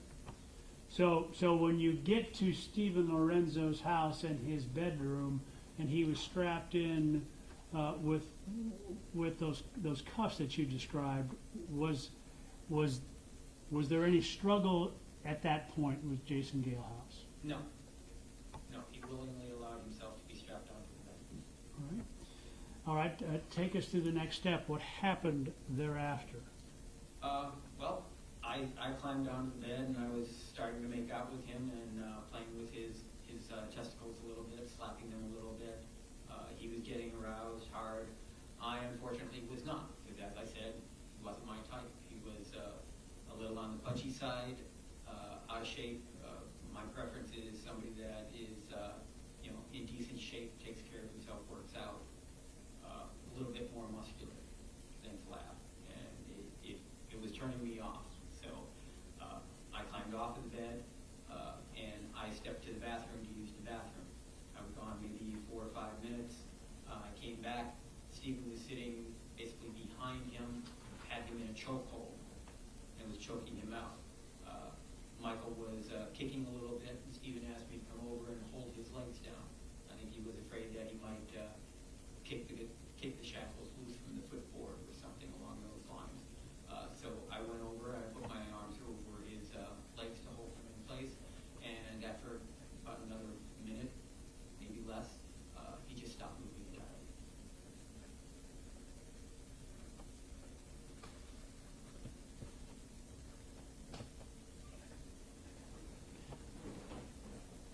So as you're holding down Jason Galehouse's feet at the same time that Stephen Lorenzo was choking him? Correct.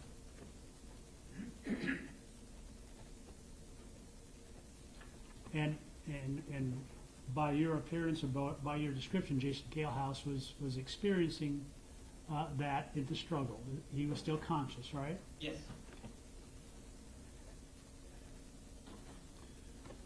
And did Stephen Lorenzo say anything? Was he while he was choking Jason Galehouse at that point? While he was choking him out, no. Afterwards, I asked him what was that. He says that it was a chokehold. It's something I was wanting to do, choke somebody out, take it like that way.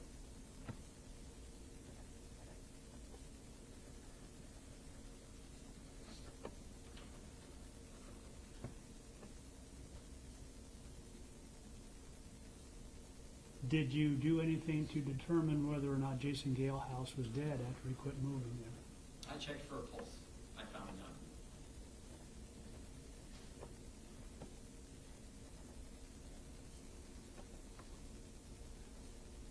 All right, after Stephen Lorenzo said that's always something he wanted to do, what other discussion? There wasn't much of a discussion at that point. He immediately went into cleanup mode.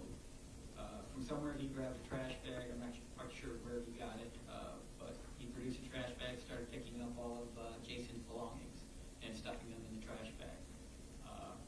We had already unfastened him from the shackles on the bed.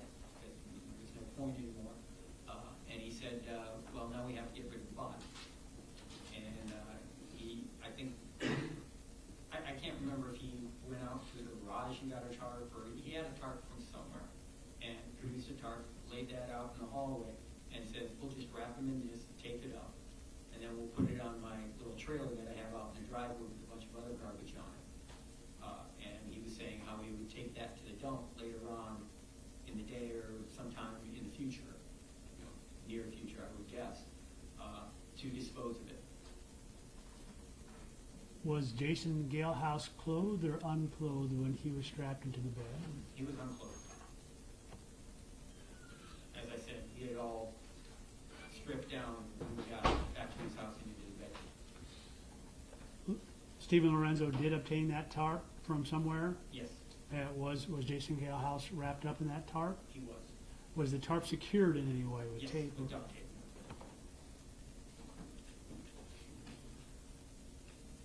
All right, give us an idea, if you can, the best that you can, assuming for the sake of discussion that if it was near closing time, somewhere around 3 o'clock, when you and Jason Galehouse and Stephen Lorenzo left 2606, given the events that you've described, do you have any idea approximately what time it was when Jason Galehouse was being wrapped up in the tarp?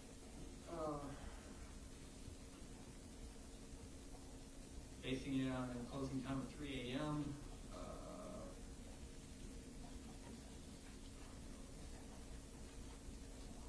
Somewhere close to 4:30, maybe.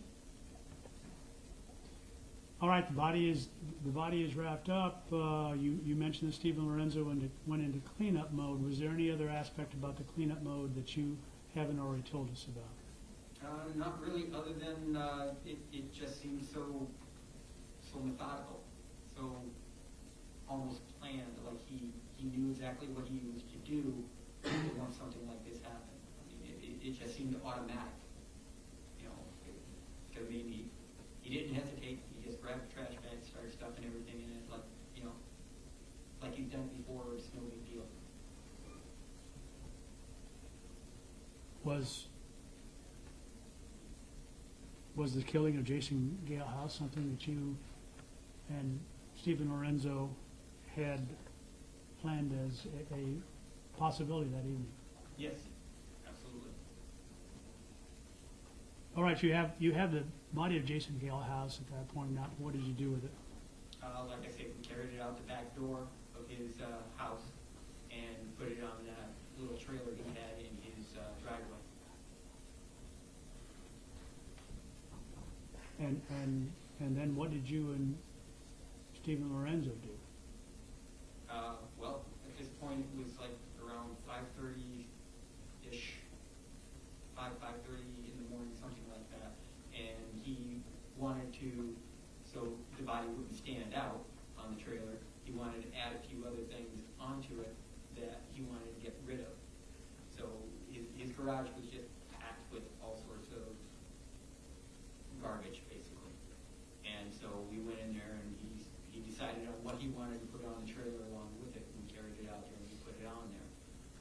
Between his selecting what was there and getting it out there and getting it on there, we might have eaten up another 45 minutes or so. So it was like 6, maybe thereabouts. What happened next? He decided he wanted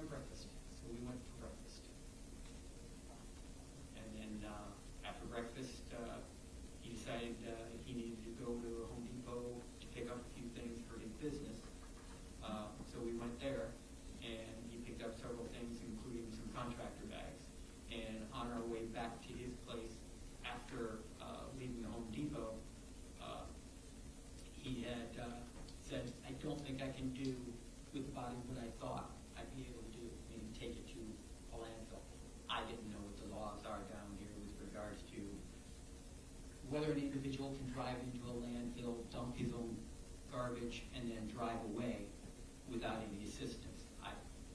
Going on his work, he said he would be able to take it to a landfill. He decided that that would not be an option, and he had to do something else. So when we got back to his house, he said, we need to take the body into the garage, and we need to dismember it. And what preparations were made to dismember the body of Jason Galehouse?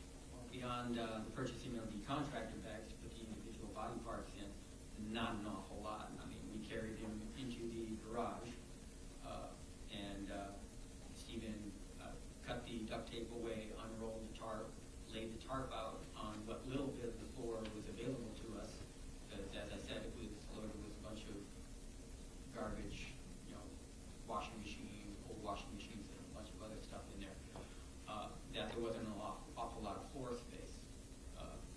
So he was able to lay the tarp out, and Jason was, rigor mortis had set in a bit.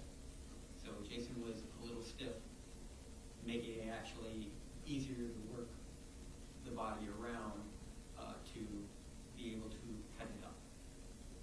And to that end, he used a sawzall, which he grabbed off of one of the shelves in the garage, and used a sawzall to dismember the body. So a sawzall, that's like a reciprocating saw? Yes, it's a reciprocating saw. You assisted? I held the limbs as he cut through them. All right, you and Stephen Lorenzo had just accomplished the murder of Jason Galehouse. Did you have discussions regarding that event? You liked it? You didn't like it? Basically, the gist of it was he was saying how well we work together. We make a great team. We were able to accomplish our goals. Who handled the sawzall? He did. Did you assist by holding the body parts as Yes, the body parts I were would lift disposed? up a leg. He would cut at the thigh bone, cutting through it, which he said was a little bit more difficult than he thought it would be, cutting through the bone with the sawzall. And it took roughly a couple of hours to totally and completely dismember the body. Okay, and when you say to dismember, I want to make sure that I understand how the body parts were dismembered. As I said, he started with the legs, did one leg, cut it at the thigh bone, cutting through, and after he cut one off, he grabbed a trash bag, put that body part in it, tie it off with a zip tie, shove it inside of another trash bag, and tie it off with a zip tie. He said, this way it won't leak. And he did that with the other leg, the other arm, both arms, and then all that was left was the head and torso, and he had me hold it upright, so it was as if he was basically standing on the ground, and told me just hang on to the hair and I'll cut through the neck. And so he did. At some point he also had to change the blade. I can't remember exactly at what point, but he had to take some time to change out the blade because he said the blade had gotten dull cutting through the bone. I think that's when he made the comment that it's a little more difficult than I thought it would be using the sawzall. So how many separate bags did you end up with after the dismemberment process? 4 for the limbs, and then there was another one for the head and torso. After he dismembered the head, or cut the head off from the torso, he put the head and torso into a final bag. And did the same thing, double bagged it, so it wouldn't leak. And surprisingly enough, there wasn't a lot of leakage even during the cutting, probably because the body sat for a while and the blood had settled and not a lot of blood leaked out onto the tarp. And he cut through the tarp a little bit, so some ended up on the flagstones of the garage floor. So, and after all the body parts were bagged up, and he snipped a cord on the sawzall, took the blade out, threw the 2 discarded blades, the Sawzall, and poured into a trash bag, and shoved the tarp into that same trash bag, I believe. And once again, double bagged that as well. And he may have also used a couple of rags to try and get some of the blood off of the flagstones and threw them in with that tarp and what have you as well. I can't remember for sure. But he did throw kitty litter on the floor of the garage to try and absorb some of the blood that was still there. And he says that will be fine for now. I'll scrub the bricks later or take them out if need be and replace them with others. All right, so now you have several construction bags filled with dismembered parts of Jason Galehouse. Plus another one with his belongings, his clothing and what have you. Where did you put those bags? All those bags got placed in the back of his Jeep Cherokee. Did you discuss with Stephen Lorenzo what the plans were for those bags that were now in the back of Stephen Lorenzo's Jeep? He wanted to distribute them around the city in different dumpsters so that they wouldn't all be in one location and be somewhat obvious and maybe draw somebody's curiosity. All right, give us an idea of if you recall, the time that it was on now Saturday when all the body parts have been placed in bags and eventually to be distributed throughout the city. Give us an idea. What time of day? Ballpark, late morning, maybe 11-ish. I'm not certain exactly, but that seems about right. All right. The body parts are in the back of Stephen Lorenzo's Jeep. Did you immediately take those body parts on the trip to try to dispose of the body parts at that particular point? Not at that point, no. All right. Then what did you and Stephen Lorenzo do then? Now we're in the afternoon, Saturday afternoon, December 20th. Where did you go? What did you do? We didn't go anywhere for a couple of hours yet. Steve decided he wanted a nap. So he stretched out on his couch rather than on his bed. I'm not sure why, if that was by design or just happenstance. But he offered me, there's a love seat in his little office area, I guess you could call it, off the living room. And I said, I'm probably not going to be sleeping. And I went to the refrigerator and got a beer and I started drinking. At that time, though, while he was napping and I'm in that other room, I'm nosing around a little bit, and I find business cards that actually have his real name on it. And that's when I found out that his name was actually Stephen, not Anthony. But he slept for like maybe an hour and a half, maybe 2 hours, I can't remember exactly. And then shortly after he got up, that's when he wanted to go around and start distributing the body parts. By this time it was probably 3, maybe a little after. And we get into his vehicle and we start driving around the city looking for dumpsters.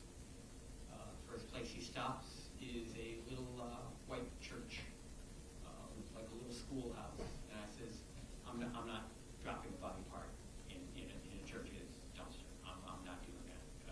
And he says, okay, all right. So we moved on. And he just drive around. I guess there's a lot of neighborhoods throughout Tampa that, at that time anyway, had dumpsters randomly throughout their neighborhood on street corners and what have you for the people in the neighborhood to take their trash and dump it in there. And he would drive through some of these neighborhoods and say, well, what about that? What about this one? Or how about that one? Trying to engage me into, the distribution of body parts. And, some of them he'd just point out and ask about and we'd just drive on. Others he'd stop at and either he'd get out and put one in or he'd pull over and ask me to get out and grab one out of the back of the truck and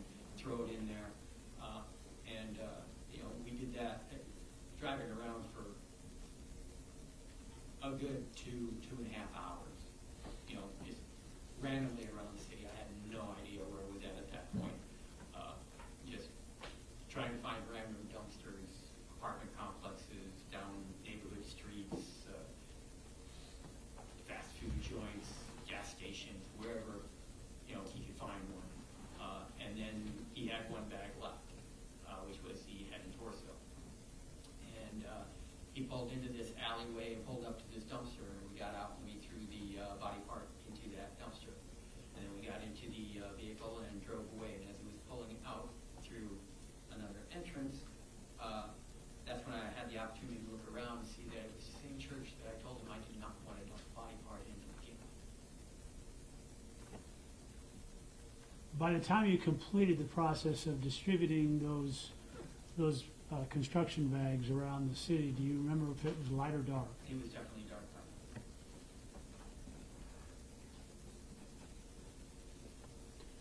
Okay, so now we're at Saturday night, Saturday evening, December 20th. You have completed the distribution of those body parts. Did you have, and Stephen Lorenzo have any discussions about what you were going to do then? He wanted to go back to another bar. He wanted to try and find another submissive. Same purpose. Same purpose, you mean murder? Yes. We were, he said, we worked so well together, I want to see, you know, if we can do it again.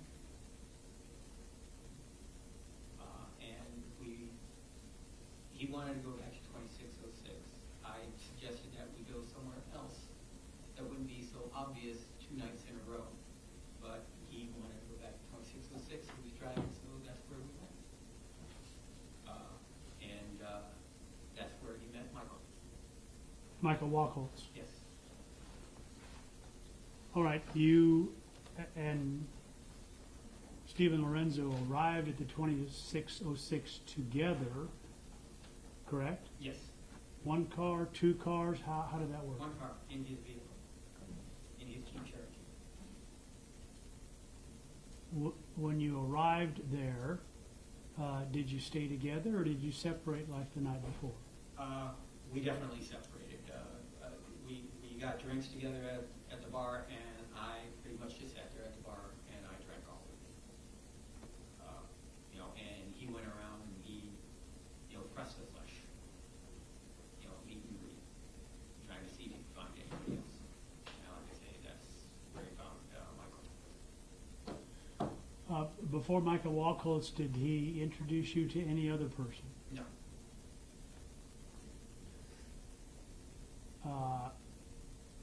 So tell us about the encounter with Michael Wachholtz from the first moment you saw Michael Wachholtz. Any discussions that you had with either Mr. Lorenzo or Michael Wachholtz on that evening at the 2606? When he brought Michael up to me and introduced him to me, he said that Michael wants to come back and party. Meaning either drinking or drugs. I wasn't sure which. He had liquor, he had wine, I had beer. You know, at that point I didn't realize anyone in our little group was into any hard drugs. I'd never seen Mr. Lorenzo ever use any illicit drugs in my presence prior to that evening. I'm sorry to interrupt, but is Michael Wachholtz there when Stephen Lorenzo informs you that Michael Wachholtz wanted to go back? Yes. Yes. When he brought Michael up to me, he introduced him and said, Michael wants to come back and party with us. And I turned to Michael and I said, are you sure you want to go back, you know, with 2 individuals you just met in the bar? And he said, yeah, sure, why not? You know, and Stephen offered to get him another drink. He said he needed to use the bathroom. When Michael stepped away to use the bathroom, I told Stephen, I'm not going to do what we did last night. I'm not going to dismember another body. That disturbed me more than anything. You know, the dismemberment. And was there any response by Mr. Lorenzo He at that says, point? yeah, that's not a problem. Not a problem. We'll just dump him in his own vehicle somewhere. All right, tell us about anything else that happened at 2606 before you departed as it relates to Michael Wachholtz. Like I say, Michael came back from the bathroom, Stephen got him another drink, we finished our drinks, and then we left. Was there any discussions at any point regarding either the drugging or the spiking of the drink with Michael Wachholtz or at that? Yes. While Michael was gone to the bathroom, Stephen had said that he had GHB back at the house. All I needed to do was distract Michael while he made the drinks for them so that he could get into Michael's drink. So my job when we got back to the house was to distract him. Stephen wanted to ride with Michael back to the house, so they rode together in Michael's vehicle, and I drove Stephen's back behind him. All right, tell us about what happened when then you arrived at 2606. Who arrived first, do you recall? Like I say, I followed them back, so they arrived ahead of me. They pulled into the driveway first. I pulled Stephen's vehicle in behind them. Okay, you arrived.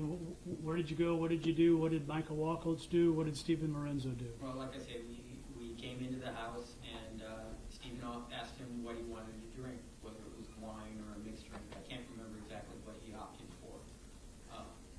But my job, like I say, was to distract Michael, conversation, get him to turn, whatever. Michael made it easy. He jumped up on the counter, the kitchen counter, with his back to Stephen, facing out from the kitchen area. Stephen was mixing the drinks by the kitchen sink behind him, and I just had to keep Michael occupied in conversation for a minute while he mixed the drinks and put the drug in his drink. Did you observe whether or not Michael Wachholtz actually consumed any of the drink? I did not. After the drinks were mixed, like I say, I still had beer in the refrigerator. I grabbed one of those, and we were moving to the living room, and I needed to use the bathroom again because I tend not to use bathrooms that are a little on the filthy side when I'm out, and so I needed to use the bathroom. I barely made it to the bathroom, and Stephen's hollering, Scott, come here, I need your help. And I come back into the living room. Stephen is almost kneeling in front of Jason, in between his legs, holding his arms as Michael is trying to get away from him. And I come in and I see this, and I'm like, oh shit. And I jump in and throw my arms around Michael and hold him down. Stephen grabs a rag from somewhere and a can of maximum impact, sprays it on the rag and holds it over Michael's face until he goes unconscious. At that point, we quickly strip all of his clothing off of him, leaving the rag on his face so that he doesn't become conscious yet. After he's totally and completely naked, we throw cuffs on him. At some point, Stephen got undressed as well. As Michael is starting to come to, he's already hands cuffed behind his back, another set of cuffs on his ankles, and he's face down on the floor. I can't remember when exactly Stephen did this, but he shoved a rag up Michael's anus. I can't remember if that was before he became conscious, or as he was becoming conscious, or right after he became conscious. It may have been what brought him back to consciousness, for all I know. But as Michael was coming out of the drug and becoming conscious again, he started rolling over, and I put duct tape over his mouth. And then after that, Stephen jumped in, rolled him back onto his stomach, and climbed on top of him, and basically straddling his legs, hands on the back of his upper back, forcing his face into the ground off to the side, and was basically titty fucking his ass cheeks, dry humping in a sense, I guess. And at some point, Michael had a convulsion, and then just stopped moving. During this struggle that you described, did you hear Michael Wachholtz say anything? Yes, right after I came into the room, Michael was still struggling with Stephen and said, "This is not consensual, this is not consensual." Was he saying it in the tone that you are saying it, or is it any other tone? Ever so slightly more hysterical.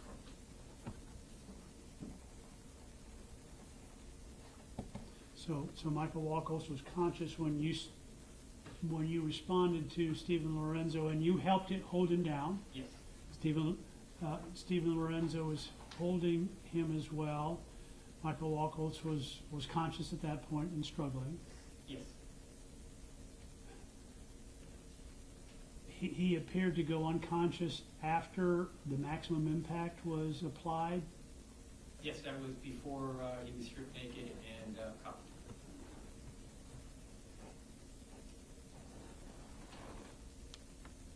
And then he came to again sometime around the time that the rag was inserted into his Correct. anus. And from that point forward, he was conscious the entire time until he stopped breathing.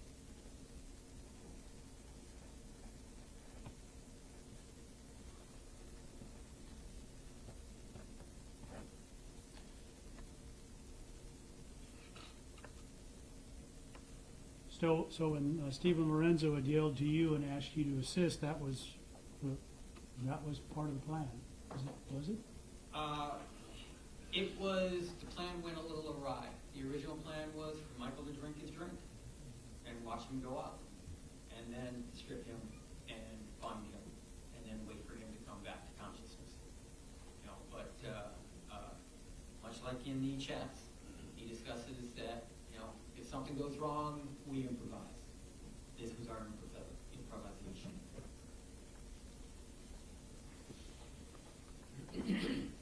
All right, after the convulsions and after he no longer moved, did you and Stephen Lorenzo have any discussion about Michael Wachholtz and what you had just done? Well, once again, I had checked for a pulse and then found none. We removed the cuffs.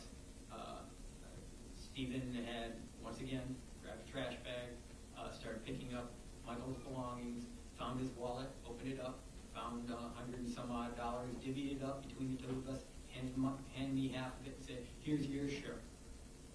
You know, and just continued cleanup mode, picking everything up. Then he grabbed a cleaning rag and some spray bottle cleaning fluid of some manner, shape, or form, and told me to run on out and wipe down Michael's vehicle, you know, for prints or anything else that might have been left behind from the ride from the bar. So refresh my record. So Stephen Lorenzo had been inside the car of Michael Wachholtz yes, on the he way over ridden from. back from the bar with Michael. I'm sorry, I interrupted you. Go ahead. Yeah, and so I went outside and I was scrubbing down the vehicle. I didn't know what got touched, inside a door, outside a door, seats, dashboard, you know, whatever. So I was wiping everything down. I was probably out there 20, 25 minutes, something like that, wiping it down. By the time I came back in, he had taken Michael from the living room, got him into the bathtub, and was finished cleaning him up. As a matter of fact, that's what he told me he was going to do when he sent me out to scrub down the vehicle, was that he would clean Michael up. Because after Michael expired, he removed the rag from his anus, and Michael basically emptied his bowels all over the rug in the living room. You know, and so he told me, go out, scrub down the vehicle, I'll clean up Michael. You know, by the time I came back in, Michael was in the bathtub, you know, pretty much cleaned up. And I come in, Stephen's in there with him. He says, grab a sheet out of that closet there in the hallway, just outside the bathroom. And he told me spread it out there on the floor. So we did, and then we lifted the body out of the tub, laid it on the sheet, wrapped it up in the sheet, and then carried it out to Michael's vehicle. He told me go ahead and get his vehicle started, and for some reason I couldn't get Michael's vehicle started, and I was starting to panic a little bit because now we got a dead body in a vehicle here we can't get rid Stephen was able to somehow manage to get the vehicle started, and he says, just follow me, we'll take it somewhere and we'll just leave it. Stephen starts on this long drive around the city, sometimes speeding, sometimes blowing through yellow lights that I then had to run through a red light in order to get through, with the body in the back of his vehicle. Once we finally found a location, I mean, we drove into several different locations around the city. I think later on it was pointed out to me by the two detectives that interviewed me in May that were taking me around the city, asking me if I recognized any of the dumpsters or locations where things were dumped. They drove into this bathhouse, this gay bathhouse here in Tampa, and that was one of the locations that we drove into the parking lot, but just went in there, turned around, and came back out. So obviously Stephen didn't like what he saw there, and decided, you know, we're not going to leave it here. So eventually he found an apartment complex and just told me, park it over there by that dumpster. So I parked it over there by the dumpster, came back to him with the keys, gave him the keys, which he put into the trash bag that he still had with Michael's belongings in it. And I turned to him and said, what were you doing? I mean, you were speeding, you know, I had a body in the back of this vehicle, and here you are speeding and blowing through lights, and I had to run a red light back there. And he just gives this little chuckle and says, I didn't realize he was doing that. My bad. So the body of Michael Wachholtz in his vehicle were left abandoned in an apartment complex parking lot a distance away from Stephen Lorenzo's house. Is that right? Yes. Was that potential scenario discussed during the chats that are comprised of exhibit number 3?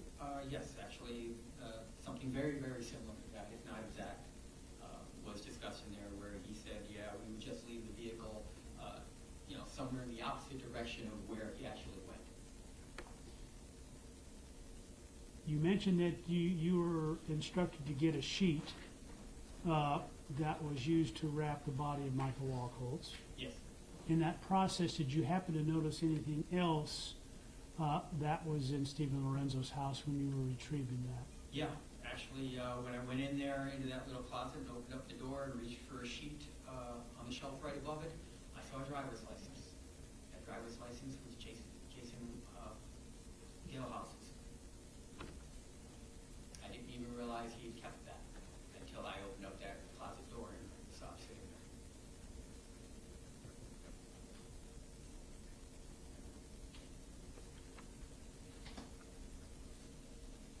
All right, you've now left the vehicle of Michael Wachholtz and Michael Wachholtz at this apartment complex. Where did you go? What did you do next? We went back to his place, and shortly after that, I left. We had a short discussion there in the driveway. Once again, him reiterating how well we worked together. It's worked out really good. It looks promising for the future. We said our goodbyes. The sun was just starting to come up at this point, and I go back to where I am. And now this is Sunday morning, the 21st of December. Did you have any other communications with Stephen Lorenzo before the end of the year? I had. Tell us about that.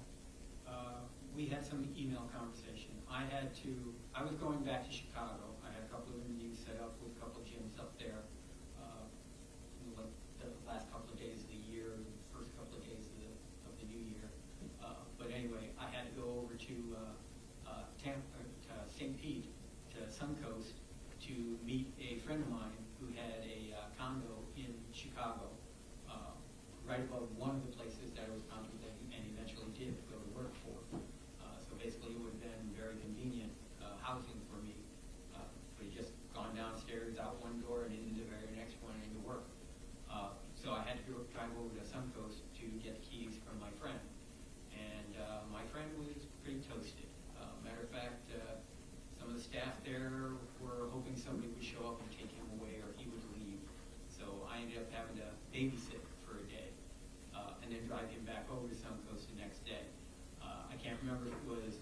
first day or the second day when I brought him back over, but we stopped in the bar there and had a drink. While I was in the bar there, I noticed a flyer. The flyer was of a missing person. That missing person was Michael Wachholtz. Showed a picture of Michael and his vehicle, or a picture of a similar vehicle, I should say. I had emailed Stephen a few days after Christmas, I think it was, maybe like around the 27th, 28th, somewhere in there, stating that the next time you go over Suncoast, you may want to check out the flyer on the counter in the bar area. Didn't tell him what the flyer was, just that he would find it interesting. Did you have any communications with Stephen Lorenzo regarding any discussion or concern about the seats of Michael Wachholtz's vehicle? Yes, I can't remember if it was in that same email or same IM chat or a different one. Shortly thereafter, around the same time frame, yes, I asked him if he could remember whether or not there were cloth seats or not. You know, because I was concerned about prints, because I couldn't remember if I had gloves on when I was driving Michael's vehicle or not. So I was a little concerned as to whether or not any prints might have been left behind, either on the steering wheel or on the seats if they were leather. Is that chat included in State's Exhibit number 3? I believe it is. Do you recall whether that chat is one of those that's dated or undated? That I can't remember.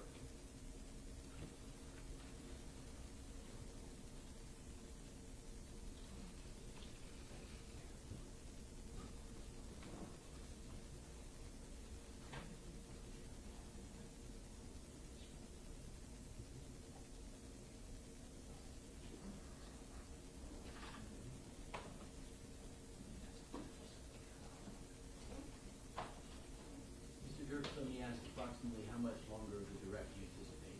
About 5 minutes, Your Honor. All right, go ahead. Thank you. May I approach the witness? Yes.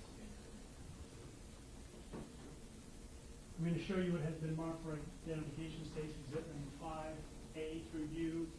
Just the top one, 5A. Can you recognize the person depicted in that photograph? Yes, that's Michael Wachholtz, and that is a rug from Stephen Lorenzo's living room. Were you present when a photograph was taken like this? No, I did not find out about those photos until May of 2005 when the police were interviewing me and they showed me them.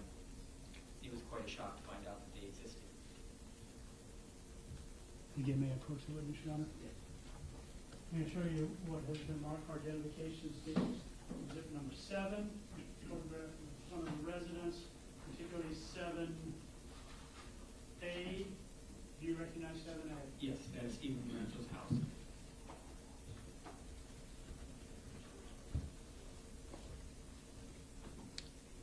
And lastly, I'm going to show you what has been marked for identification for display to you if I publish. State's Exhibit number 6A, B, and C. First is 6A. If you look at that photograph, do you recognize that photograph? Looks very much like Michael Wachholtz's vehicle.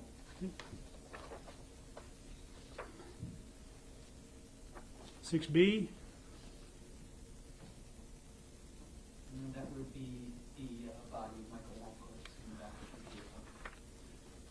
and 6C. That's a close-up of the body. I recognize the sheet. I remember the pattern. I remember the yellow. That's the sheet that Stephen Lorenzo told you to retrieve from Yes, the closet. that is the sheet that I got out of the closet in the hallway outside of his bathroom. Thank you. May I have one moment, Your Honor? Yeah.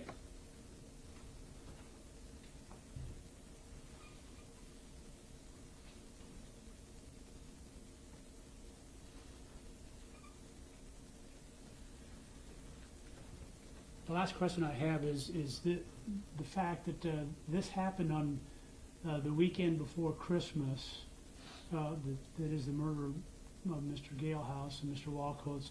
Did the chats contain any discussion regarding the significance of the date of? Yes, there was a chat, maybe more than one chat, that we had discussed taking an individual just before Christmas, what a mind fuck that would be for him and his family to not have them with him, or not have that individual with the family on Christmas.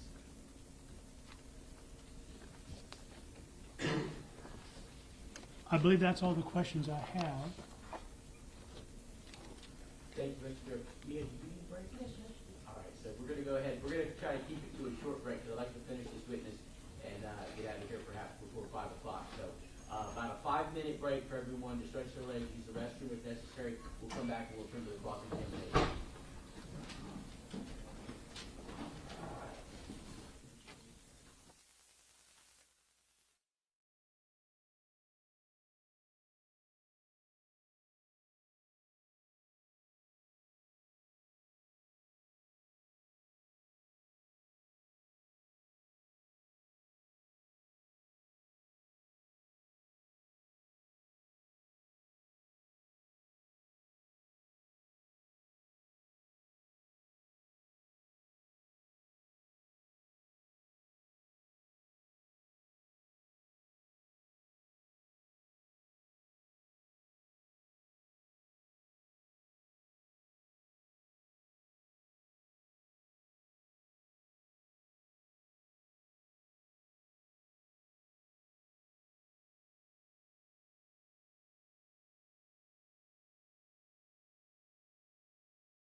Check.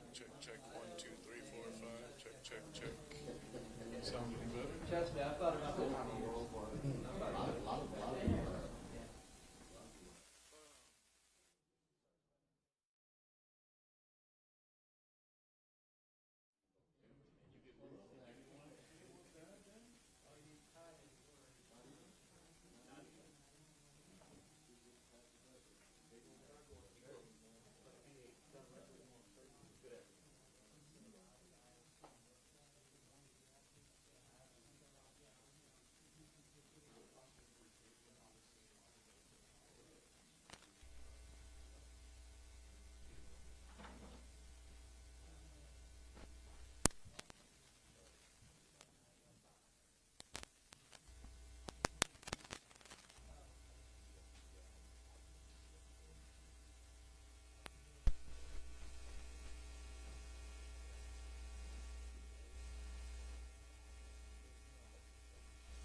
started since we did the direct and you're here. I don't mind at all, thank you, I Ron. appreciate that. All right, so we're gonna turn to Mr. Lorenzo. Mr. Lorenzo, do you have any questions of this witness? Yeah, just a quick few. All right, you can remain there, and just hold on a second. There's some people filing back in, so we'll just give them a moment.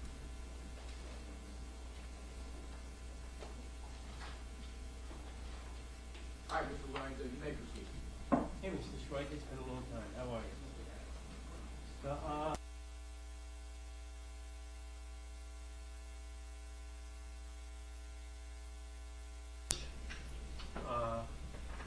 when police first approached you and you realized that you were being put into position regarding maybe being implicated in the murders or the deaths, however I see them as deaths and a combination, if you will.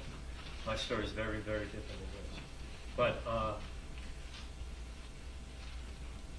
did you fully remove yourself from any implication of being part of this, of the deaths of anybody, and that's what you were telling the police about? Did you remove yourself from having any responsibility? Originally, yes. Yes. That was back in around 2005. About 2015, you did 3 proffers with the state. And in all those 3 proffers, you kept on changing your story and slowly but surely putting yourself into a more of a being involved in the deaths of these individuals. Is that correct? Yes. Yes. Each one of those times that you were doing those proffers, were you under sworn oath? I can't remember whether I was or not, whether they just read me Miranda or not. You were under sworn oath. That means Don't testify, Mr. Lorenzo. You can ask questions. You'll have an opportunity later to testify if you wish. Gotcha.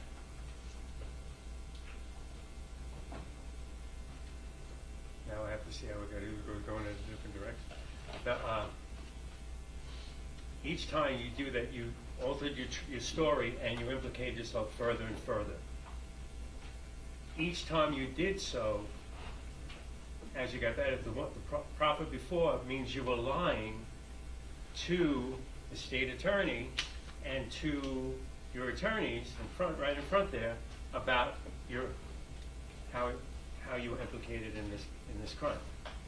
You were not telling the truth. Would that be correct? Partially, and partially not being totally forthcoming. Okay.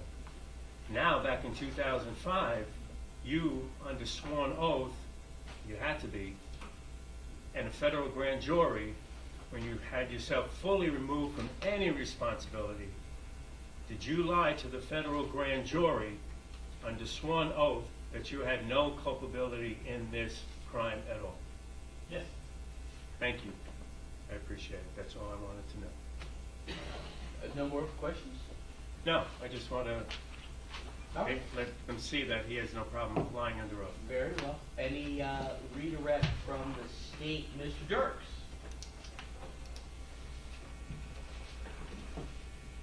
Just one question. All right. Be careful. Every time I hear an attorney say just one question, it's never one question. At any time during your statements to the police or otherwise, did you ever indicate that Mr. Stephen Lorenzo was anything other than guilty of first-degree murder? Not once. That's all I have. May this witness be released by the state? Yes, Your Honor. Thank you. And by the defense, Mr. Lorenzo, released? Released, that's All fine. right, I Thank think you. he wants to get back to his someplace, and they'd like to get him there, so you may be released.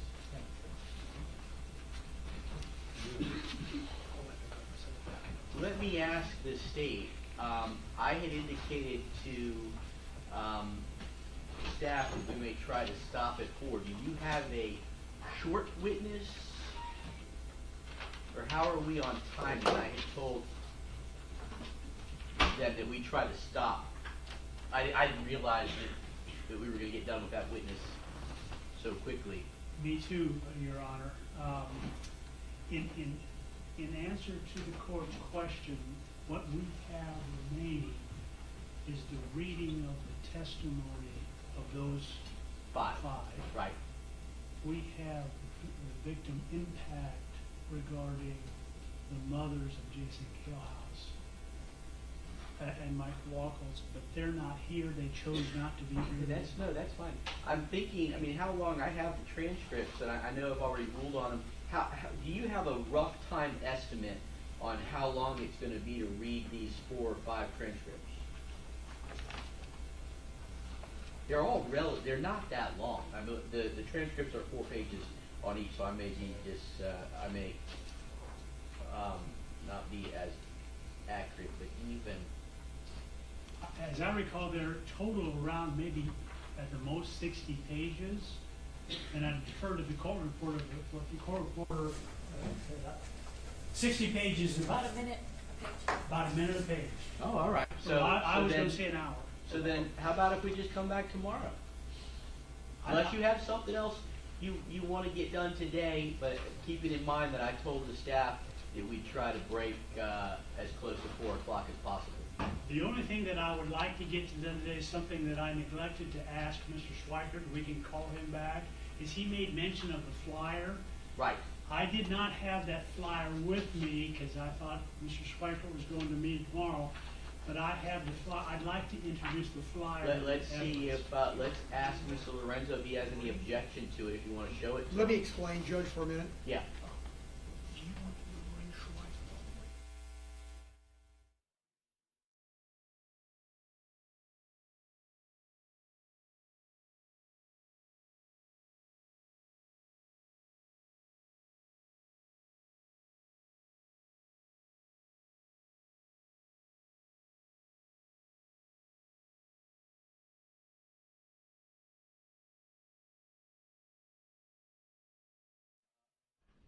What number?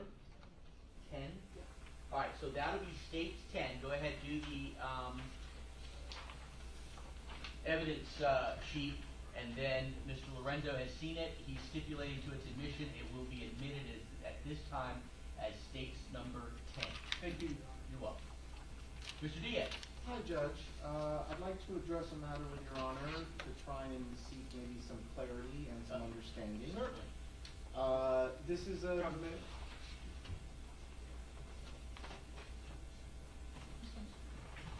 Thank you. So, Your Honor, I just want to explain to you where my thinking is at and try to get an understanding of Your Honor's intentions moving forward. Certainly. I approached the defense earlier about how we wanted to treat the testimony of the 2 mothers in this case who were providing the victim impact testimony. If this followed the sort of traditional route of a death penalty case, we would of course had a penalty phase with the jury in the courtroom, and the rules are very clear as to what is and is not admissible as victim impact testimony. That is true. I believe that subsequent to a finding by a jury in favor of the death penalty being imposed, Your Honor would then have what we refer to as a Spencer hearing. That's correct. Where then the mothers could then readdress the court and discuss all the other sorts of things they could not say during penalty phase. That is correct. I approached the defense and I asked them how they wish to handle that matter, because obviously one of the mothers has come up from south of Tampa and another one has come from another state. I fully understand that Mr. Lorenzo is now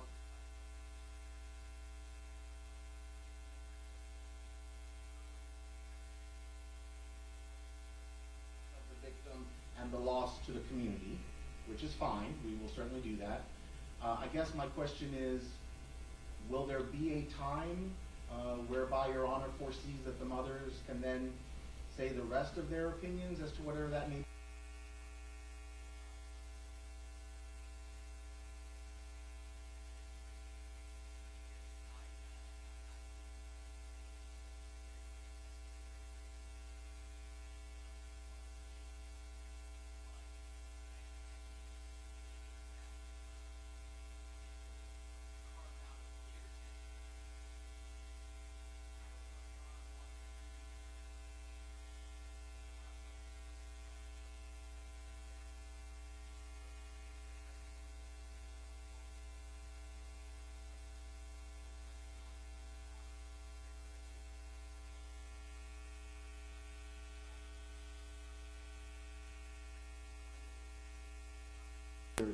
I obviously want to make sure the mothers have the chance to say their piece as part of the proceedings, as I think they would in a sort of more traditional way that a death penalty is conducted. What is your suggestion? Your Honor, I'm open to whatever, and obviously I want to defer to Mr. Lorenzo to make sure he gets as fair a shake as possible. I'm just trying to make sure that everybody's interests are protected and everybody can get their fair shake. Mr. Lorenzo, I mean, obviously, I don't want to trample on any of your rights, violate any due process or any other rights that you may have and risk some reversal by the Supreme Court. But certainly, if you're willing to make concessions or agreements like you have made many of, including the stipulation to the admission of the flyer just a moment ago, what is your position regarding the specific testimony of the victim's mothers in this case, and whether they can go ahead and testify both to the uniqueness of victims and then any other testimony they would ultimately give before I impose sentence on you, as to whether or not they can be both during this proceeding, or whether you have some objections to that? I just want to understand a little bit procedure. Can I ask real quick? Yeah. After, let's say I object to this, which I would generally want to object to, obviously, but if I object to, that means that you have to have this whole separate hearing and then have another hearing for the death sentence? Is that what it would be? No. Or would be the dispenser would be combined? We would combine. Okay. There's no reason to have multiple hearings. Right. We would have one more hearing. I don't know, Your Honor, I apologize. There was a date that I was here and then I fell ill and I left in the middle of the hearing. Defense counsel and my colleagues at the state have suggested that Your Honor made it sound like there might be, and again, I wasn't here, but you made it sound like there might be a separate date at which you might be ruling as to your final determination, that it wouldn't necessarily be, for example, if we wrapped everything up tomorrow and it was just waiting for you to rule, that you would rule tomorrow. And I don't know what Your Honor's intention is going forward. I thought, Judge, in our prior hearing, you indicated, maybe not in a direct manner, but an indirect manner, that there would be another procedure, there would be another date when you would render a ruling. Yeah, the anticipation was that once the proceedings were closed here, that each side would submit a traditional sentencing memorandum, that's the title of it, and then I then have the time after that to work on a lengthy order. It was in the last death penalty case, 30-some page order, which is gonna take me some time. We have to order the transcripts of this, we have to actually get those transcripts to you. I was anticipating giving each side 45 days to submit the sentencing memorandums. Then I need time to review the memorandums and prepare the order. So my anticipation the next date would have been simply to announce and hand out the orders of what my decision was. And so if this were a more traditional sort of way a death penalty case plays out, we would have had a penalty phase, we would have had a decision from a jury imposing death, we would have had a Spencer hearing, and then you would have set off time for the sentencing memorandum and ultimately your written order, correct? Right. And if there was a Spencer hearing, there would have been time for the mothers to then come in and say whatever else they wanted to say beyond what is admissible in the penalty phase. Absolutely. And if we need to insert now in that process another date that would technically constitute a Spencer hearing, I can do that. That was not my intention under the totality of the circumstances related to this. I didn't think that it was necessary, but perhaps I hadn't considered that particular position regarding the mothers and the additional testimony that they would give. Well, we would obviously, if possible, if there's some way that we can all come to some sort of a resolution that everyone can live with, we would obviously like to try and do it sometime now, this week, since they're already here. Right. I don't know if that means we put them on tomorrow for victim impact, the state finishes with its presentation, we turn it over to the defense puts on anything they so desire, the defense And then rests. we call them back while we're here. And then we I just- don't have a problem with that. Mr. Lorenzo. So if I got this right, I just want to clarify, if I've got this right now, if I let them do this tomorrow, then all you have to do is, in like 45 to 60 days or whatever it is, then you do the sentencing. You would, but both sides would be requested to submit sentencing memorandums. Right. And then I would prepare an order, and the next date is when I would deliver that order and announce my sentence. And that could be like 5-6 weeks away or something like that. Well, it's gonna take a little longer than that, Okay. because we have to order the transcript, we give you all 45 days, and then I need some time to prepare the order. Then let's make it easy for everybody. Why don't you just let the mothers, they have a right to make their say. Yeah, and I mean, we're gonna do it, either we can do it right after, we can split it up. Tomorrow they can testify for the state giving the initial testimony, then the state would rest, and I would turn to you and accept anything that you have, then you would rest, and then I could have, it's kind of a mini Spencer hearing, it's just shortened in time. Normally we would set it out maybe a couple of weeks or a month, but we would have it right after, or when they testify tomorrow for the state, if you have no objection to it, they could add that additional part, and I would then take the responsibility of separating what I can and what I cannot consider in determining what I believe is the appropriate sentence in your case. I trust you. I'd rather let them do it tomorrow. Why bring them back twice? It's not right. Why say it's a lot more work? Who needs the work? That much additional work. You've got a lot to do. So yes, I have no objection. I appreciate that. Let me just ask you, in abundance of caution, everything that I always ask. Has anyone forced you or threatened you in any way to stipulate or agree to this procedure? No, not at all. And I know I asked you previously when I asked you about your decision to represent yourself, and I doubt that you've had the opportunity to do anything in the meantime, but I'm going to ask you in a bunch of caution. Are you under the influence of any drugs, alcohol, or prescription medications at this time that may affect your ability to freely and voluntarily make this stipulation? No, not at all. Thank you, I appreciate that. Thank you. Yep. Thank you, Your Honor. You're welcome. So that means tomorrow we'll read however long it takes to do that. We'll hear from those last two witnesses. I thought there were 3 witnesses left on your list. What about, Your Honor, we're not calling Mr. Derulia. so I can scratch him off the list. Yes, Your Honor.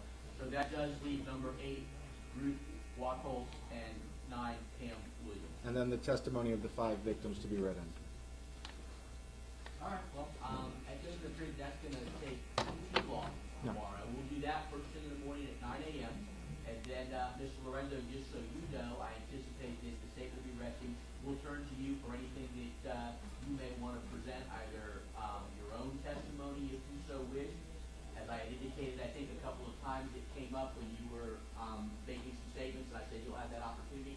You'll have that at that time. If you have any other witnesses you intend to call, or any other things you want to introduce as evidence, that will be your opportunity. I do know that I did allow you to introduce some defense exhibits. I believe there were 2 of them, one of which, Mr. Gonzalez, you were going to make the redactions to.